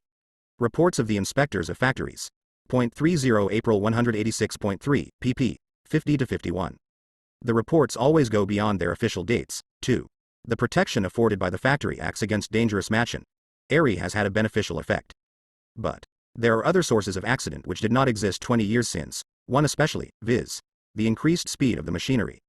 Wheels, rollers, spindles and shuttles are now propelled at increased and increasing rates. Fingers must be quicker and defter in their movements to take up the broken thread, for, if placed with hesitation or carelessness, they are sacrificed. A large number of accidents are caused by the eagerness of the workpeople to get through their work expeditiously. It must be remembered that it is of the highest importance to manufacturers that their machinery should be in motion, i.e. producing yarns and goods. Every minute's stoppage is not only a loss of power, but of production, and the workpeople are urged by the overlookers, who are interested in the quantity of work turned off, to keep the machinery in motion, and it is no less important to those of the operatives who are paid by the weight or piece, that the machines should be kept in motion. Consequently, although it is strictly forbidden in many, nay in most factories, that machinery should be cleaned while in motion, it is nevertheless the constant practice in most, if not in all, that the workpeople do, unreproved, pick out waste, wipe rollers and wheels, etc., while their frames are in motion. Thus from this cause only, 906 accidents have occurred during the 6 months. Though a great deal of cleaning is constantly going on day by day, yet Saturday is generally the day set apart for the thorough cleansing of the machinery, and a great deal of this is done while the machinery is in motion. Since cleaning is not paid for, the workpeople seek to get done with it as speedily as possible. Hence the number of accidents which occur on Fridays, and especially on Saturdays, is much larger than on any other day. On the former day the excess is nearly 12% over the average number of the 4 first days of the week, and on the latter day the excess is 25% over the average of the preceding 5. If the number of working hours on Saturday is taken into account, 70 hours on Saturday as compared with lot on other days, there is an excess of 65% on Saturdays over the average of the other 5 days, reports of the inspectors 01 factories. 31 October 1866, pp.9, 15-17. Machinery and large-scale industry 553 into systematic robbery of what is necessary for the life of the worker while he is at work, i.e. space, light, air and protection against the dangerous or the unhealthy concomitants of the production process, not to mention the theft of appliances for the comfort of the worker. 11 Was Fourier wrong when he called factories mitigated jails 112*5. The struggle between worker and machine, the struggle between the capitalist and the wage laborer starts with the existence of the capital relation itself. It rages throughout the period of manufacture, 13 but only since the introduction of 11. In Part 1 of Volume 3 I shall give an account of a recent campaign by the English manufacturers against the clauses in the Factory Acts that protect the hands against dangerous machinery. For the present, let this one quotation from the official report of Leonard Homer suffice. I have heard some mill owners speak with inexcusable levity of some of the accidents, such, for instance, as the loss of a finger being a trifling matter. A working man's living and prospects depend so much upon his fingers that any loss of them is a very serious matter to him. When I have heard such inconsiderate remarks made, I have usually put this question: Suppose you were in want of an additional workman, and two were to apply, both equally well qualified in other respects, but one had lost a thumb or a forefinger, which would you engage? There never was a hesitation as to the answer. The manufacturers have mistaken prejudices against what they have heard represented as pseudo-philanthropic legislation, reports of the inspectors of factories. Point 31 October 1855. These manufacturers are clever folk, and it was not without reason that they were enthusiastically in favor of the slaveholders' rebellion. T12. In those factories that have been longest subject to the Factory Acts, with their compulsory limitation of the hours of labor, and other regulations, many of the older abuses have vanished. The improvement of machinery in itself requires, to a certain extent, improved construction of the buildings, and this is of advantage to the workers. See Reports of the Inspectors of Factories. The 31st of October 1863, page 109, 13. See, among others, John Houghton, Husbandry and Trade Improved, London, 1727. The Advantages of the East India Trade, 1720, and John Bellers, Essays about the Poor, London, 1699. The masters and their workmen are, unhappily, in a perpetual war with each other. The invariable object of the former is to get their work done as cheaply as possible, and they do not see capital. Volume 3, Part 1, Chapter S, Section 2. T. The American Civil War. Les Bagnes Mitiges. The quotation is from Fourier, La Fosse in Leicester, E. Morcelli, Repugnant, Mensonnier, et I Antidote, L'Industrie Naturelle, Combini, Attrayante, Véridique, Donnant Quadruple Produit, Paris, 1835, page 59. 554 The production of relative surplus value machinery has the worker fought against the instrument of labor itself, capital's material mode of existence. He is in revolt against this particular form of the means of production because it is the material foundation of the capitalist mode of production. In the 17th century, nearly all Europe experienced workers' revolts against the ribbon loom, a machine for weaving ribbons and lace trimmings called in Germany Bandmehl, Schnürmehl, or Mehlenstuhl. 14 In the 1630s, a wind-driven sawmill, erected near London by a Dutchman, succumbed to the rage of the mob. Even as late as the beginning of the 18th century, sawmills driven by water overcame the opposition of the people only with great difficulty, supported as this opposition was by Parliament. No sooner had Everett constructed the first wool shearing machine to be driven by water power, 1758, than it was set on fire by 100,000 people who had been thrown out of work. 50,000 workers, who had previously lived by carding wool, petitioned Parliament against Arkwright's scribbling mills and carding engines. The large-scale destruction of machinery which occurred in the English manufacturing districts during the first 15 years of the 19th century, largely as a result of the employment of the power loom, and known as the Luddite movement, gave the anti-Jacobin government, composed of such people as Sidmouth and Castlereagh, a pretext for the most violent and reactionary measures. It took both time and experience before the workers learned to distinguish between machinery and its employment by capital, and therefore to transfer their attacks from the fail to employ every artifice to this purpose, whilst the latter are equally attentive to every occasion of distressing their masters into a compliance with higher demands, an enquiry into the causes of the present high price of provisions, 1767, pp. 61-2. The author, the Reverend Nathaniel Forster, is entirely on the side of the workers. 14. The ribbon loom was invented in Germany. The Italian Abbé Lancel Lotti, in a work that appeared in Venice in 1637, but was written in 1623, says this: Anthony M. Tiller of Danzig saw about 50 years ago in that town a very ingenious machine, which weaves 4 to 6 pieces at once. But the mayor of the town became apprehensive that this invention might throw a large number of workmen onto the streets, and therefore had the invention suppressed and the inventor secretly strangled or drowned. In Leiden, this machine was Marx is here citing the work by Secondo Lanciolotti, L. Hagidi, over O.G., Ingegni non inferiori di Passati, Party 2, Venice, 1637, on the basis of Johann Beckmann, Beitrage zur Geschichte der Erfindungen, Vol. I, Leipzig, 1786, pp. 125-32. Machinery and large-scale industry 555 Material instruments of production to the form of society which utilizes those instruments. 1. The struggles over wages within the manufacturing system presuppose manufacture, and are in no sense directed against its existence. The opposition to the establishment of manufactures proceeds from the guild masters in the privileged towns, not from the wage laborers.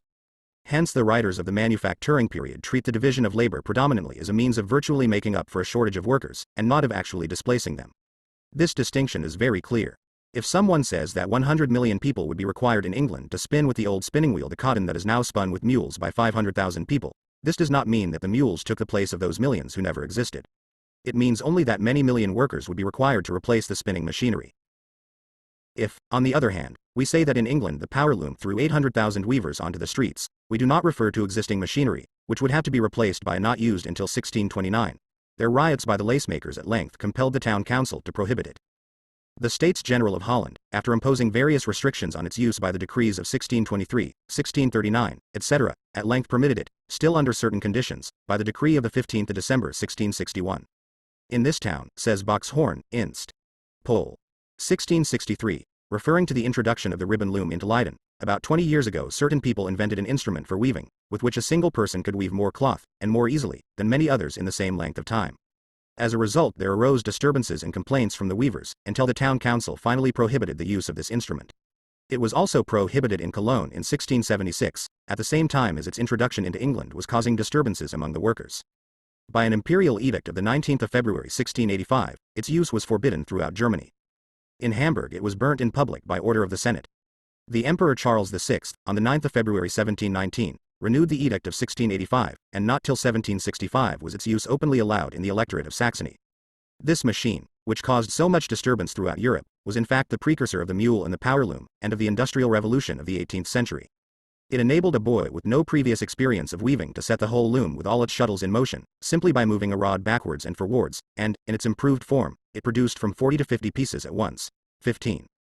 In old-fashioned manufactures the revolts of the workers against machinery, even to this day, occasionally take this crude form, as for instance in the case of the Sheffield file grinders in 1865. Full reference. M. Z. Boxholm, Marci Zueri Boxhorni Institutionem Politicarum, Iber Primus, Amsterdam, 1663.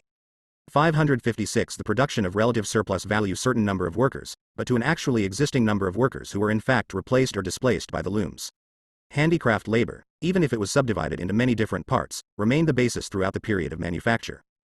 The demands of the new colonial markets could not be satisfied by the relatively small number of urban workers handed down from the Middle Ages, and the manufactures proper opened out new fields of production to the rural population which had been driven from the land by the dissolution of the feudal system.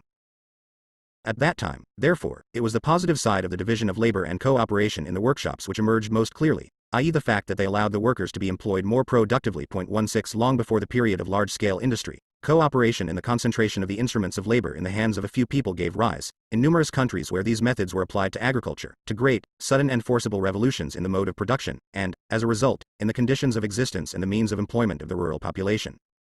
But here the struggle at first takes place more between large and small landed proprietors than between capital and wage labor.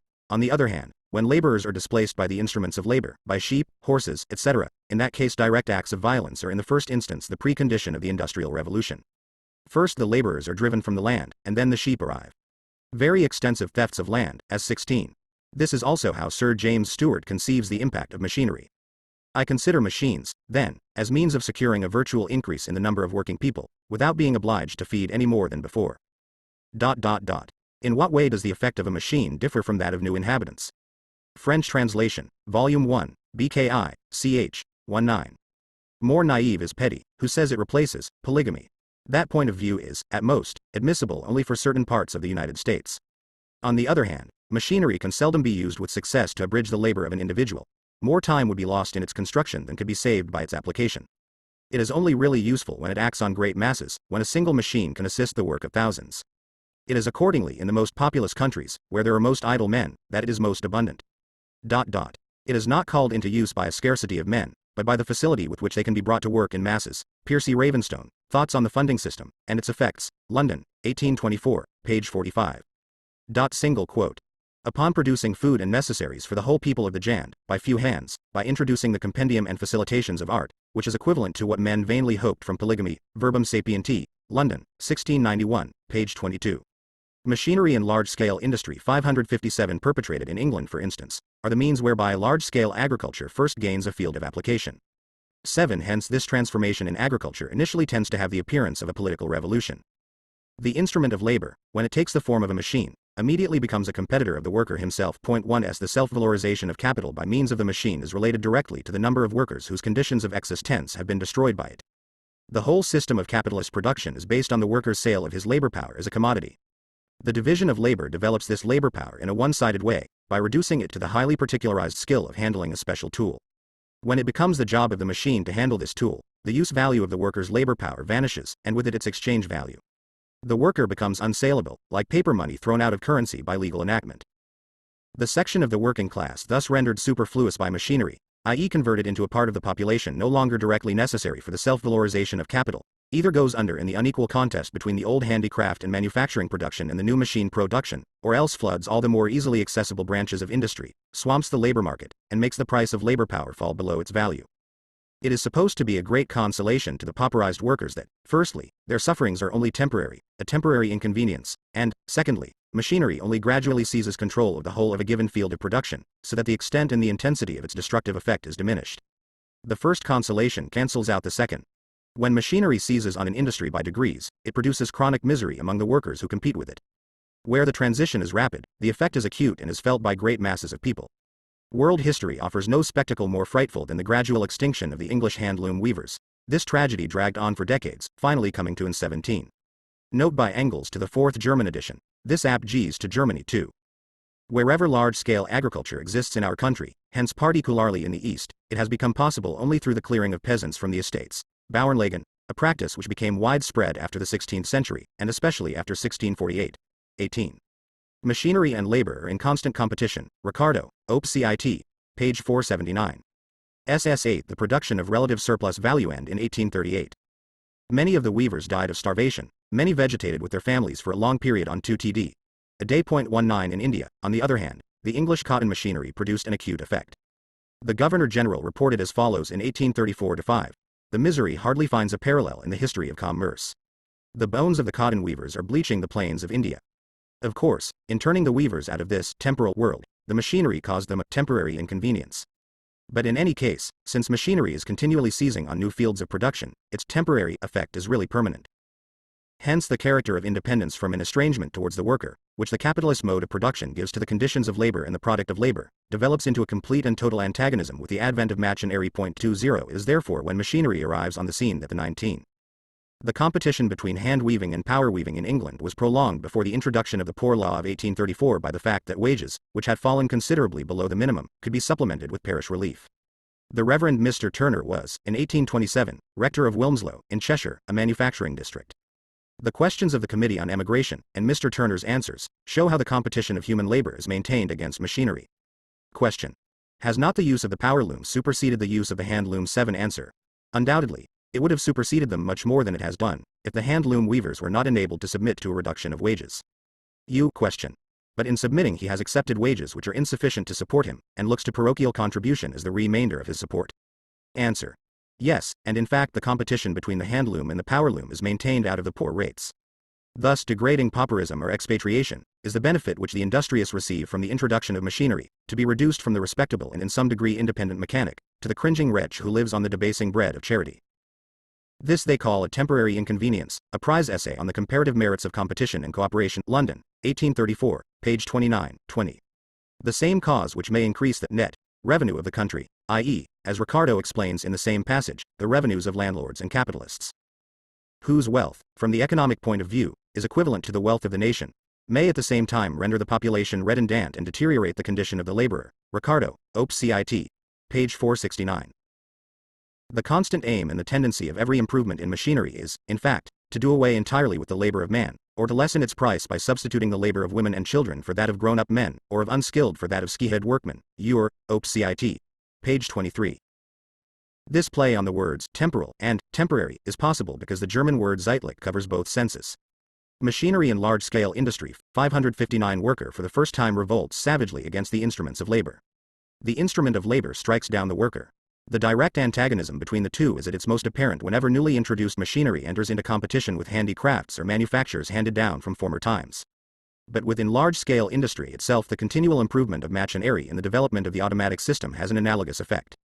The object of improved machinery is to diminish manual labor, to provide for the performance of a process or the completion of a link in a manufacture by the aid of an iron instead of the human apparatus. 2L. The adaptation of power to machinery here therefore moved by hand is almost of daily occurrence. The minor improvements in machinery having for their object economy of power, the production of better work, the turning off more work in the same time, or in supplying the place of a child, a female, or a man, are constant, and although sometimes apparently of no great moment, have somewhat important results. 22 feet. Whenever a process requires peculiar dexterity and steadiness of hand, it is withdrawn, as soon as possible, from the cunning workman, who is prone to irregularities of many kinds, and it is placed in charge of a peculiar mechanism, so self-regulating that a child can superintend it.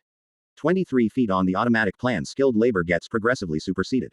24 feet. The effect of improvements in machinery, not merely in superseding the necessity for the employment of the same quantity of adult labor as before, in order to produce a given result, but in substituting one description of human labor for 21. Reports of the Inspectors of Factories. The 31st of October 1858, page 43, 22. Reports of the Inspectors of Factories. The 31st of October 1856, page 15, 23. Ure, Op. Cit. Page 19. The great advantage of the machinery employed in brickmaking consists in this, that the employer is made entirely independent of skilled laborers. Children's Employment Commission, 5th Report, London, 1866, page 130, n.46. Mr. A. Storick, Superintendent of the Machine Department of the Great Northern Railway, says with regard to the building of machines, locomotives, etc. Expensive English workmen are being less used every day. The production of the workshops of England is being increased by the use of improved tools, and these tools are again served by a low class of labor. Formerly their skilled labor necessarily produced all the parts of engines. Now the parts of engines are produced by labor with less skill, but with good tools. By tools, I mean engineers' machinery, lathes, planing machines, drills, and so on. Royal Commission on Railways, Minutes of Evidence, N. 17,862 and N. 17,863, London, 1867, 24. Ure, Op. Cit. Page 20. 560. The production of relative surplus value. Another, the less skilled for the more skilled, juvenile for adult, female for male, causes a fresh disturbance in the rate of wages. 25. The effect of substituting the self-acting mule for the common mule, is to discharge the greater part of the men spinners, and to retain adolescents and children. 26. The machine system's extraordinary capacity for expansion is a result of accumulated practical experience, the extent of the mechanical instruments already available for use, and the constant advance of technology. It has shown what giant strides it can take under the pressure of the shortened working day. But who in 1860, the year in which the English cotton industry reached its zenith, would have dreamt of the galloping pace of improvements in machinery, and the corresponding displacement of manual labor, which the stimulus of the American Civil War called forth in the following 3 years? A couple of examples from the reports of the Inspectors of Factories will suffice on this point. A Manchester manufacturer states, "We formerly had 75 carding engines, now we have 12, doing the same quantity of work. We are doing with fewer hands by 14, at a saving in wages of £10 a week. Our estimated saving in waste is about 10% in the quantity of cotton consumed." In another fine spinning mill in Manchester, I was informed that through increased speed and the adoption of some self-acting processes, a reduction had been made, in number, of a fourth in one department, and of above half in another, and that the introduction of the combing machine in place of the second carding, had considerably reduced the number of hands formerly employed in the carding room. Another spinning mill is estimated to effect a saving of hands of 10%. Messrs. Gilmore, spinners at Manchester, make this statement: "In our blowing room department we consider our expense with new machinery is fully 1/3 less in wages and hands. In the jack frame and drawing frame room, about 1/3 less in expense, and likewise 1/3 less in hands. In the spinning room about 1/3 less in expenses." But this is not all. When our yarn goes to the manufacturers, it is so much better by the application of our new machinery, that they will produce a greater quantity of cloth, and cheaper than from the yarn produced by old machinery. 27. Mr. Redgrave, the factory inspector, remarks in connection with this: "The reduction of hands against increased production is, in fact, 25. Ure, Op. Cit. Page 321. 26. Ibid. Page 23, 27. Reports of the Inspectors of Factories. The 31st of October 1863, pp. 108-9. Machinery and large-scale industry. 561. Constantly taking place. In woolen mills the reduction commenced some time since, and is continuing. A few days since, the master of a school in the neighborhood of Rochdale said to me, that the great falling off in the girls' school is not only caused by the distress, but by the changes of machinery in the woolen mills, in consequence of which a reduction of 70 short-timers had taken place." 28. The following table shows the total result of the mechanical improvements in the English cotton industry resulting from the American Civil War. Number of factories: England and Wales, Scotland, Ireland. 1858, 2046, 152, 12, United Kingdom. 2,210 тысячных. 1861, 1868 2,715 тысячных. 2,405 тысячных 163. 131,9. 13 2,887 тысячных. 2,549 Number of power looms: 1858, 275,590, 21,624, 1,633, United Kingdom. 298,847 тысячных. 1861, 1868 368,125 тысячных. 344,719 тысячных 30,110 тысячных. 31,864 тысячных 1,757 тысячных. 2,746 399,992. 379,329. England and Wales, Scotland, Ireland 28. Ibid. Page 109.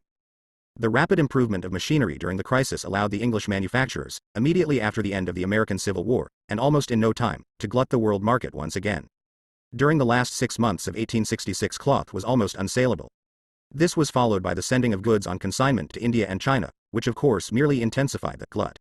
At the beginning of 1867, the manufacturers resorted to their usual way out of the difficulty. They reduced wages by 5%. The workers resisted this, and made the theoretically quite correct assertion that the only remedy was to work short time, 4 days a week. After holding out for some time, the self-appointed captains of industry had to make up their minds to introduce short time, with reduced wages in some places, and in others without reduced wages. The table was compiled from the following 3 parliamentary returns. Return to an address of the Honourable the House of Commons, the 15th of April 1856. Return to an address of the Honourable the House of Commons, the 24th of April 1861. Return to an address of the Honourable the House of Commons, S. Decem Beer 1867. 562 The production of relative surplus value number of spindles 1858. 1861. 1868 England and Wales. 25,818,576. 28,352,152. 30,478,228 Scotland. 2,041,129. 1,915,398. 1,397,546 Ireland. 150,512. 119,944. 124,240 United Kingdom. 28,010,217. 30,387,494. 32,014 Number of persons employed 1858. 1,861. 1868 England and Wales. 341,170. 407,598. 357,052 Scotland. 34,698. 41,237. 39,809 Ireland. 3,345. 2,734. 4,203 United Kingdom. 379,213. 451,569. 401,064 Hence, between 1861 and 1,868,338 cotton factories disappeared. In other words, more productive machinery on a larger scale was concentrated in the hands of a smaller number of capitalists. The number of power looms decreased by 20,663, but since their product increased in the same period, an improved loom yielded more than an old one. Finally, the number of spindles increased by 1,612,541, while the number of workers employed decreased by 50,505. The temporary misery inflicted on the workers by the cotton crisis was therefore heightened and made permanent by the rapid and continuous progress of machinery. But machinery does not just act as a superior competitor to the worker, always on the point of making him superfluous. It is a power inimical to him, and capital proclaims this fact loudly and deliberately, as well as making use of it. It is the most powerful weapon for suppressing strikes, those periodic revolts of the working class against the autocracy of capital. 29 According to Gaskell, the steam engine was from the very first an antagonist of human power, an antagonist that enabled the capitalists to tread underfoot the growing demands of the workers, which threatened to 29. The relation of master and man in the blown flint and bottle trades amounts to a chronic strike. Hence the impetus given to the manufacture of pressed glass, in which the chief operations are done by machinery. One Fin in Newcastle, which formerly produced 350,000 lb of blown flint glass per annum, now produces instead 3,500,000 lb of pressed glass. Children's Employment Commission, 4th Report, 1865, pp. 261-2. Machinery and large-scale industry 563 drive the infant factory system into crisis. 30 It would be possible to write a whole history of the inventions made since 1830 for the sole purpose of providing capital with weapons against working-class revolt. We would mention, above all, the self-acting mule, because it opened up a new epoch. The automatic system. 31. Naismith, the inventor of the steam hammer, gave the following evidence before the Commission on Trades Unions, with regard to the improvements in machinery he himself introduced as a result of the widespread and long-lasting strikes of the engineers in 1851. The characteristic feature of our modern mechanical improvements is the introduction of self-acting tool machinery. What every mechanical workman has now to do, and what every boy can do, is not to work himself but to superintend the beautiful labor of the machine. The whole class of workmen that depend exclusively on their skill is now done away with. Form 1 Early, I employed 4 boys to every mechanic. Thanks to these new mechanical combinations, I have reduced the number of grown-up men from 1,500 to 750. The result was a considerable increase in my profits. Urey says this of the coloring machines used in calico printing. At length capitalists sought deliverance from this intolerable bondage, namely the terms of their contracts with the workers, which they saw as burdensome, in the resources of science, and were speedily reinstated in their legitimate rule, that of the head over the inferior members. Then, speaking of an invention for dressing warps, whose immediate occasion was St. Ike, he says, the combined malcontents, who fancied themselves impregnably entrenched behind the old lines of division of labor, found their flanks turned and their defenses rendered useless by the new mechanical tactics, and were obliged to surrender at discretion. Of the invention of the self-acting mule, he says, a creation destined to restore order among the industrious classes. This invention confirms the great doctrine already propounded, that 30. Gaskell, The Manufacturing Population of England, London, 1833, pp. 11-12, 31. Mr. Fairbairn discovered several very important applications of machinery to the construction of machines as a result of strikes in his own factory. Sir Peter Fairbairn, 1799-1861, engineer and inventor. He set up a machine factory in Lee DS in 1828. 10th Report of the Commissioners appointed to inquire into the organisation and rules of trades unions and other associations, together with minutes of evidence, London, 1868, pp. 63-4. S64 The production of relative surplus value when capital enlists science into her service, the refractory hand of labor will always be taught docility. 32 Although Ewer's work AP paired in 1835, at a time when the factory system was still comparatively little developed, it remains the classical expression of the spirit of the factory, not only because of its undisguised cynicism, but also because of the naivete with which it blurts out the thoughtless contradictions of the capitalist brain. For instance, after unfolding the above-mentioned doctrine, that capital, with the aid of science, which has been taken onto the payroll, always reduces the refractory hand of labor to docility, he waxes indignant because physico-mechanical science has been accused of lending itself to the rich capitalist as an instrument for harassing the poor.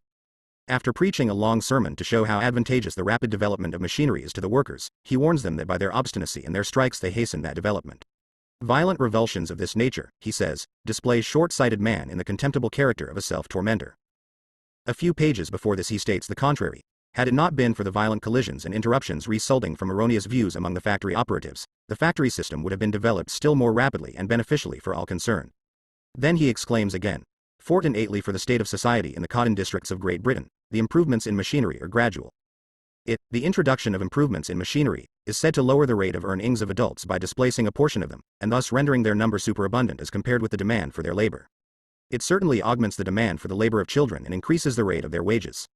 On the other hand, this same dispenser of consolation defends the lowness of the children's wages on the ground that it prevents parents from sending their children into the factory at too early an age. The whole of his book is a vindication of a working day of unrestricted length. That Parliament should forbid children of 13 years of age to be exhausted by working 12 hours a day reminds his liberal soul of the darkest days of the Middle Ages. This does not prevent him from calling upon the factory workers to thank Providence, which by means of machinery has given them the leisure to think of their immortal interests. 33-32. Ewer, Op. Cit. pp. 367-70, 33. Ibid. pp.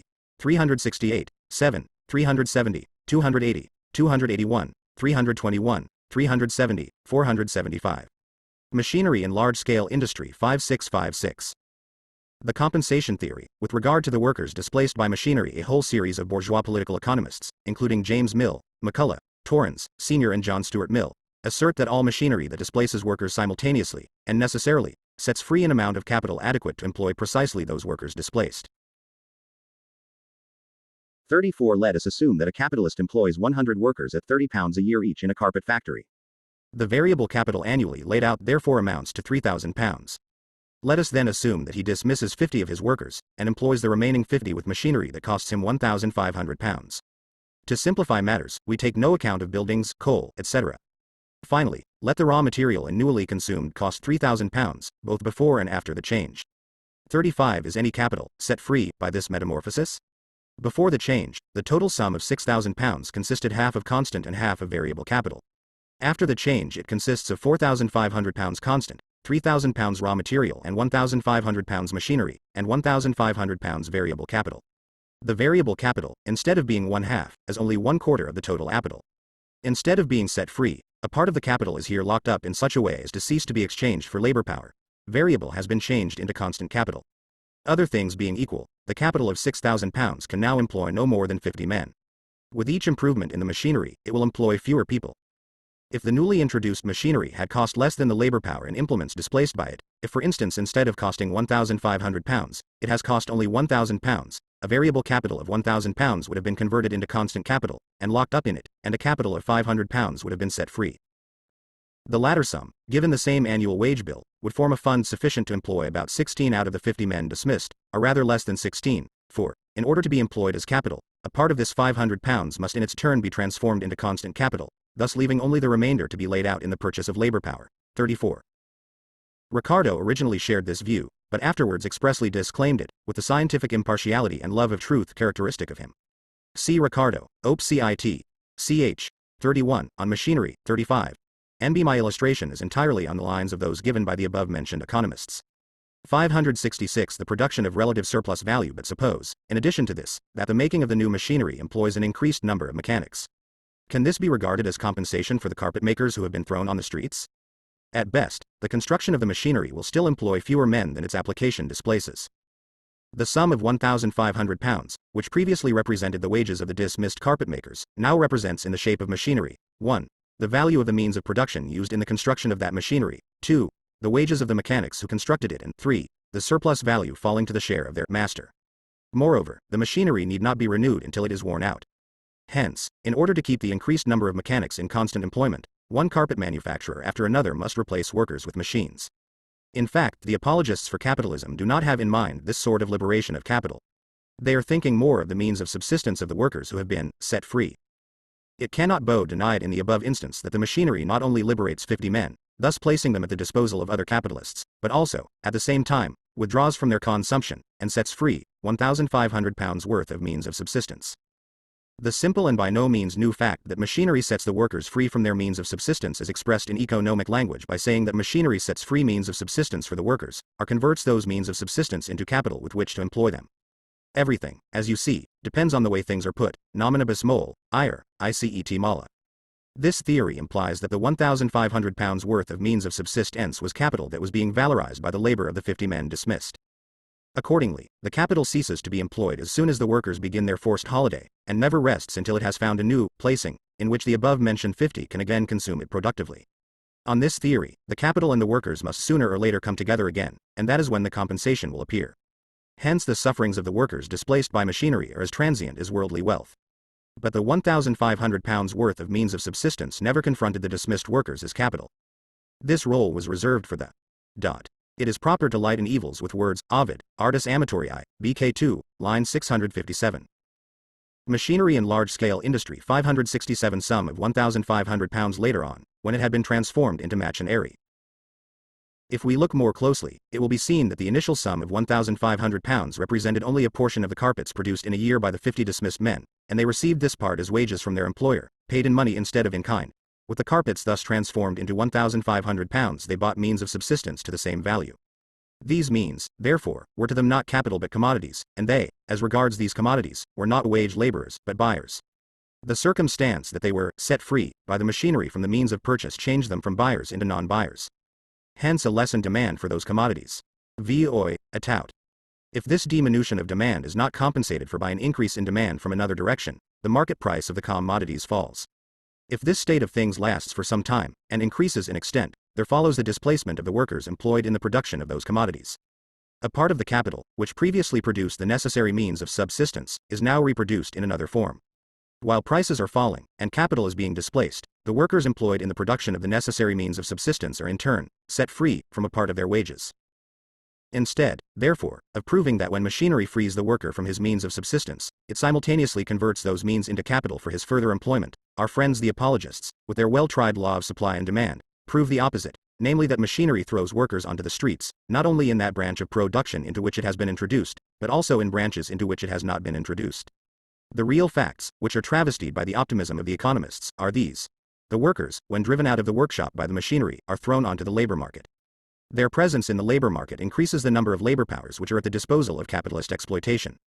In Part 7 we shall see that this effect of machinery, which has been represented as a compensation for the working class, is, on the contrary, a most frightful scourge.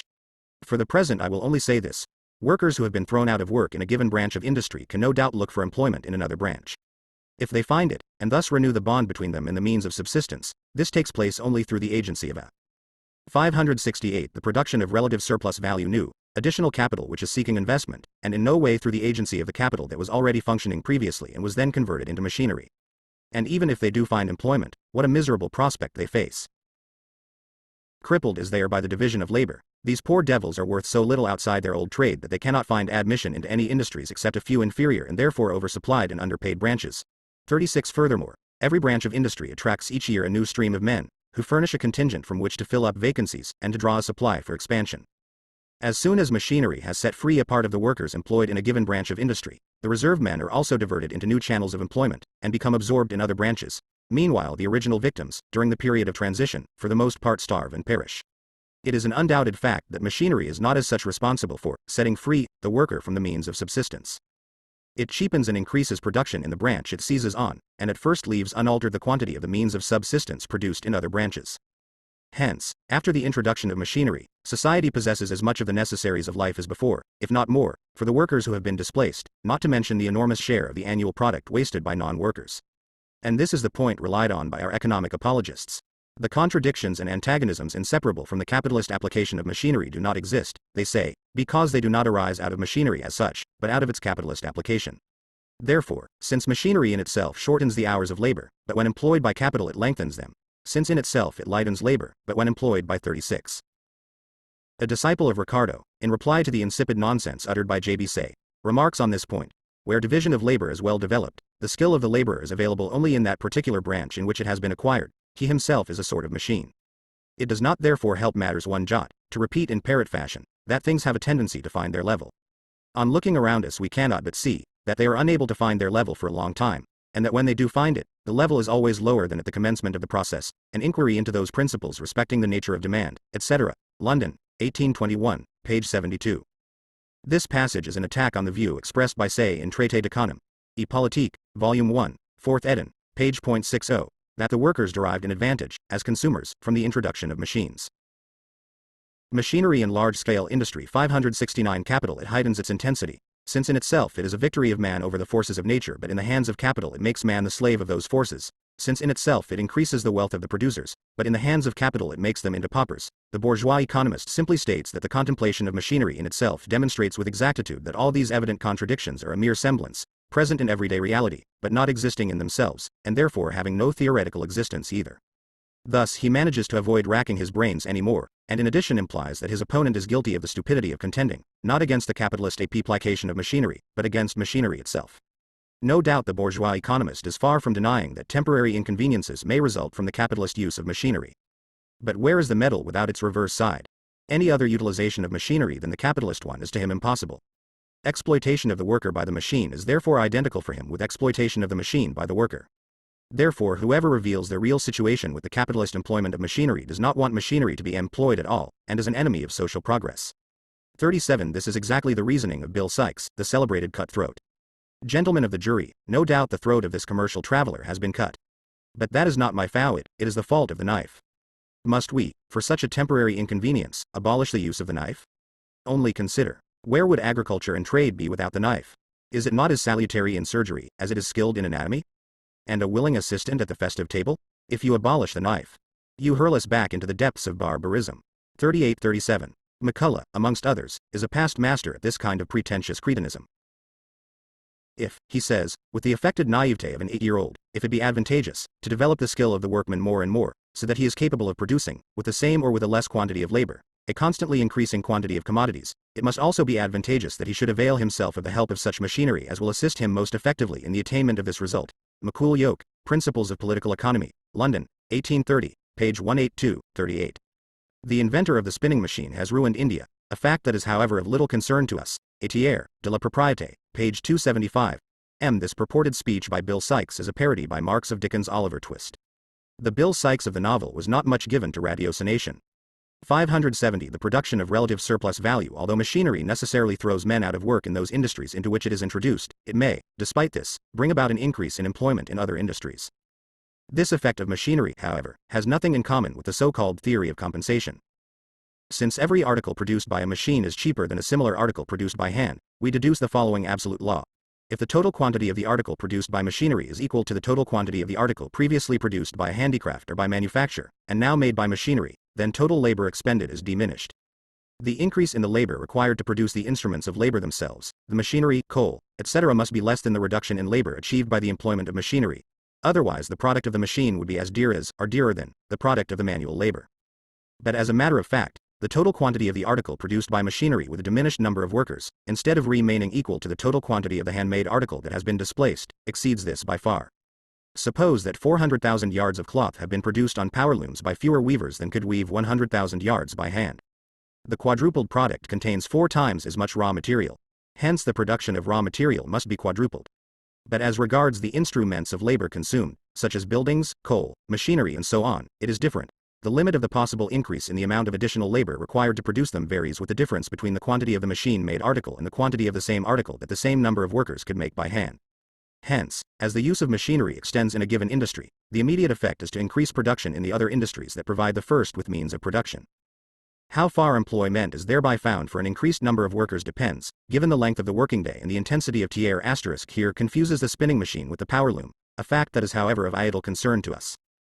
This is the French historian and politician Louis Adolphe Thiers, 1797 to 1877, representative par excellence of the French bourgeoisie, who accepted each of the successive governmental forms in 19th century France, provided he could fill them with a bourgeois content, and finally presided over the crushing of the Paris Commune of 1871 as head of the French state.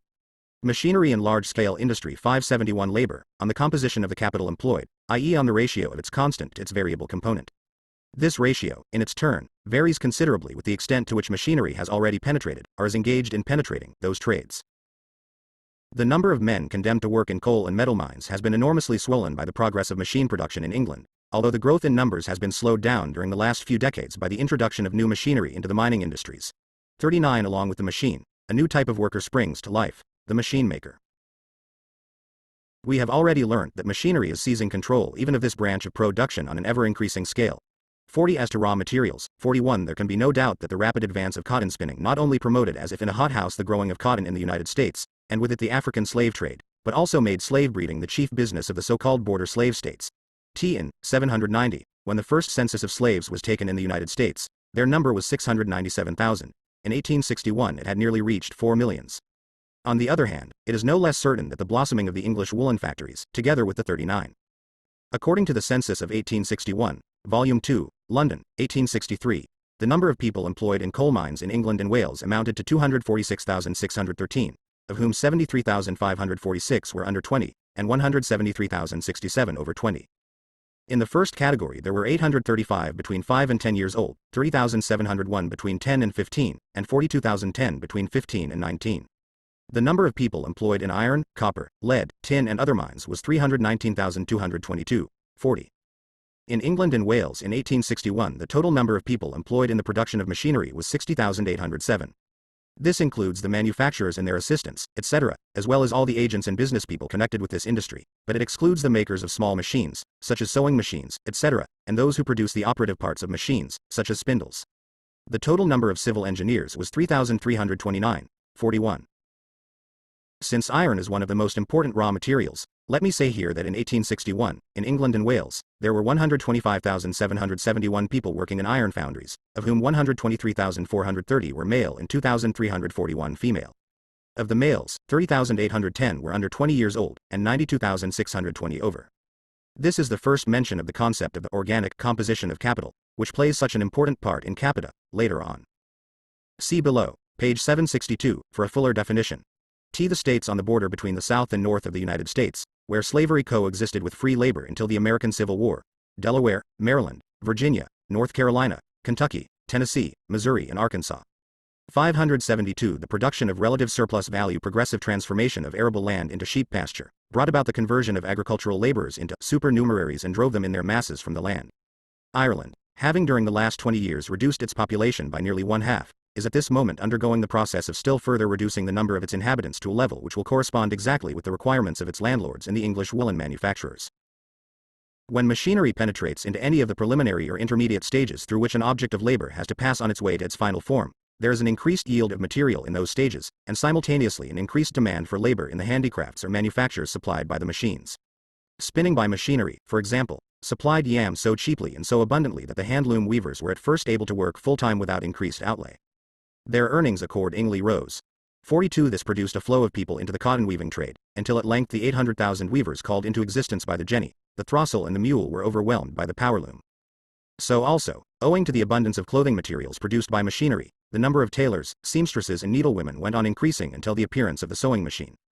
In proportion as machinery, with the aid of a relatively small number of workers, increases the mass of raw materials, half-finished products and instruments of labor, the working up of these raw materials and half-finished products becomes split up into innumerable subdivisions.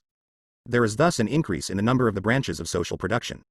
Machine production drives the social division of labor immeasurably further than manufactured is, because it increases the productive power of the industries it seizes upon to a much greater degree. The immediate result of machinery is to augment surplus value in the mass of products in which surplus value is embodied. It also increases the quantity of substances for the capitalists and their dependents to consume, and therefore the size of these 42. A family of 4 grown-up persons, with 2 children as winders. Earned at the end of the last, and the beginning of the present century, by 10 hours daily labor, £4 a week. The work was very pressing, they could earn more. Before that, they had always suffered from a deficient supply of yarn. Gaskell, Op. Cit. pp. 25-7. Machinery and a large-scale industry. 573 social strata themselves. Their growing wealth, and the relatively diminished number of workers required to produce the means of subsistence, begets both new luxury requirements and the means of satisfying them. A larger portion of the social product is converted into surplus product, and a larger portion of the surplus product is reproduced and consumed in a multitude of refined shapes. In other words, the production of luxuries increases. 43. The products are also made more refined and more varied by the new world market relations created by large-scale industry. Not only are greater quantities of foreign luxury articles exchanged for home products, but a greater mass of foreign raw materials, ingredients and half-finished articles are used as means of production in the home industries. Owing to these relations with the world market, the demand for labor increases in the transport industry, and splits the latter into numerous extra subdivisions. 44. The increase in means of production and subsistence, accompanied by a relative diminution in the number of workers, provides the impulse for an extension of work that can only bear fruit in the distant future, such as the construction of canals, docks, tunnels, bridges and so on. Entirely new branches of production, creating new fields of labor, are also formed as the direct result either of machinery or of the general industrial changes brought about by it. But the place occupied by these branches in total production is far from important, even in the most developed countries. The number of workers they employ is directly proportional to the demand created by these industries for the crudest form of manual labor. The chief industries of this kind are, at present, gasworks, telegraphy, photography, steam navigation and railways. According to the census of 1861 for England and Wales, we find in the gas industry, gasworks, production of mechanical apparatus, servants of the gas companies, etc., 15,211 persons, in telegraphy, 2,399, in photography, 2,366, in steam navigation, 3,570, and in railways, 70,599, of whom the unskilled, navvies, more or less permanently employed, and the whole administrative and commercial staff, make up about 28,000. The 43. F. Engels, in Lage, etc. Condition of the working class in England points out the miserable condition of a large number of precisely those luxury workers. See also numerous instances in the reports of the Children's Employment Commission, 44. In 1861, in England and Wales, there were 94,665 sailors in the merchant service. 574. The production of relative surplus value. Total number of persons, therefore, employed in these 5 new industries amounts to 94,145. Lastly, the extraordinary increase in the productivity of large-scale industry, accompanied as it is by both a more intensive and a more extensive exploitation of labor power in all other spheres of production, permits a larger and larger part of the working class to be employed unproductively. Hence it is possible to reproduce the ancient domestic slaves, on a constantly extending scale, under the name of a servant class, including men servants, women servants, lackeys, etc. According to the census of 1861, the population of England and Wales was 20,066,224. 9,776,259 of these were males and 10,289,965 females. If we deduct from this population, firstly, all who are too old or too young for work, all unproductive women, young persons and children, then the ideological groups, such as members of the government, priests, lawyers, soldiers, etc., then all the people exclusively occupied in consuming the labor of others in the form of ground rent, interest, etc., and lastly, paupers, vagabonds and criminals, there remain in round numbers 8 millions of the two sexes of every age, including in that number every capitalist who is in any way engaged in industry, commerce or finance. These 8 millions are distributed as follows: agricultural laborers, including shepherds, farm servants and maid servants living in the houses of farmers, those employed in cotton, woolen, worsted, flax, hemp, silk and jute factories, in stocking making and lace making by machinery, those employed in coal mines and metal mines, those employed in metal works, blast furnaces, rolling mills, etc., and metal manufactures of every kind, the servant class. 1,098,261. 642,607 45 565,835 396,998 46 1,208,648 47 45. Of these, J only 177,596 are males above 13 years of age, 46. Of these, 30,501 are females, 47. Of these, 137,447 are males. Persons not serving in private houses are excluded from the total of 1,208,648. Between 1861 and 1870 the number of male servants nearly doubled, increasing to 267,671. In the year 1847 there were 2,694 gamekeepers, for the landlord's preserves, and in 1869 there were 4,921. The young servant girls in the houses of the London lower middle class are in common parlance called little slavies. Machinery and large-scale industry 575 all the persons employed in textile factories and in mines, taken together, number 1,208,442.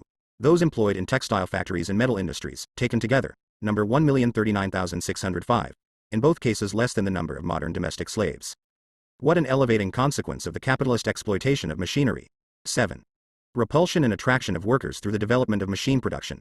Crises in the cotton industry. All the more respectable representatives of political economy concede that the introduction of new machinery has a baneful effect on the workers in the old handicrafts and manufactures with which this machinery at first competes. Almost all of them bemoan the slavery of the factory worker. And what is the great trump card they play? That machinery, after the horrors of the period of its introduction and development have subsided, in the final analysis increases, rather than diminishing, the number of wage slaves. Yes, political economy joyfully proclaims the theory, which is hideous to every philanthropist, who believes that the capitalist mode of production is an eternal necessity ordained by nature, that after a period of growth and transition, and even when it is already founded on production by machinery, the factory system grinds down more workers than it originally threw onto the streets. 48-48. Guény, on the other hand, considers that the final result of machine production would be an absolute reduction in the number of wage slaves, at whose expense an increased number of decent people would live and develop their well-known perfectibility. Lil as he understands the movement of production, at least he feels that machinery must be a very fatal institution if its introduction converts busy workers into paupers and its development calls into existence more wage slaves than it has suppressed. It is not possible to bring out the cretinous character of his standpoint except by quoting his own words. The classes which are condemned to produce and to consume grow smaller, and the classes which direct labor and bring relief, consolation and enlightenment to the whole population increase in size. And appropriate all the advantages which result from the reduction in the cost of labor, from the abundant supply of commodities and from the low prices of consumer goods. Under this leadership, the human species rises to the highest creations of genius, penetrates the mysterious depths of religion and establishes the salutary principles of morality, which consist in the appropriation of all the advantages etc., the laws for the protection of liberty, the liberty of the classes condemned to produce, and power, of obedience and justice, of obligation and humanity. This twaddle is to be found in C. Guény, Des Systèmes d'économie politique, 2nd ed., Paris, 1821, Volume 1, page 224, and see page 212. 576 The production of relative surplus value. It is true that in some cases, as we saw from the example of the English worsted and silk factories, an extraordinary extension of the factory system may, at a certain stage of its development, be accompanied not only by a relative, but by an absolute decrease in the number of workers employed. In 1860, when a special census of all the factories in the United Kingdom was taken by order of Parliament, the factories in those parts of Lancashire, Cheshire and Yorkshire included in the district of Mr. R. Baker, the factory inspector, numbered 652. 570 of these contained 85,622 power looms and 6,819,146 spindles, not including doubling spindles, utilized 27,439 horsepower in steam engines and 1,390 horsepower in water wheels, and employed 94,119 persons. In 1865, the same factories contained 95,163 looms and 7,025,031 spindles, utilized 28,925 horsepower in steam engines and 1,445 horsepower in water wheels, and employed 88,913 persons. Between 1860 and 1865, therefore, the increase in looms was 11%, in spindles 3%, and in engine power 3%, while the number of persons employed decreased 5%. 49 Between 1852 and 1862 considerable growth occurred in English woolen manufacture, while the number of workers employed in that industry remained almost stationary. This shows to what a great extent the introduction of new machines had superseded the labor of preceding periods. So in certain cases, the increase in the number of factory workers employed is only apparent. It is not due to the extension of industries already based on machine production but to the gradual annexation of neighboring 49. Reports of the Inspectors of Factories. The 31st of October 1865, pp. 58 fr. At the same time, however, the material foundation had already been laid for the employment of a growing number of workers in 110 new factories, with 11,625 looms, 628,576 spindles and 2,695 horsepower in the form both of steam engines and water wheels, IBID. 50. Reports of the Inspectors of Factories. The 31st of October 1862, page 79. At the end of December 1871, Mr. A. Redgrave, the factory inspector, in a lecture given at Bradford, in the New Mechanics Institution, said, "What has struck me for some time past is the altered appearance of the woolen factories. Formerly they were filled with women and children, now machinery seems to do all the work." At my asking for an explanation of this from a manufacturer, he gave me the following: "Under the old system I employed 63 persons. After the introduction of improved machinery I reduced my hands to 33, and lately, in consequence of new and extensive alterations, I have been in a position to reduce those 33 to 13. N.T. See above, pp. S4G41. Machinery and Large-Scale Industry 577 Branches of Industry. For instance, the increase in power looms and in the number of factory workers employed by them between 1838 and 1856 was, in the cotton trade, simply a result of the extension of this branch of industry, but in the other trades it resulted from the application of steam power to the carpet loom, the ribbon loom and the linen loom, which had previously been driven by muscle power. S1 Hence the increase in the number of workers in these latter trades was merely an expression of the reduction in the total number of workers employed. Finally, we have considered this question entirely apart from the fact that everywhere, except in the metallurgical industries, young persons, under 18, women and children form by far the most preponderant element in the factory personnel. Nevertheless, in spite of the mass of workers actually driven out and virtually replaced by machinery, we can understand how workers in factories may become more numerous than the manufacturing artisans and handicraftsmen they have displaced. Their numbers grow through the building of more factories or the extension of old factories in a given industry. Suppose, for example, that under the old method of running the factory a capital of £500 is employed every week, 2/5 being constant and 3/5 variable capital, £200 being laid out in means of production, and £300, say £1 per man, in labor power. With the introduction of machinery the composition of the total capital is altered. We will assume that it consists now of 4/5 constant and 1/5 variable, which means that only £100 is now laid out in labor power. Consequently, 2/3 of the workers are dismissed. If now the business expands, and the total capital employed grows to £1,500, the other conditions of production remaining the same, the number of workers employed will increase to 300, just as many as before the introduction of the machinery. If the capital employed grows some more, to £2,000, 400 men will be employed, or 1/3 more than under the old system. Their numbers have in fact increased by 100, but in relative terms, i.e. in proportion to the total capital advanced, they have diminished by 800, for the £2,000 of capital would under the old method of running the enterprise have employed 1,200 instead of 400 workers. Hence a relative decrease in the number of workers employed is consistent with an actual increase in that number. We assumed above that while the total capital increased, its composite S1. See reports of the Inspectors of Factories. The 31st of October 1856, page 16. 578 The production of relative surplus value Tion remained the same, because the conditions of production remained constant. But we have already seen that every advance in the use of machinery entails an increase in the constant component of capital, that part which consists of machinery, raw material, etc., and a decrease in its variable component, the part laid out in labor power. We also know that in no other system of production is improvement so continuous in the composition of the capital employed so subject to variation as in the factory system.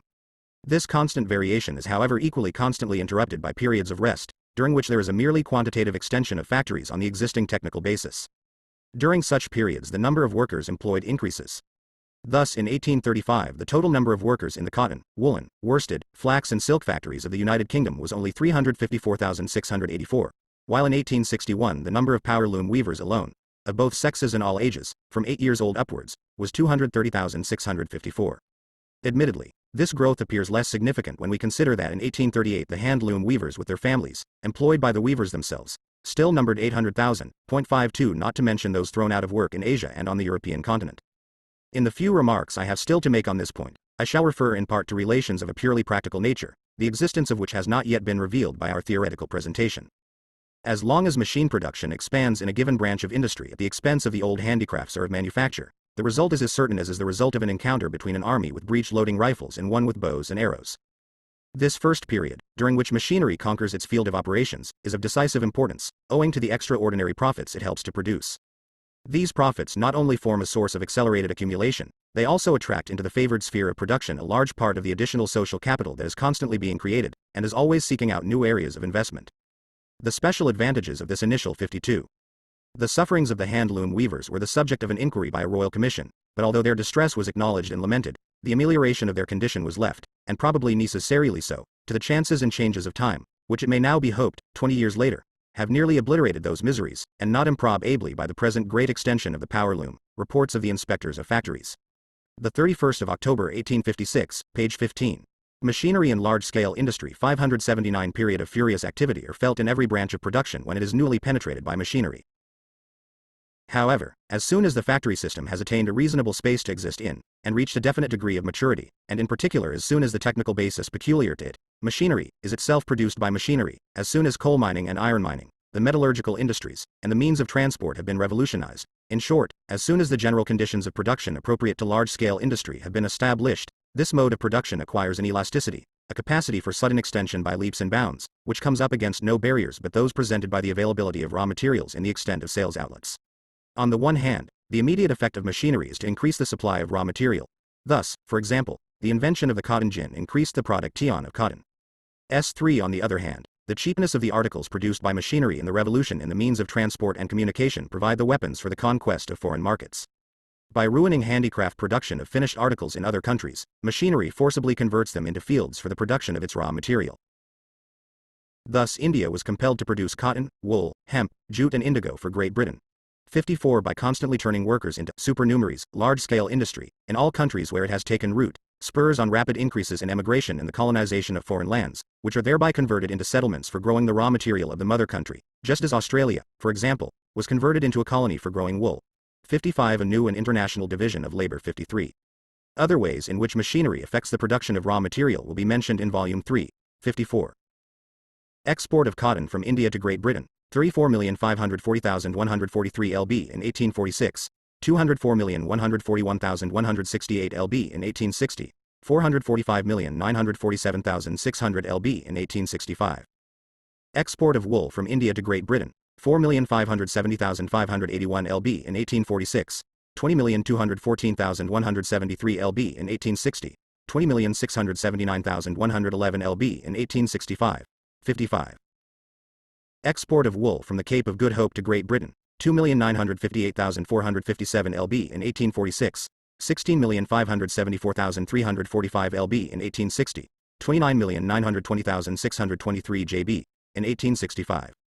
Export of wool from Australia to Great Britain, 21,789,346 lb in 1846, 59,166,616 lb in 1860, 109,734,261 lb in 1865. As it turned out, Volume 3 of Capital, when published, contained nothing on this subject, although chapters 40 to 44, on the second fund of differential rent, did deal with the related topic of the impact of extra amounts of capital directly invested in land. 580 The production of relative surplus value springs up, one suited to the requirements of the main industrial countries, and it converts one part of the globe into a chiefly agricultural field of production for supplying the other part, which remains a preeminently industrial field. This revolution is linked with far-reaching changes in agriculture which we need not discuss any further at this point. S6 On the motion of Mr. Gladstone, the House of Commons ordered, on the 17th of February 1867, that a return be made of the total quantity of grain, corn and flour of all sorts imported into and exported from the United Kingdom between 1831 and 1866. I give on the opposite page a summary of the result. The flour is given in quarters of corn. The factory system's tremendous capacity for expanding with sudden immense leaps, and its dependence on the world market, necessarily give rise to the following cycle: feverish production, a consequent glut on the market, then a contraction of the market, which causes production to be crippled. The life of industry becomes a series of periods of moderate activity, prosperity, overproduction, crisis and stagnation. The uncertainty and instability to which machinery subjects the employment, and Con 56. The economic development of the United States is itself a product of the large-scale industry of Europe, or, to be more precise, of England. In its present form, 1866, the United States must still be considered a European colony.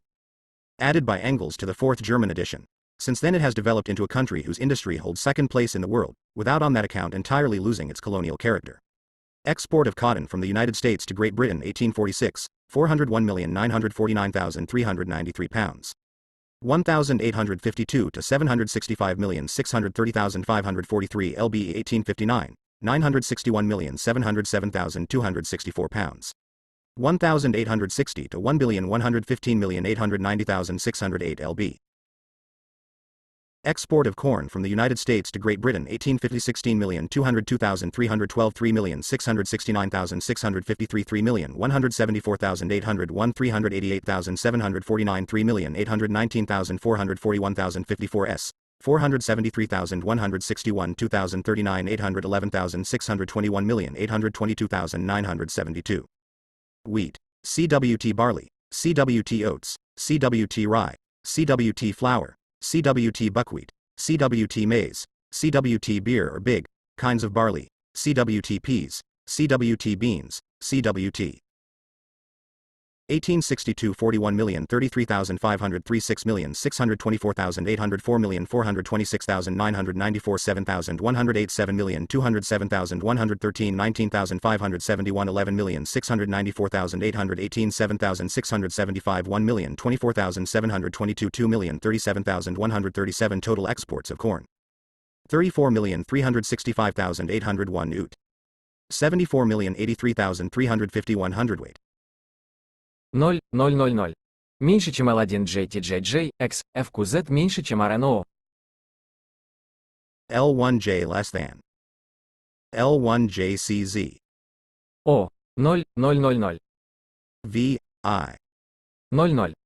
В, 0, 0, минус 4. В, В, 0, 0, ОВ. 0, 0, минус 4. В, минус 4. 0, 0, минус 4. 1. М 0, 0. В, минус 4. М 0, 0. C less than C, Liege greater than less than.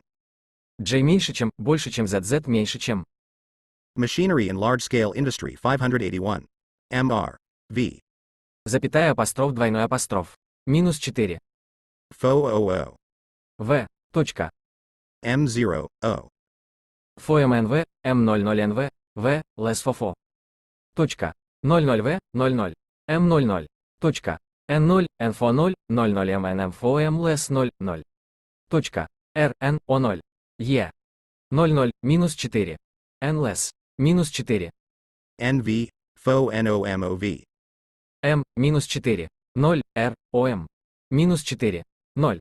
В, O0, М, минус 4. ОФОФО, минус 4. В, N. М, НВ, НН. РН, 0. О0, больше чем. У больше чем У, О0, Е. ЦОР, НР, Н. Точка. У0, У0, больше чем, L1JA, НН, N less. FO. R, ОФО, NFOF, О. ФОР, МО00. Минус 4. 0, 0. Дефис. N, 00. 00. I. FO N0, V, 0, R, M. НО, ФО 00. ЦОУЦ. У. Точка. QOZEOV. Greater than R less than greater than. 0. J нижнее подчеркивание 0, больше чем А. Q, 0. Q, 0. Точка, запятая, точка, закрывающая круглая скобка. М0, 0. МВ, 6 грамм. 00 М0, Н. ОВ, 6. В. 0, М00 М0, Н, В. Р, Н00, 0, В. Р. 0, ФОН0, Н, НР, ФООВ, 0, 0, В, НФО. Дефис, точка, дефис, двойной апостроф, НН, НФОМ6. 0 N60, minus 4. M60, 0, 06. Н00. 0 M06, Phi 8. У. Фунт стерлингов больше, чем, 0. V greater than. T, CU, 0. 0 кандел, С. CC, CCC. JCD 0. У, АВ. BUA, UEOOE. Точка. Д, С. Точка. CA, C, AAOO, co-UU underscore, U. 582 The production of relative surplus VA, UE sequently the living conditions, of the workers becomes a normal state of affairs, owing to these periodic turns of the industrial cycle. Except in the periods of prosperity, a most furious combat rages between the capitalists for their individual share in the market. This share is directly proportional to the cheapness of the product. Apart from the rivalry this struggle gives rise to in the use of improved machinery for replacing labor power, and the introduction of new methods of production, there also comes a time in every industrial cycle when a forcible reduction of wages beneath the value of labor power is attempted so as to cheapen commodities. 57 A necessary condition for the growth of the number of factory. 57. In an appeal made in July 1866 to the Trade Societies of England, by the shoemakers of Leicester, who had been thrown onto the streets by a lockout, it is stated, 20 years ago, the Leicester shoe trade was revolutionized by the introduction of riveting in the place of stitching. At that time, good wages could be earned. Great competition was shown between the different firms as to which could turn out the neatest article. Shortly afterwards, however, a worse kind of competition sprang up, namely, that of underselling one another in the market. The injurious consequences soon manifested themselves in reductions of wages, and so sweepingly quick was the fall in the price of labor, that many firms now pay only one half of the original wages. And yet, though wages sink lower and lower, profits appear, with each alteration in the scale of wages, to increase. Even bad times are utilized by the manufacturers for making exceptional profits by excessive wage reductions, by directly robbing the worker of his means of subsistence. Here is one example, relating to the crisis in the ribbon trade in Coventry. From information I have received from manufacturers as well as workmen, there seems to be no doubt that wages have been reduced to a greater extent than either the competition of the foreign producers or other circumstances have rendered necessary. The majority of weavers are working at a reduction of 30 to 40% in their wages.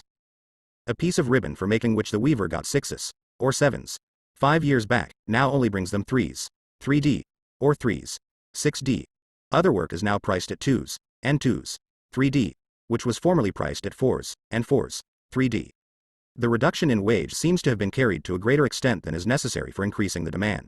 Indeed, the reduction in the cost of weaving, in the case of many descriptions of ribbons, has not been accompanied by any corresponding reduction in the selling price of the manufactured article. Report of Mr. F. D. Lange, in Children's Employment Commission. Fifth Report, 1866, page 114, n. 1. A severe recession in the Coventry ribbon trade began in 1857 under the impact of the general industrial and commercial crisis of that year, and deepened from 1860 onwards owing to the Anglo-French trade treaty, which opened the door to competition from Lyons. A further blow was struck to the trade by the fierce conflict of 1860 between the capitalists and the workers over the attempt of the former to replace the cottage factories with factories proper. See below, page 589. Machinery and large-scale industry 583 workers is thus a proportionally much more rapid growth in the amount of capital invested in factories. But this process of growth takes place only within the ebbs and flows of the industrial cycle. It is, in addition, constantly interrupted by the technical progress that at one time virtually takes the place of additional workers, and at another time actually drives workers out of employment. This qualitative change in machine production continually removes workers from the factories, or closes their doors to the fresh stream of recruits, while the purely quantitative extension of the factories absorbs not only the men thrown out of work but also fresh contingents of workers. The latter are thus continually repelled and attracted, slung backwards and forwards, while, at the same time, constant changes take place in the sex, age and skill of the industrial conscripts. The fate of the factory workers will best be depicted if we make a rapid survey of developments in the English cotton industry.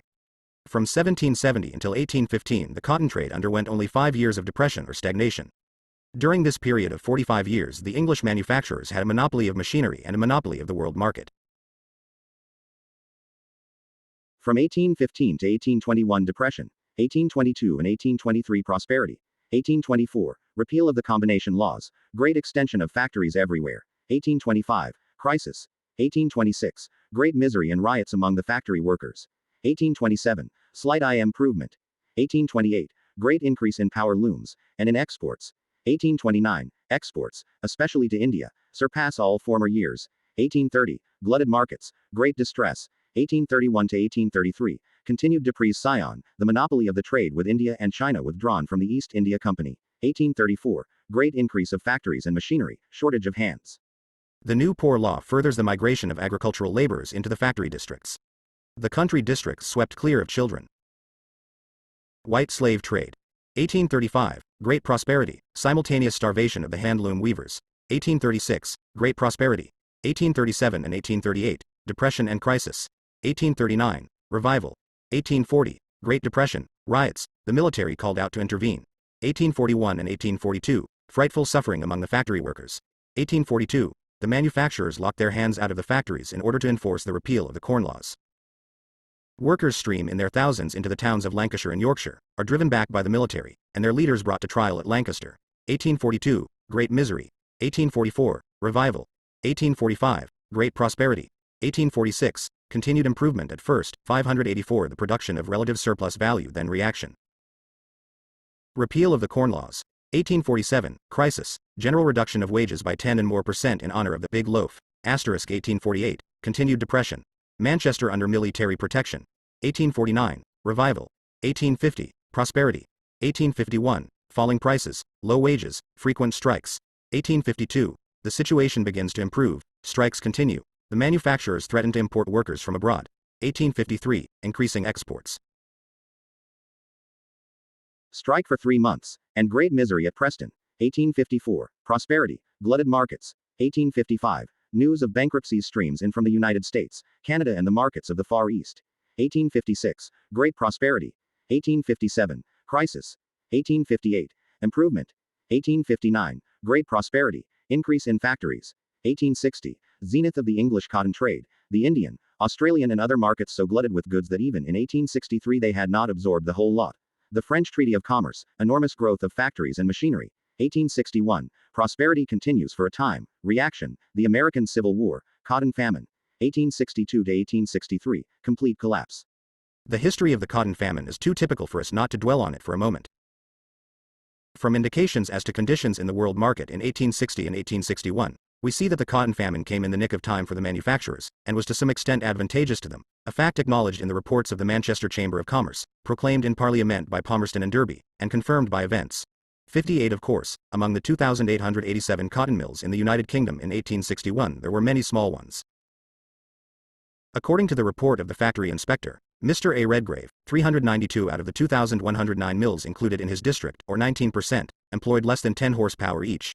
345, or 16%, employed between 10 and 20 horsepower, while 1,372 employed upwards of 20 horsepower. 59 The majority of the small mills were weaving sheds built during the period of prosperity after 1858, for the most part by speculators, of whom one supplied the yarn, another the machinery, a third the buildings, and they were run by men who 58. Compare reports of the inspectors of factories. The 31st of October 1862 page 30, 59. Ibid, page 19. The supporters of the Anti-Com Law League claimed that repeal would mean the replacement of the small loaf, provided to the workers under the existing system, with a big loaf, thanks to the advantages of free trade in com. Machinery and large-scale industry 585 had been overseers, or by other persons of small means. These small manufacturers mostly went to the wall. The same fate would have overtaken them in the commercial crisis which was staved off only by the cotton famine. Although they formed 1/3 of the total number of manufacturers, their mills absorbed much less than 1/3 of the capital invested in the cotton trade.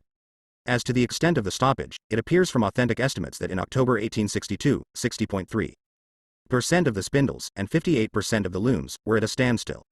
This refers to the cotton trade as a whole, and of course requires considerable modification for individual districts. Very few mills worked full-time, 60 hours a week, all the others worked at intervals. Even in those few cases where full-time was worked, and at the customary piece rate, the weekly wages of the workers necessarily shrank, because good cotton was replaced by bad, Sea Island by Egyptian, in fine spinning mills, American and Egyptian by Surat, Indian, and pure cotton by a mixture of waste and Surat. The shorter fiber of the Surat cotton in its dirty condition, the greater fragility of the thread, the substitution of all sorts of heavy ingredients for flour in sizing the warps, all these things lessened the speed of the machinery, or the number of looms that could be superintended by one weaver, increased the amount of labor necessitated by defects in the machinery, and reduced the piece wage by reducing the amount of the product actually leaving the mill. Where Surat cotton was used, the loss to the workers when on full-time amounted to 20%, 30% or more. But on top of this, the majority of the manufacturers reduced the piece rate by 5, 7, and 10%. We can therefore grasp the situation of these workers employed for only 3 or 4 days a week, or for only 6 hours a day. Even in 1863, after a comparative improvement had set in, the weekly wages of spinners and weavers were 3s, 4d, 3s, 10d, 4s, 6d, and 5s, 1d, 6d. Even in this miserable state of affairs, however, the inventive spirit of the manufacturer did not stand still, but was exercised in making deductions from wages. These were to some extent inflicted as a penalty for defects in the finished article that were really due to his own bad cotton and his unsuitable machinery. Moreover, where the manufacturer owned the workers' cottages, he paid himself his rents by deducting the amount from these miserable wages. Mr. Redgrave tells us of self-acting minimum durs, workers in 60. Reports of the inspectors of factories. The 31st of October 1863, pp. 41-5. 586 The production of relative surplus value charge of a pair of self-acting mules, earning at the end of a fortnight's full work 8s, lid, and. From this sum was deducted the rent of the house, the manufacturer, however, returning half the rent as a gift. The minders took away the sum of 6s, 11d. In many places the self-acting minders ranged from 5s to 9s per week, and the weavers from 2s to 6s per week. During the latter part of 1862, 61 even when short time was being worked, the rent was frequently deducted from the workers' wages. 62 No wonder that in some parts of Lancashire a kind of famine fever broke out. But more characteristic than all this was the revolution that took place in the production process at the expense of the workers. Experimenta in corpore v.i. Asterisk like those of anatomists on frogs, were actually being made here. Although, says Mr. Redgrave, I have given the actual earnings of the operatives in the several mills, it does not follow that they earn the same amount week by week. The operatives are subject to great fluctuation from the constant experimentalizing of the manufacturers. The earnings of the operatives rise and fall with the quality of the cotton mixings. Sometimes they have been within 15% of former earnings, and then, in a week or two, they have fallen off from 50 to 60%. 63 These experiments were not made just at the expense of the workers' means of subsistence. His 5 senses also had to pay the penalty. The people who are employed in making up suet cotton complain very much. They inform me, on opening the bales of cotton there is an intolerable smell, which causes sickness. In the mixing, scribbling and carding rooms, the dust and dirt which are disengaged, irritate the air passages, and give rise to cough and difficulty of breathing. A disease of the skin, no doubt from the irritation of the dirt contained in the suet cotton, also prevails. The fiber being so short, a great amount of size, both animal and vegetable, is used. Bronchitis is more prevalent owing to the dust. Inflammatory sore throat is common, from the same cause. Sickness and dyspepsia are produced by the frequent breaking of the weft, when the weaver sucks the weft through the eye of the shuttle. On the other hand, these flour substitutes were a fortunatus per set to the Manu 61. Reports of the Inspectors of Factories. 31 October 1863. pp. 41-2, 62, Ibid, page 57. 63, Ibid, pp. 50-51. Experiments on a worthless body. T. Fortunatus was a figure of Teutonic legend, whose purse never became empty. Machinery in large-scale industry 587 facturers because they increased the weight of the yarn. They caused 15 lb of raw material to weigh 261 b. After it was woven, 0.64 in the reports of the Inspectors of Factories for the half-year ending the 30th of April 1864, we read the following. The trade is availing itself of this resource at present to an extent which is even discreditable. I have heard on good authority of a cloth weighing 8 lb which was made of 5 lb cotton and 2 lb size, and of another cloth weighing 5 lb, of which 2 lb was size. These were ordinary export shirtings. In cloths of other descriptions, as much as 50% size is sometimes added, so that a manufacturer may, and does truly boast, that he is getting rich by selling cloth for less money per pound than he paid for the mere yarn of which they, are composed. But the workers did not just have to suffer from the experiments of the manufacturers inside the mills, and of the municipalities outside, from reduced wages and absence of work, from want and from charity, and from the eulogies uttered in the Lords and the Commons.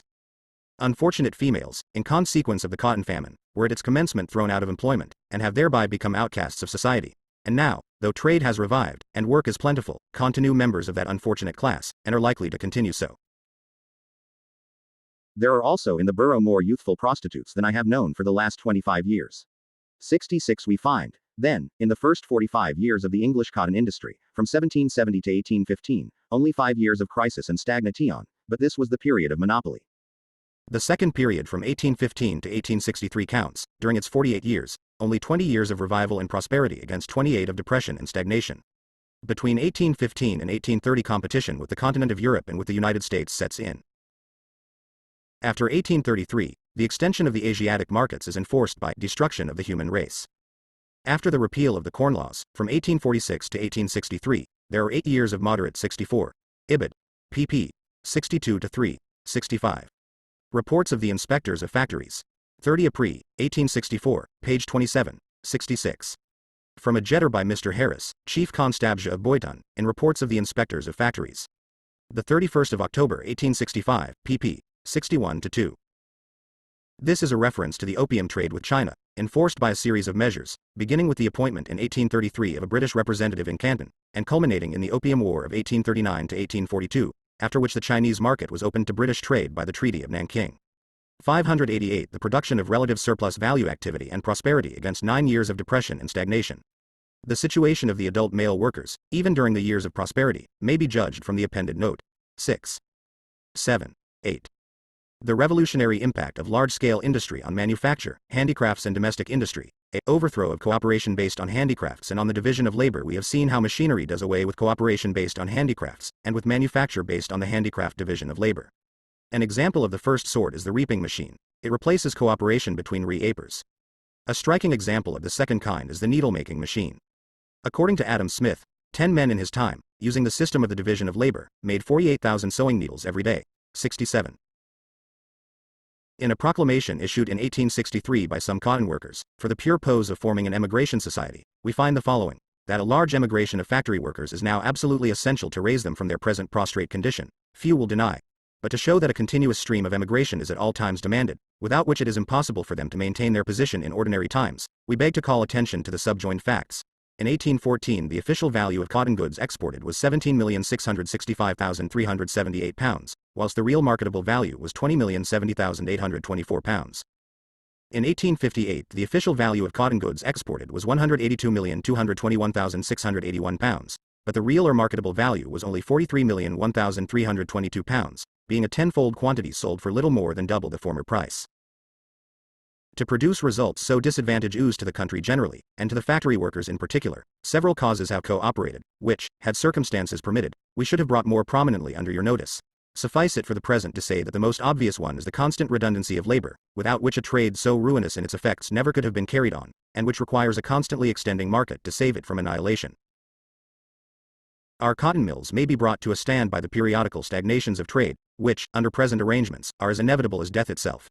But the human mind is constantly at work, and although we believe we are under the mark in stating that 6 millions of persons have left these shores during the last 25 years, yet, from the natural increase of population, and the displacement of labor to cheapen production, a large percentage of the male adults in the most prosperous times find it impossible to obtain work in factories on any conditions whatever. Reports of the inspectors of factories. 30 April, 1863, pp. 51-2. We shall see in a later chapter how the manufacturers endeavored, during the catastrophe in the cotton trade, to prevent the emigration of the factory workers by every means, including state intervention. Machinery and large-scale industry. 589. A single needle-making machine, however, makes 145,000 needles in a working day of 11 hours. One woman or one girl superintends 4 such machines, and so produces nearly 600,000 needles in a day, and over 3 million in a week. 68. A single machine, when it takes the place of cooperation or of manufacture, may itself serve as the basis of an industry of a handicraft character. But this reproduction of the handicraft system on the basis of machinery only forms a transition to the factory system which, as a rule, makes its appearance as soon as human muscles are replaced, for the purpose of driving the machines, by a mechanical motive power such as steam or water. Here and there, but in any case only for a time, an industry may be carried on a small scale, by means of mechanical power. This is effected by hiring steam power, as is done in some of the Birmingham trades, or by the use of small caloric engines, as in some branches of weaving. 69. In the Coventry ribbon industry, the experiment of cottage factories was a quite natural and spontaneous development. In the center of a square surrounded by rows of cottages, an engine house was built and the engine was connected by shafts with the looms in the cottages. In all cases the power was hired out at so much per loom. The rent was payable weekly, whether the looms were working or not. Each cottage held from 2 to 6 looms, some belonged to the weaver, some were bought on credit, some were hired. The struggle between these cottage factories and the factory proper lasted over 12 years. It ended with the complete ruin of the 300 cottage factories. 70. Wherever the nature of the process has not necessitated production on a large scale, the new industries that have sprung up in the last few decades, such as envelope making, steel pen making, etc., have, as a general rule, first passed through the handicraft stage, and then the manufacturing stage, as short phases of transition to the factory stage. The transition is very difficult in those cases where the production of the article by manufacture consists, not of a series of graduated processes, but of a great number of Dis. 68. Children's Employment Commission, 3rd Report, 1864, page 108, D. 447, 69. In the United States the restoration in this way of handicrafts based on machinery is frequent, and therefore, when the inevitable transition to the factory system takes place, the process of concentration will, compared with Europe and even with England, stride forward in 7-league boots. 70. Compare reports of the inspectors of factories. The 31st of October 1865, page 64. 590. The production of relative surplus value connected ones. This circumstance formed a great hindrance to the establishment of steel pen factories. Nevertheless, about 15 years ago a machine was invented that automatically performed 6 separate operations at once. The first steel pens were supplied by the handicraft system, in the year 1820, at £7 4s. The gross, in 1830 they were supplied by manufacture at 8s.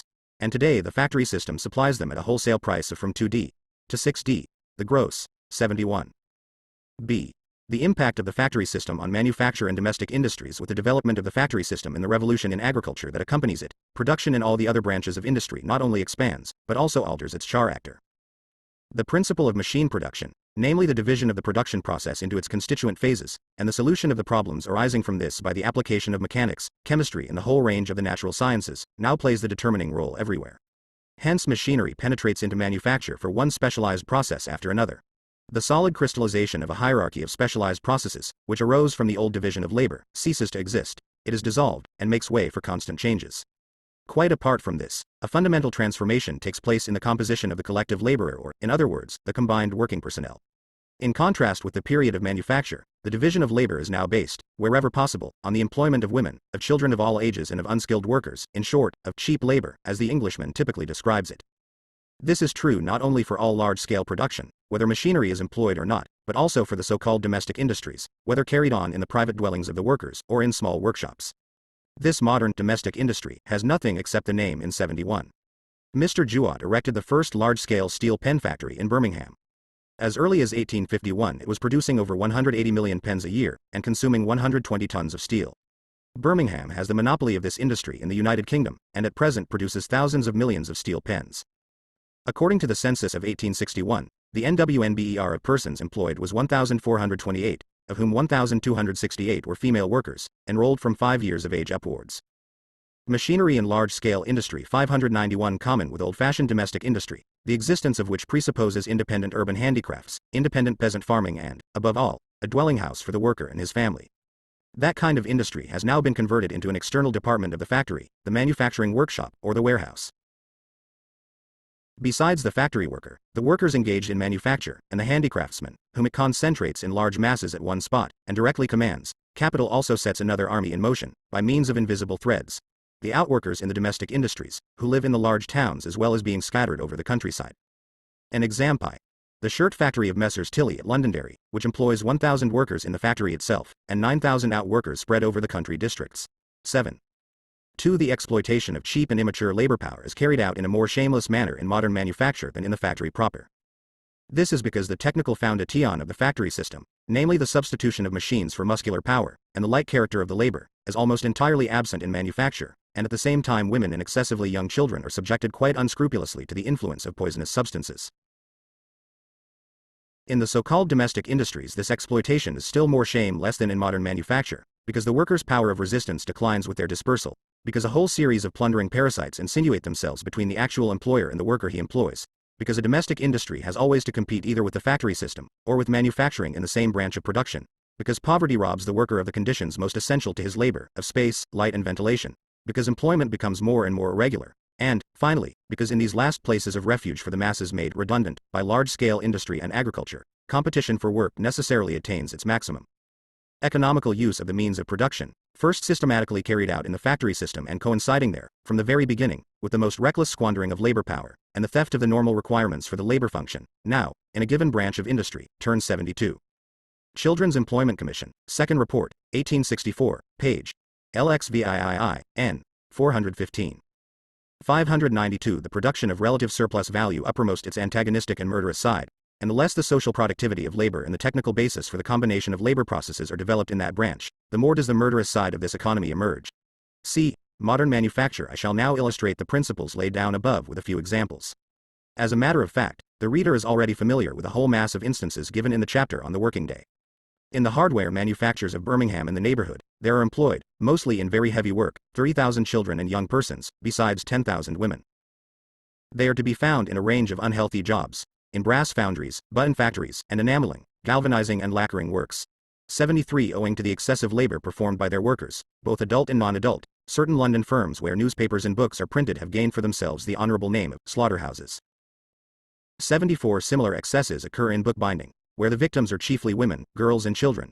Young persons have to do heavy work in rope works, and night work in salt mines, candle factories and chemical works.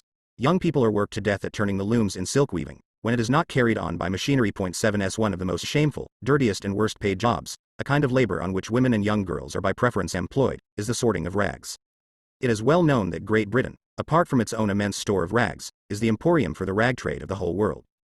The rags flow in from Japan, from the most remote countries of South America, and from the Canary Islands.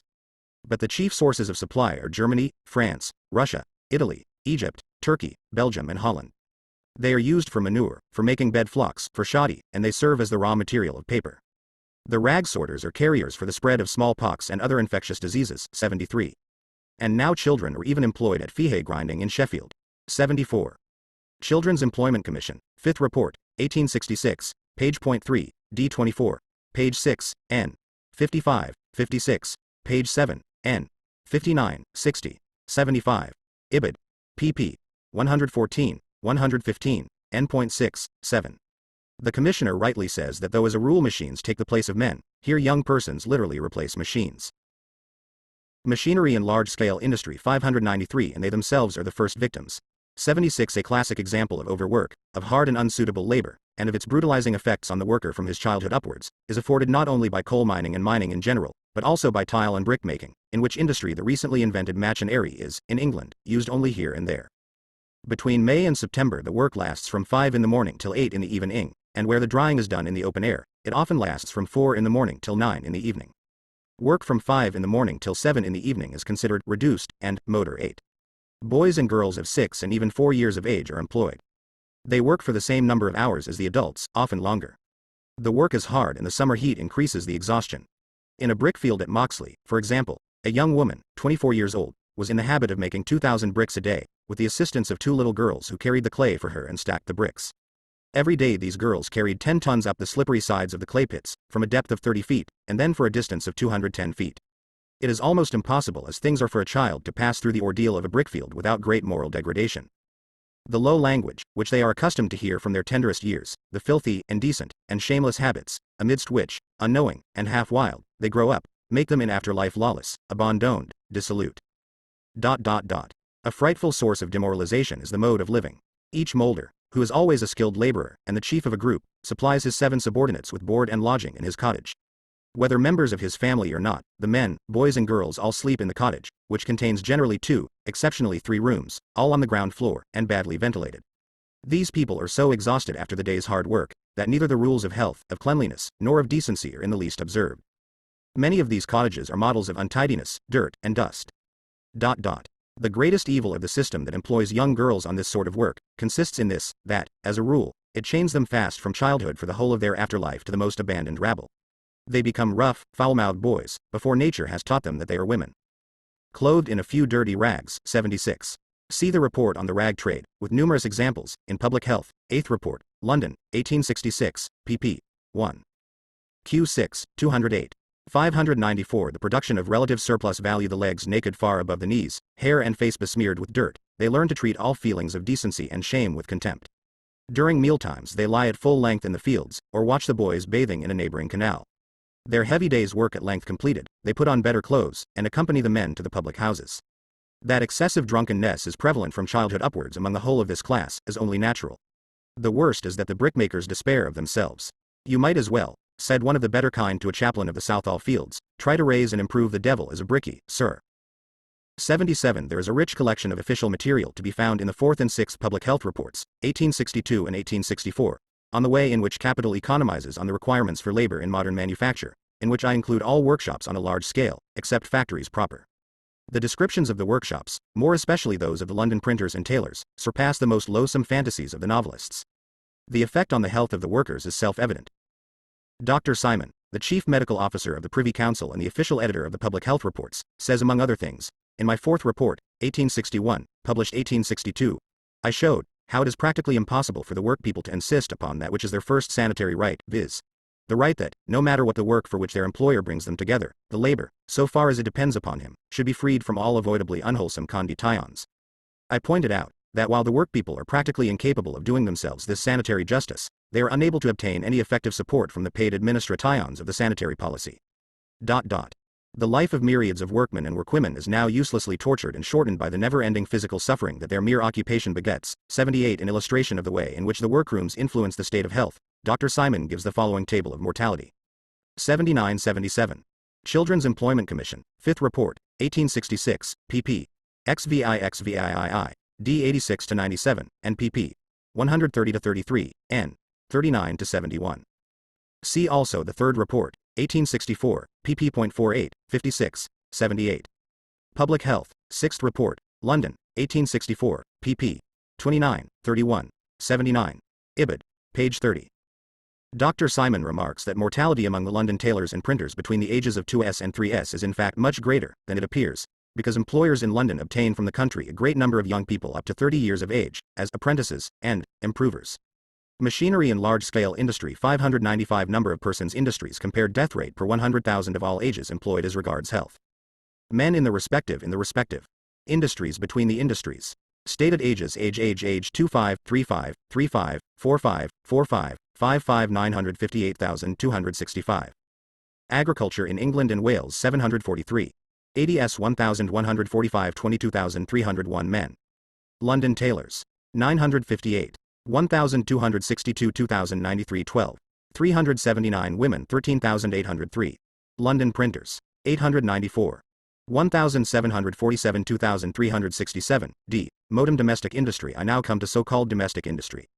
In order to get an idea of the horrors of this sphere, in which capital conducts its exploitation against the background of large-scale industry, one might well look, for instance, at the apparently idyllic trade of nail-making, carried on in a few remote villages of England. 80 here, however, it will be enough to give a few examples from industries, some of whose branches are either not yet carried on with the aid of machinery, or do not as yet compete against machine and factory products, lace-making and straw-plaiting. Of the 150,000 persons employed in England in the production of lace, about 10,000 fall within the sphere of the Factory Act of 1861. Almost the whole of the remaining 140,000 are women, young persons, and children of both sexes, although the male sex is only weakly represented here. The state of health of this cheap material for exploitation can be seen from the following table, worked out by Dr. Truman, physician to the Nottingham General Dispensary.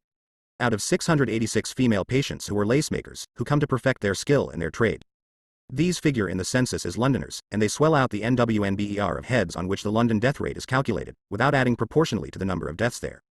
The greater part of them in fact return to the country, and indeed especially in cases of severe illness, ibid. 80. I refer here to hammered nails, as opposed to nails cut out and made by machinery. See Children's Employment Commission, 3rd Report, pp. She, n. 125-30, page 52, n. 11, page 114, n. 487, page 137, n. 674. 596 The production of relative surplus value, most of them between the ages of 17 and 24, the proportion of consumptives was, 1852. 1 in 45 1853. 1 in 28 1854. 1 in 17 1855. 1 in 18 1856. 1 in 15. 1857. 1 in 13 1858. 1 in 15 1859. 1 in 9 1860. 1 in 8 1861. 1 in 881. This advance in the rate of consumption ought to suffice for the most optimistic advocate of progress, or for the most mendacious free trade bagman in Germany. The Factory Act of 1861 regulates the actual making of the lace, in so far as it is done by machinery, and it is done by machinery as a rule in England. The branches we are about to examine, solely with regard to those who work at home, and are not concentrated in workshops or warehouses, fall into two categories, namely, 1. Finishing, and 2. Mending. The former gives the finishing touches to the machine-made lace, and includes numerous subdivisions. The lace finishing is done either in what are called mistresses' houses, or by women in their own houses, with or without the help of their children. The women who keep the mistresses' houses are themselves poor. The workroom is in a private house. The mistresses take orders from manufacturers, or from warehousemen, and employ as many women, girls and young children as the size of their rooms and the fluctuating demand of the business will allow. The number of women employed in these workrooms varies from 20 to 40 in some, and from 10 to 20 in others. The average age at which the children start work is 6 years, but in many cases it is below 5. The usual working hours are from 8 in the morning until 8 in the evening, with hours for meals, which are taken at irregular intervals, and often in the stinking workrooms. When business is brisk, the labor frequently lasts from 8 or even 6 o'clock in the morning until 10, 11 or 12 o'clock at night. In English barracks the regulation space allotted to each soldier is 500 to 600 cubic feet, and in the military hospitals 1,200 cubic feet. But in those finishing sties there are between 67 and 100 cubic feet for each person. At the same time the oxygen of the air is consumed by gaslights. In order to keep the lace clean, the children are often compelled to pull off their shoes, even in winter, although the floor is tiled or flagged. It is not 81. Children's Employment Commission, 2nd Report, page XXII, n. 166. Machinery and large-scale industry 597 At all uncommon in Nottingham to find 14 to 20 children huddled together in a small room, of, perhaps, not more than 12 feet square, and employed for 15 hours out of the 24, at work that of itself is exhausting, from its weariness and monotony, and is besides carried on under every possible unwholesome condition. Even the very youngest children work with a strained attention and a rapidity that is astonishing, hardly ever giving their fingers rest or slowing their motion. If a question is asked them, they never raise their eyes from their work from fear of losing a single moment.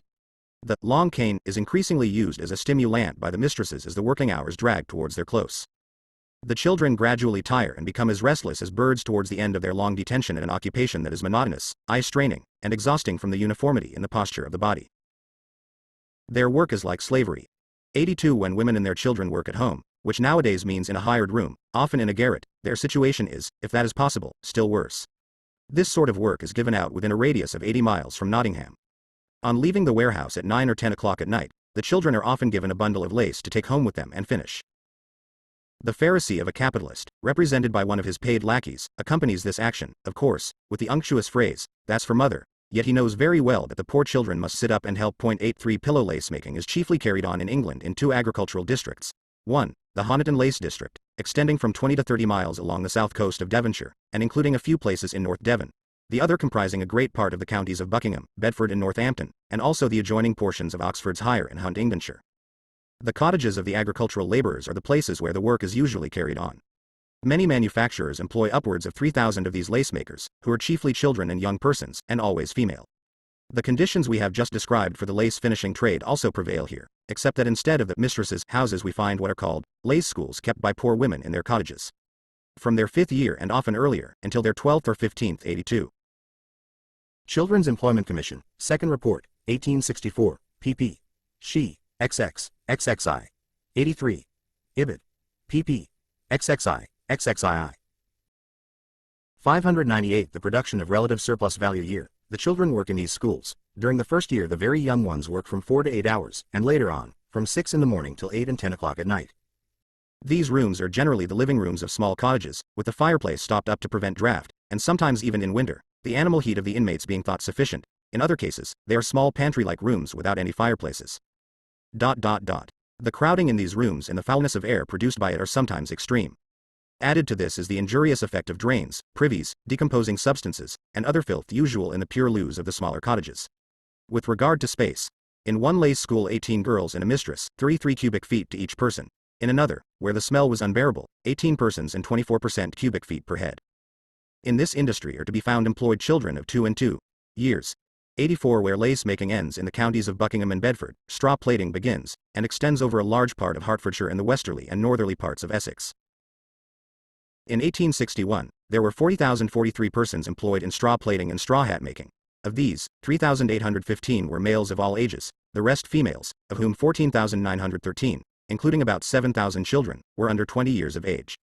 In the place of the lace schools we find here the straw play schools. The children generally start to be instructed in straw plaiting at the age of 4, often between 3 and 4 years. They get no education, of course. The children themselves call the elementary schools natural schools, distinguishing them in this way from these blood-sucking institutions, in which they are kept at work simply to get through the task, generally 30 yards a day, which is prescribed by their half-starved mothers. These same mothers often make them work at home, after school is over, till 10, 11 and 12 o'clock at night.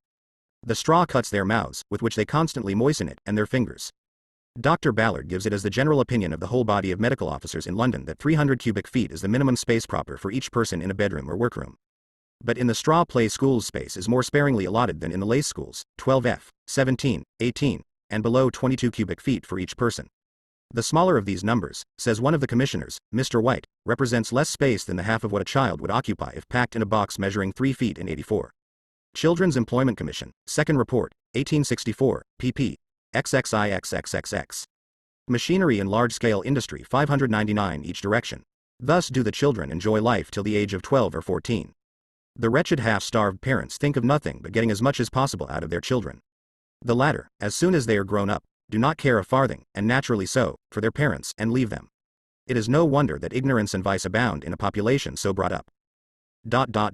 Their morality is at the lowest ebb. A great number of the women have illegitimate children, and that at such an immature age that even those most conversant with criminal statistics are astounded. 85 In the native land of these model families is itself the model Christian country in Europe. At least, this is what Count Montalembert says, and he is certainly a competent authority on Christianity. Wages in the above industries, miserable as they are, the maximum wages of a child in the straw play schools rising in rare cases to 3 shillings, are reduced far below their nominal amount by the prevalence of the truck system everywhere, but especially in the lace districts. 86. Transition from modern manufacture and domestic industry to large-scale industry. The hastening of this revolution by the application of the Factory Acts to those industries, the cheapening of labor power, by sheer abuse of the labor of women and children, by sheer robbery of every normal condition needed for working and living, and by the sheer brutality of overwork and night work, finally comes up against certain insuperable natural obstacles. This is also true of the cheapening of commodity ties, and of capitalist exploitation in general, which rest on these foundations. When this point has at last been reached, And this takes many years. The hour has struck for the introduction of machinery, and for a thenceforth rapid transformation of the scattered domestic industries, as well as the manufactures, into factory industries. An example of this process, on the most colossal scale, is afforded by the production of wearing apparel. This industry, according to the classification of the Children's Employment Commission, comprises straw hat makers, ladies hat makers, 8S, IBID, PP, XLXLI, 86. Children's Employment Commission, First Report, 1863, page 185. 600. The production of relative surplus value cap makers, tailors, milliners and dressmakers, shirt makers, corset makers, glove makers, shoemakers, besides many minor branches, such as the making of neckties, collars, etc. In 1861, the number of females employed in these industries, in England and Wales, amounted to 586,299, of whom 115,242 at least were under 20, and 16,650 under 15 years of age. The number of these working women in the United Kingdom in 1861 was 750,334. The number of males employed in England and Wales, in hat making, shoemaking, glove making and tailoring was 437,969. Of these, 14,964 were under 15 years, 89,285 between 15 and 20, and 333,117 over 20 years. Many of the smaller branches are not included in these figures. But take the figures as they stand. We then have for England and Wales alone, according to the census of 1861, a total of 1,024,277 persons, about as many as are taken up by agriculture and cattle breeding. We begin to understand the purpose for which machinery conjures up such immense quantities of goods, and sets free such enormous masses of workers. The production of wearing apparel is carried on partly in manufacturing workshops within which there is merely a reproduction of the division of labor whose membra disjecta were already to hand, partly by small master craftsmen, who do not, however, work as before for individual consumers, but for factories and warehouses, and to such an extent that often whole towns and stretches of country carry on certain branches, such as shoemaking, as a speciality. Finally, on a very large scale, by the so-called domestic workers, who form an external department of the factories and warehouses, and even of the workshops of the smaller masters. 8. 7. The raw material for this labor, either in its raw shape or already semi-fabricated, is supplied by large-scale industry, and the mass of cheap human material, tail, able amare et miseriord, T consists of the individuals, set free by large-scale industry and agriculture. The manufactures of this sphere owed their origin chiefly to the capitalists' need to have at hand an army equipped to 87. In England, millinery and dressmaking are for the most part carried on the premises of the employer, by female workers who sometimes live there and sometimes elsewhere. Scattered elements, T, taxable at pleasure and mercy. This was the term applied in France to serfs in the Middle Ages, and later, to express their lack of legal rights. Machinery and large-scale industry 601 to respond to any increase in demand. 88. These manufactures, nevertheless, allow the scattered handicrafts and domestic industries to continue to exist as a broad foundation. The great production of surplus value in these branches of labor, and the progressive cheapening of their articles, were and are chiefly due to the minimum wages paid, which just sufficed for a miserable, vegetable existence, and to the extension of the hours of labor to the maximum endurable by the human organism. It was in fact the cheapness of the human sweat and the human blood which were converted into commodities, which permitted the constant extension of the market. This was especially true of England's colonial market where, besides, English tastes and habits prevail. At last the critical point was reached. The basis of the old method, sheer brutality in the exploitation of the workers, accompanied by a more or less systematic division of labor, no longer sufficed for the extending markets and for the still more rapidly extending competition of the capitalists. The hour of the machine had struck. The decisively revolutionary machine, the machine which attacks in an equal degree all the innumerable branches of this sphere of production, such as dressmaking, tailoring, shoemaking, sewing, hat making and so on, is the sewing machine. Its immediate effect on the workers is like that of all machinery, which, during the epoch of large-scale industry, has seized on new branches of trade. Children who are too young are removed. The wage of those who work with machines rises compared with that of the domestic workers, many of whom belong among the poorest of the poor. The wage of the better situated handicraftsmen sinks, however, since the machine is in competition with them. The new machine minders are exclusively girls and young women. With the help of mechanical force, they destroy the monopoly that male labor had of the heavier work, and they drive off from the lighter work numbers of old women and very young children. The overpowering competition crushes the weakest manual workers. The fearful increase in death from starvation during the last 10 years in London runs parallel with the extension of machine sewing. 89. 88. Commissioner White visited a military clothing factory that employed 1,000 to 1,200 persons, almost all females, and a shoe factory with 1,300 persons. Of these nearly one-half were children and young persons. Children's Employment Commission, Second Report, page XLVII, N. 319, 89. One example. The weekly report of deaths issued by the Registrar General contains, under the date of the 26th of February 1864, 5 cases of death. 602 The production of relative surplus value. The new female workers turn the machines by hand and foot, or by hand alone, sometimes sitting, sometimes standing, according to the weight, size and special make of the machine, and expend a great deal of labor power. Their occupation is unwholesome, owing to the long hours, although in most cases these are not so long as under the old system. Wherever the sewing machine is located in narrow and already overcrowded workrooms, it adds to the unwholesome influences. The effect, says Mr. Lord, of entering a low-pitched room where 30 to 40 machinists are working under such conditions, is almost overpowering. The heat, partly owing to gas stoves for heating irons, was dreadful. Even when moderate hours of work, i.e., from 8 in the morning till 6 in the evening, prevail in such places, yet 3 or 4 persons fall into a swoon regularly every day. 90 The revolution in the social mode of production, which is the necessary product of the revolution in the means of production, is accomplished through a variegated medley of transitional forms. These forms vary according to the extent to which the sewing machine has become prevalent in one branch of industry or the other, the time during which it has been in operation, the previous condition of the workers, the degree to which manufacture, handicrafts or domestic industry preponderates, the level of rent of the workrooms, 91 and so on. In dressmaking, for instance, where the labor for the most part was already organized, chiefly by simple cooperation, the sewing machine at first formed nothing but a fresh element in the already existing system of manufacture. In tailoring, shirt-making, shoemaking, etc., all the forms are intermingled. Here we see the factory system proper. We see middlemen receiving the raw material from the capitalist and chef, and setting to work at sewing machines, in chambers and garrets, groups of from 10 to 50 or more female workers. Finally, as is always from starvation, on the same day the Times reports another case. 6 victims of starvation in 1 week. 90. Children's Employment Commission, Second Report, 1864, page LXVII, n. 406-9, page 84, n. 124, page LXXIII, n.441, page 68, n. 6, page 84, n. 126, page 78, n. 85, page 76, n. 69, page LXXII, n. 438, 91. The rental of premises required for workrooms seems to be the element which ultimately determines this point, and consequently it is in the metropolis that the old system of giving work out to small employers and families has been longest retained, or earliest returned to, Ibid. Page 83, n. 123. Machinery in large-scale industry. 603 The case with machinery when not organized into a system, and when it can also be used on a very small scale, handicraftsmen and domestic workers, along with their families, or with a little extra labor from outside, make use of their own sewing machines. 92 The system actually prevalent in England is this. The capitalist concentrates a large number of machines on his premises, and then distributes the product of those machines amongst the domestic workers to work it up into its finished form. 93 The variety of these transitional forms does not, however, conceal the tendency operating to transform them into the factory system proper. This tendency is nurtured by the very nature of the sewing machine, the manifold uses of which tend to compel the concentration, under one roof and one management, of previously separated branches of a trade. It is also favored by the circumstance that preparatory needlework and certain other operations are most conveniently done on the premises where the machine is at work, as well as by the inevitable expropriation of the hand sewers, and the domestic workers who work with their own machines. This fate has already in part overtaken them. The constantly increasing amount of capital invested in sewing machines. 94 Spurs on the production of machine-made articles and gluts the market with them, thereby signaling to the domestic workers that they must sell their machines. The overproduction of sewing machines themselves causes their producers, who need to sell at all costs, to let them out for so much a week, thus crushing the small sewing machine owners by their deadly competition.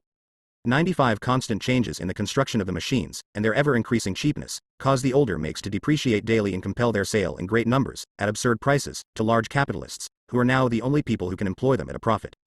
Finally, the substitution of the steam engine for man strikes the final blow in this, as in all similar processes of transformation.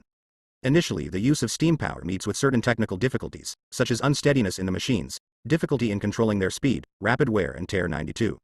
In glove making and other industries where the condition of the workers is hardly to be distinguished from that of paupers, this does not happen. 93. Ibid. Page 83, D 122. 94. In the wholesale boot and shoe trade of Leicester alone, there were in 1864 800 sewing machines already in use. 95. Ibid. Page 84, n. 124. 604 The production of relative surplus value of the lighter machines, etc. But these are all soon overcome by experience. 96 If, on the one hand, the concentration of many machines in large factories leads to tile use of steam power, on the other hand the competition of steam with human muscles hastens on the concentration of WBRKERS and machines in large factories. Thus England is at present experiencing, not only in the colossal industry of making, wearing apparel, but also in most of the other trades mentioned above, the conversion of manufacture, handicrafts and domestic work into the factory system, after each of those forms of production, totally changed and disorganized under the influence of large-scale industry, has long ago reproduced and even overdone all the horrors of the factory system, without reproducing any of the positive aspects of its development. 97 This industrial revolution, which advances naturally and spontaneously, is also helped on artificially by the extension of the Factory Acts to all industries in which women, young persons and children are employed. The compulsory regulation of the working day, as regards its length, pauses, beginning and end, the introduction of the relay system for children, the exclusion from the factory of all children under a certain age, etc., necessitate on the one hand more machinery. 98 And the substitution of steam as a motive power in the place of muscles. 99 On the other hand, in 96 instances. The Army Clothing Depot at Pimlico, London, the shirt factory of Till E. and Henderson at Londonderry, and the clothes factory of Messrs. Tate at Limerick, which employs about 1,200 feet hands. 97. Tendency to factory system, Ibid. P. Ixv. The whole employment is at this time in a state of transition, and is undergoing the same change as that effected in the lace trade, weaving, etc. Ibid. N.405. A complete revolution, Ibid. Page XLVI, N. 318. At the time of the Children's Employment 1 and Commission Report of 1840 stockings were still being made by manual labor. Since 1846 various sorts of machine have been introduced, and they are now driven by steam. The total number of persons of both sexes and in ages from 3 years upwards employed in the making of stockings in England was in 1862 about 129,000. Of these only 4,063 were, according to the parliamentary return of the 11th of February 1862, working under the Factory Acts. 98. Here is an example taken from the earthenware trade. Messrs. Cochrane, of the Britannia Pottery, Glasgow, report. To keep up our quantity we have gone extensively into machines wrought by unskilled labor, and every day convinces us that we can produce a greater quantity than by the old method. Reports of the inspectors of factories. The 31st of October 1865, page 13. The effect of the Factory Acts is to force on the further introduction of machinery, Ibid. pp. 13-14, 99. Thus, after the extension of the Factory Act to the potteries, there was a great increase of power jiggers in place of hand-moved jiggers. Machinery in large-scale industry. 605 Order to make up for the loss of time, an expansion occurs of the means of production used in common, of the furnaces, buildings, etc., in one word, a greater concentration of the means of production and a corresponding increase in the number of workers conglomerated in one place. The chief objection, raised repeatedly and passionately on behalf of each manufacture threatened with the Factory Act, is in fact this, that in order to continue the business on the old scale a greater outlay of capital will be necessary. But, as regards labor in the so-called domestic industries and the intermediate forms between them in manufacture, as soon as limits are set to the working day and to the employment of children, those industries go to the wall. Unlimited exploitation of cheap labor power is the sole foundation of their ability to compete. One of the essential conditions for the existence of the factory system, especially when the length of the working day is fixed, is certainty in the result, the production in a given time of a given quantity of commodities, or of a given useful effect.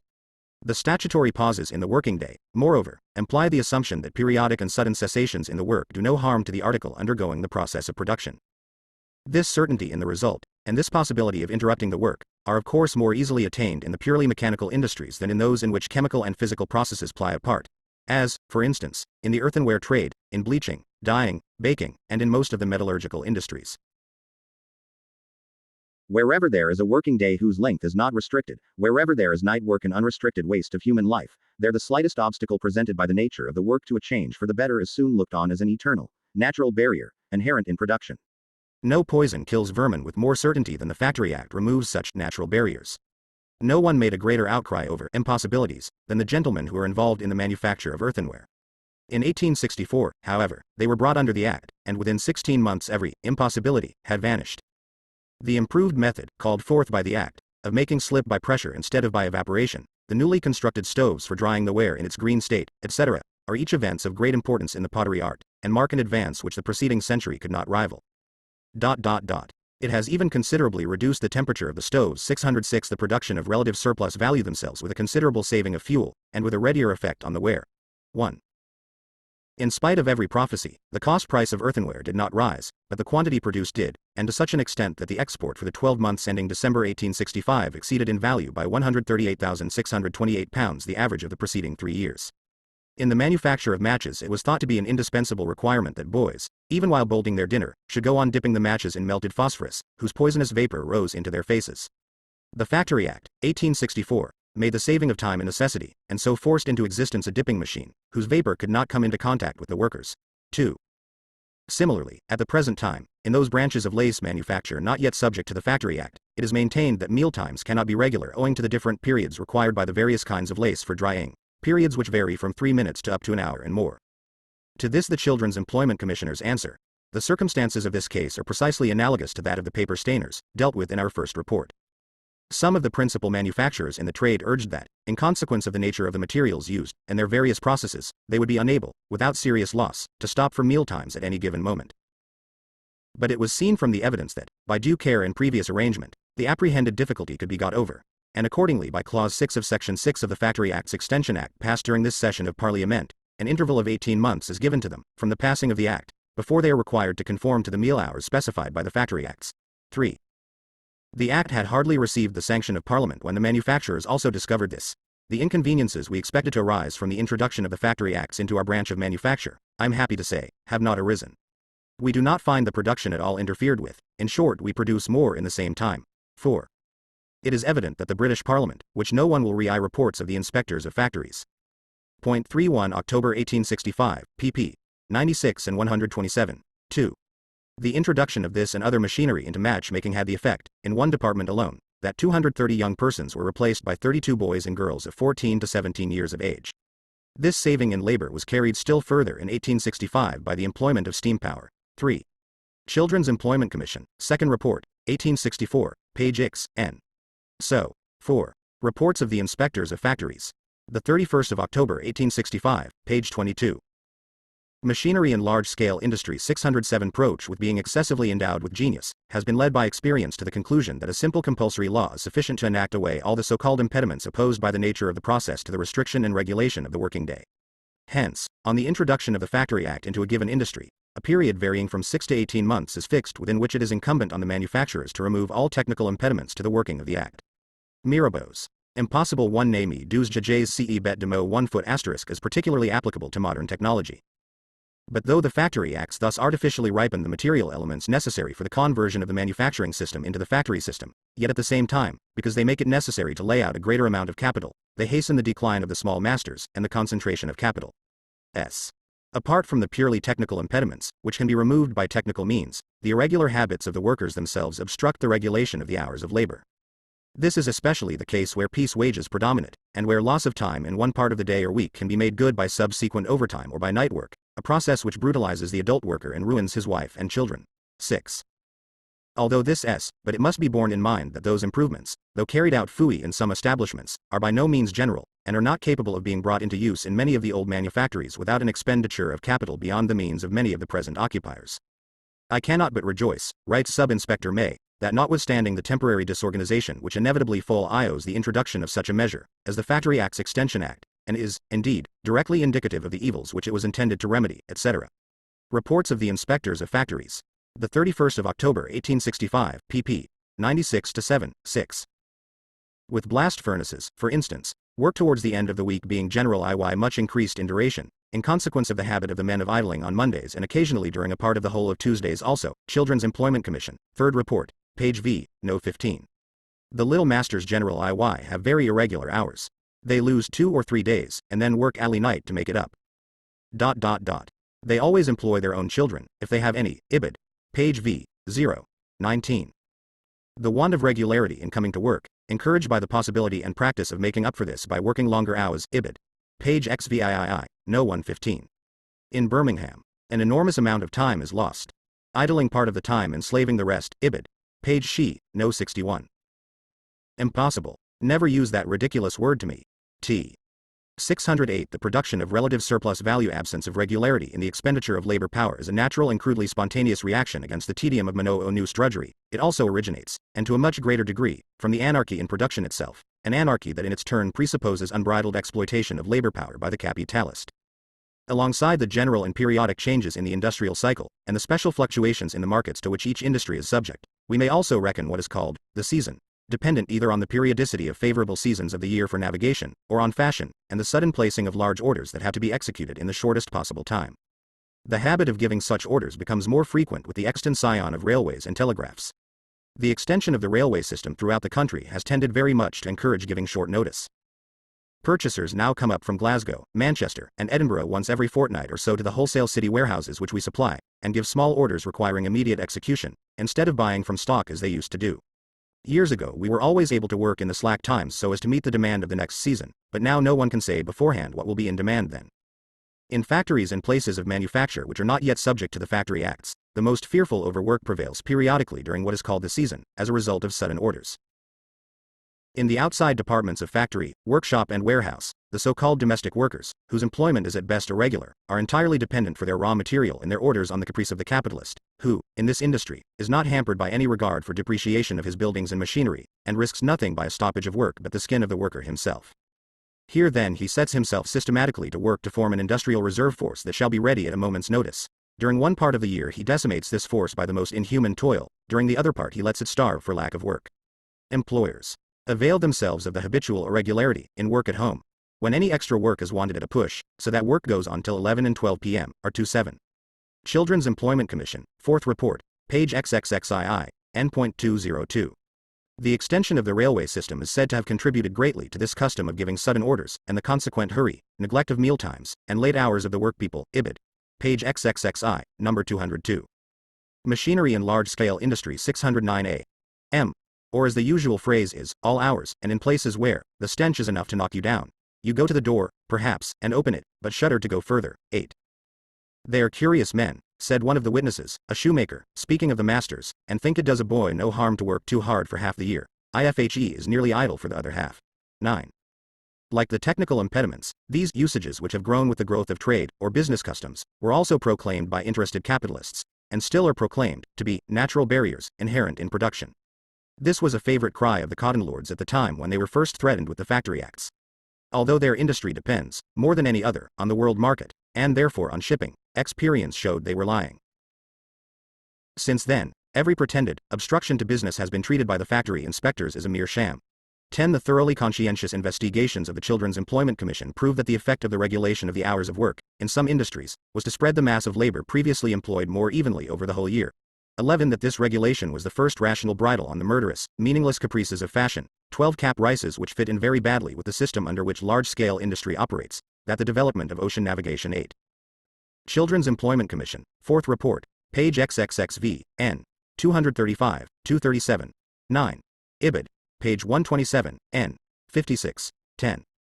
With respect to the joss of trade by non-completion of shipping orders in time, I remember that this was the pet argument of the factory masters in 1832 and 1833. Nothing that can be advanced now on this subject could have the force that it had then, before steam had halved all distances and established new regulations for transit.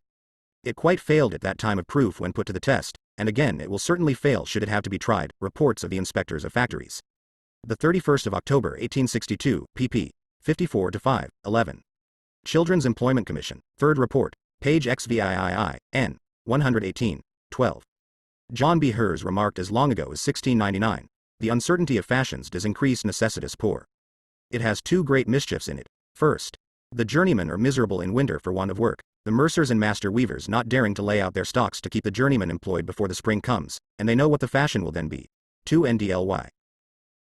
In the spring the journeymen are not sufficient, but the master weavers must draw in many prentices, that they may supply the trade of the kingdom in a quarter or half a year, which robs the plough of hands, drains the country of laborers, and in a great part stocks the city with beggars, and starves some in winter that are ashamed to beg. Essays about the Poor, Manufactures, etc., page 9. 610. The production of relative surplus value and of the means of communication in general has destroyed the actual technical foundation of seasonal labor. 13. In that all other so-called uncontrollable circumstances are swept away by the increased size of the buildings, the additional machinery, the increased number of workers employed simultaneously. 14. In the automatic impact of all these changes on the mode of conducting the wholesale trade. But for all that, capital never becomes reconciled to such changes, and this is admitted over and over again by its own representatives, except under the pressure of a general act of Parliament. 16. For the compulsory regulation of the hours of labor. 9. The health and education CLA uses of the Factory Acts. The general extension of factory legislation in England. Factory legislation, that first conscious and methodical reaction of society against the spontaneously developed form of its production process, is, as we have seen, just as much the necessary product of large-scale industry as cotton yarn, self-actors and the electric telegraph. Before we go on to consider the extension of that legislation in England, we shall briefly notice certain clauses contained in the Factory Acts which do not relate to the hours of work. Quite apart from their wording, which makes it easy for the 13. Children's Employment Commission, 5th Report, page 171, N. 34, 14. The evidence of some Bradford export houses is as follows. Under these circumstances, it seems clear that no boys need be worked longer than from 8 a.m. to 7 or 7:30 p.m. in making up. It is merely a question of extra hands and extra outlay. If some masters were not so greedy, the boys would not work late. An extra machine costs only £16 or £18. Much of such overtime as does occur is to be referred to an insufficiency of appliances and a want of space. Children's Employment Commission, 5th Report, page .171, D 35, 36, 38, 15. Ibid. Page 81, N. 32. A London manufacturer, who by the way looks upon the compulsory regulation of the hours of labor as a protection for the workers against the manufacturers, and for the manufacturers themselves against the wholesale trade, states, "The pressure in our trade is caused by the desire of shipping houses to send either by a sailing vessel in order to be in time for a particular season, and to save the difference in freight between that and steam, or by the earlier of two steamers so as to be the first in the foreign market." 16. This could be obviated, says a manufacturer, at the expense of an enlargement of the works under the pressure of a general act of Parliament. Ibid. Page X, N. 38. Machinery and large-scale industry 611 capitalists to evade them. The clauses relating to health are extremely meager, and in fact limited to provisions for whitewashing the walls, for ensuring cleanliness in some other matters, for ventilation and for protection against dangerous machinery. We shall return again in Volume 3* to the fanatical opposition of the manufacturers to those clauses which imposed on them a slight expenditure on appliances for protecting the arms and legs of their hands. Here is yet another dazzling vindication of the free trade dogma that, in a society of mutually antagonistic interests, each individual furthers the common welfare by seeking his own personal advantage. One example will suffice. It is a well-known fact that during the last 20 years the flax industry has expanded considerably, and that, with that expansion, the number of Scotch ing mills in Ireland has increased. In 1864 there were in that country 1,800 of these mills. Regularly, in autumn and winter, women and young persons, the wives, sons and daughters of the neighboring small farmers, a class of people entirely unaccustomed to machinery, are taken from field labor to feed the rollers of the Scotching mills with flax. The accidents, both as regards number and kind, are wholly unparalleled in the history of machinery. In one Scotching mill, at Kildonan, near Cork, there occurred between 1852 and 1856 6 fatal accidents and 60 mutilations. Every one of these might have been prevented by the simplest appliances, costing a few shillings. Dr. W. White, the certifying surgeon for factories at Downpatrick, states in his official report, dated the 15th of December 1865, "The serious accidents at the Scotching mills are of the most fearful nature. In many cases a quarter of the body is torn from the trunk, and either involves death or a future of wretched incapacity,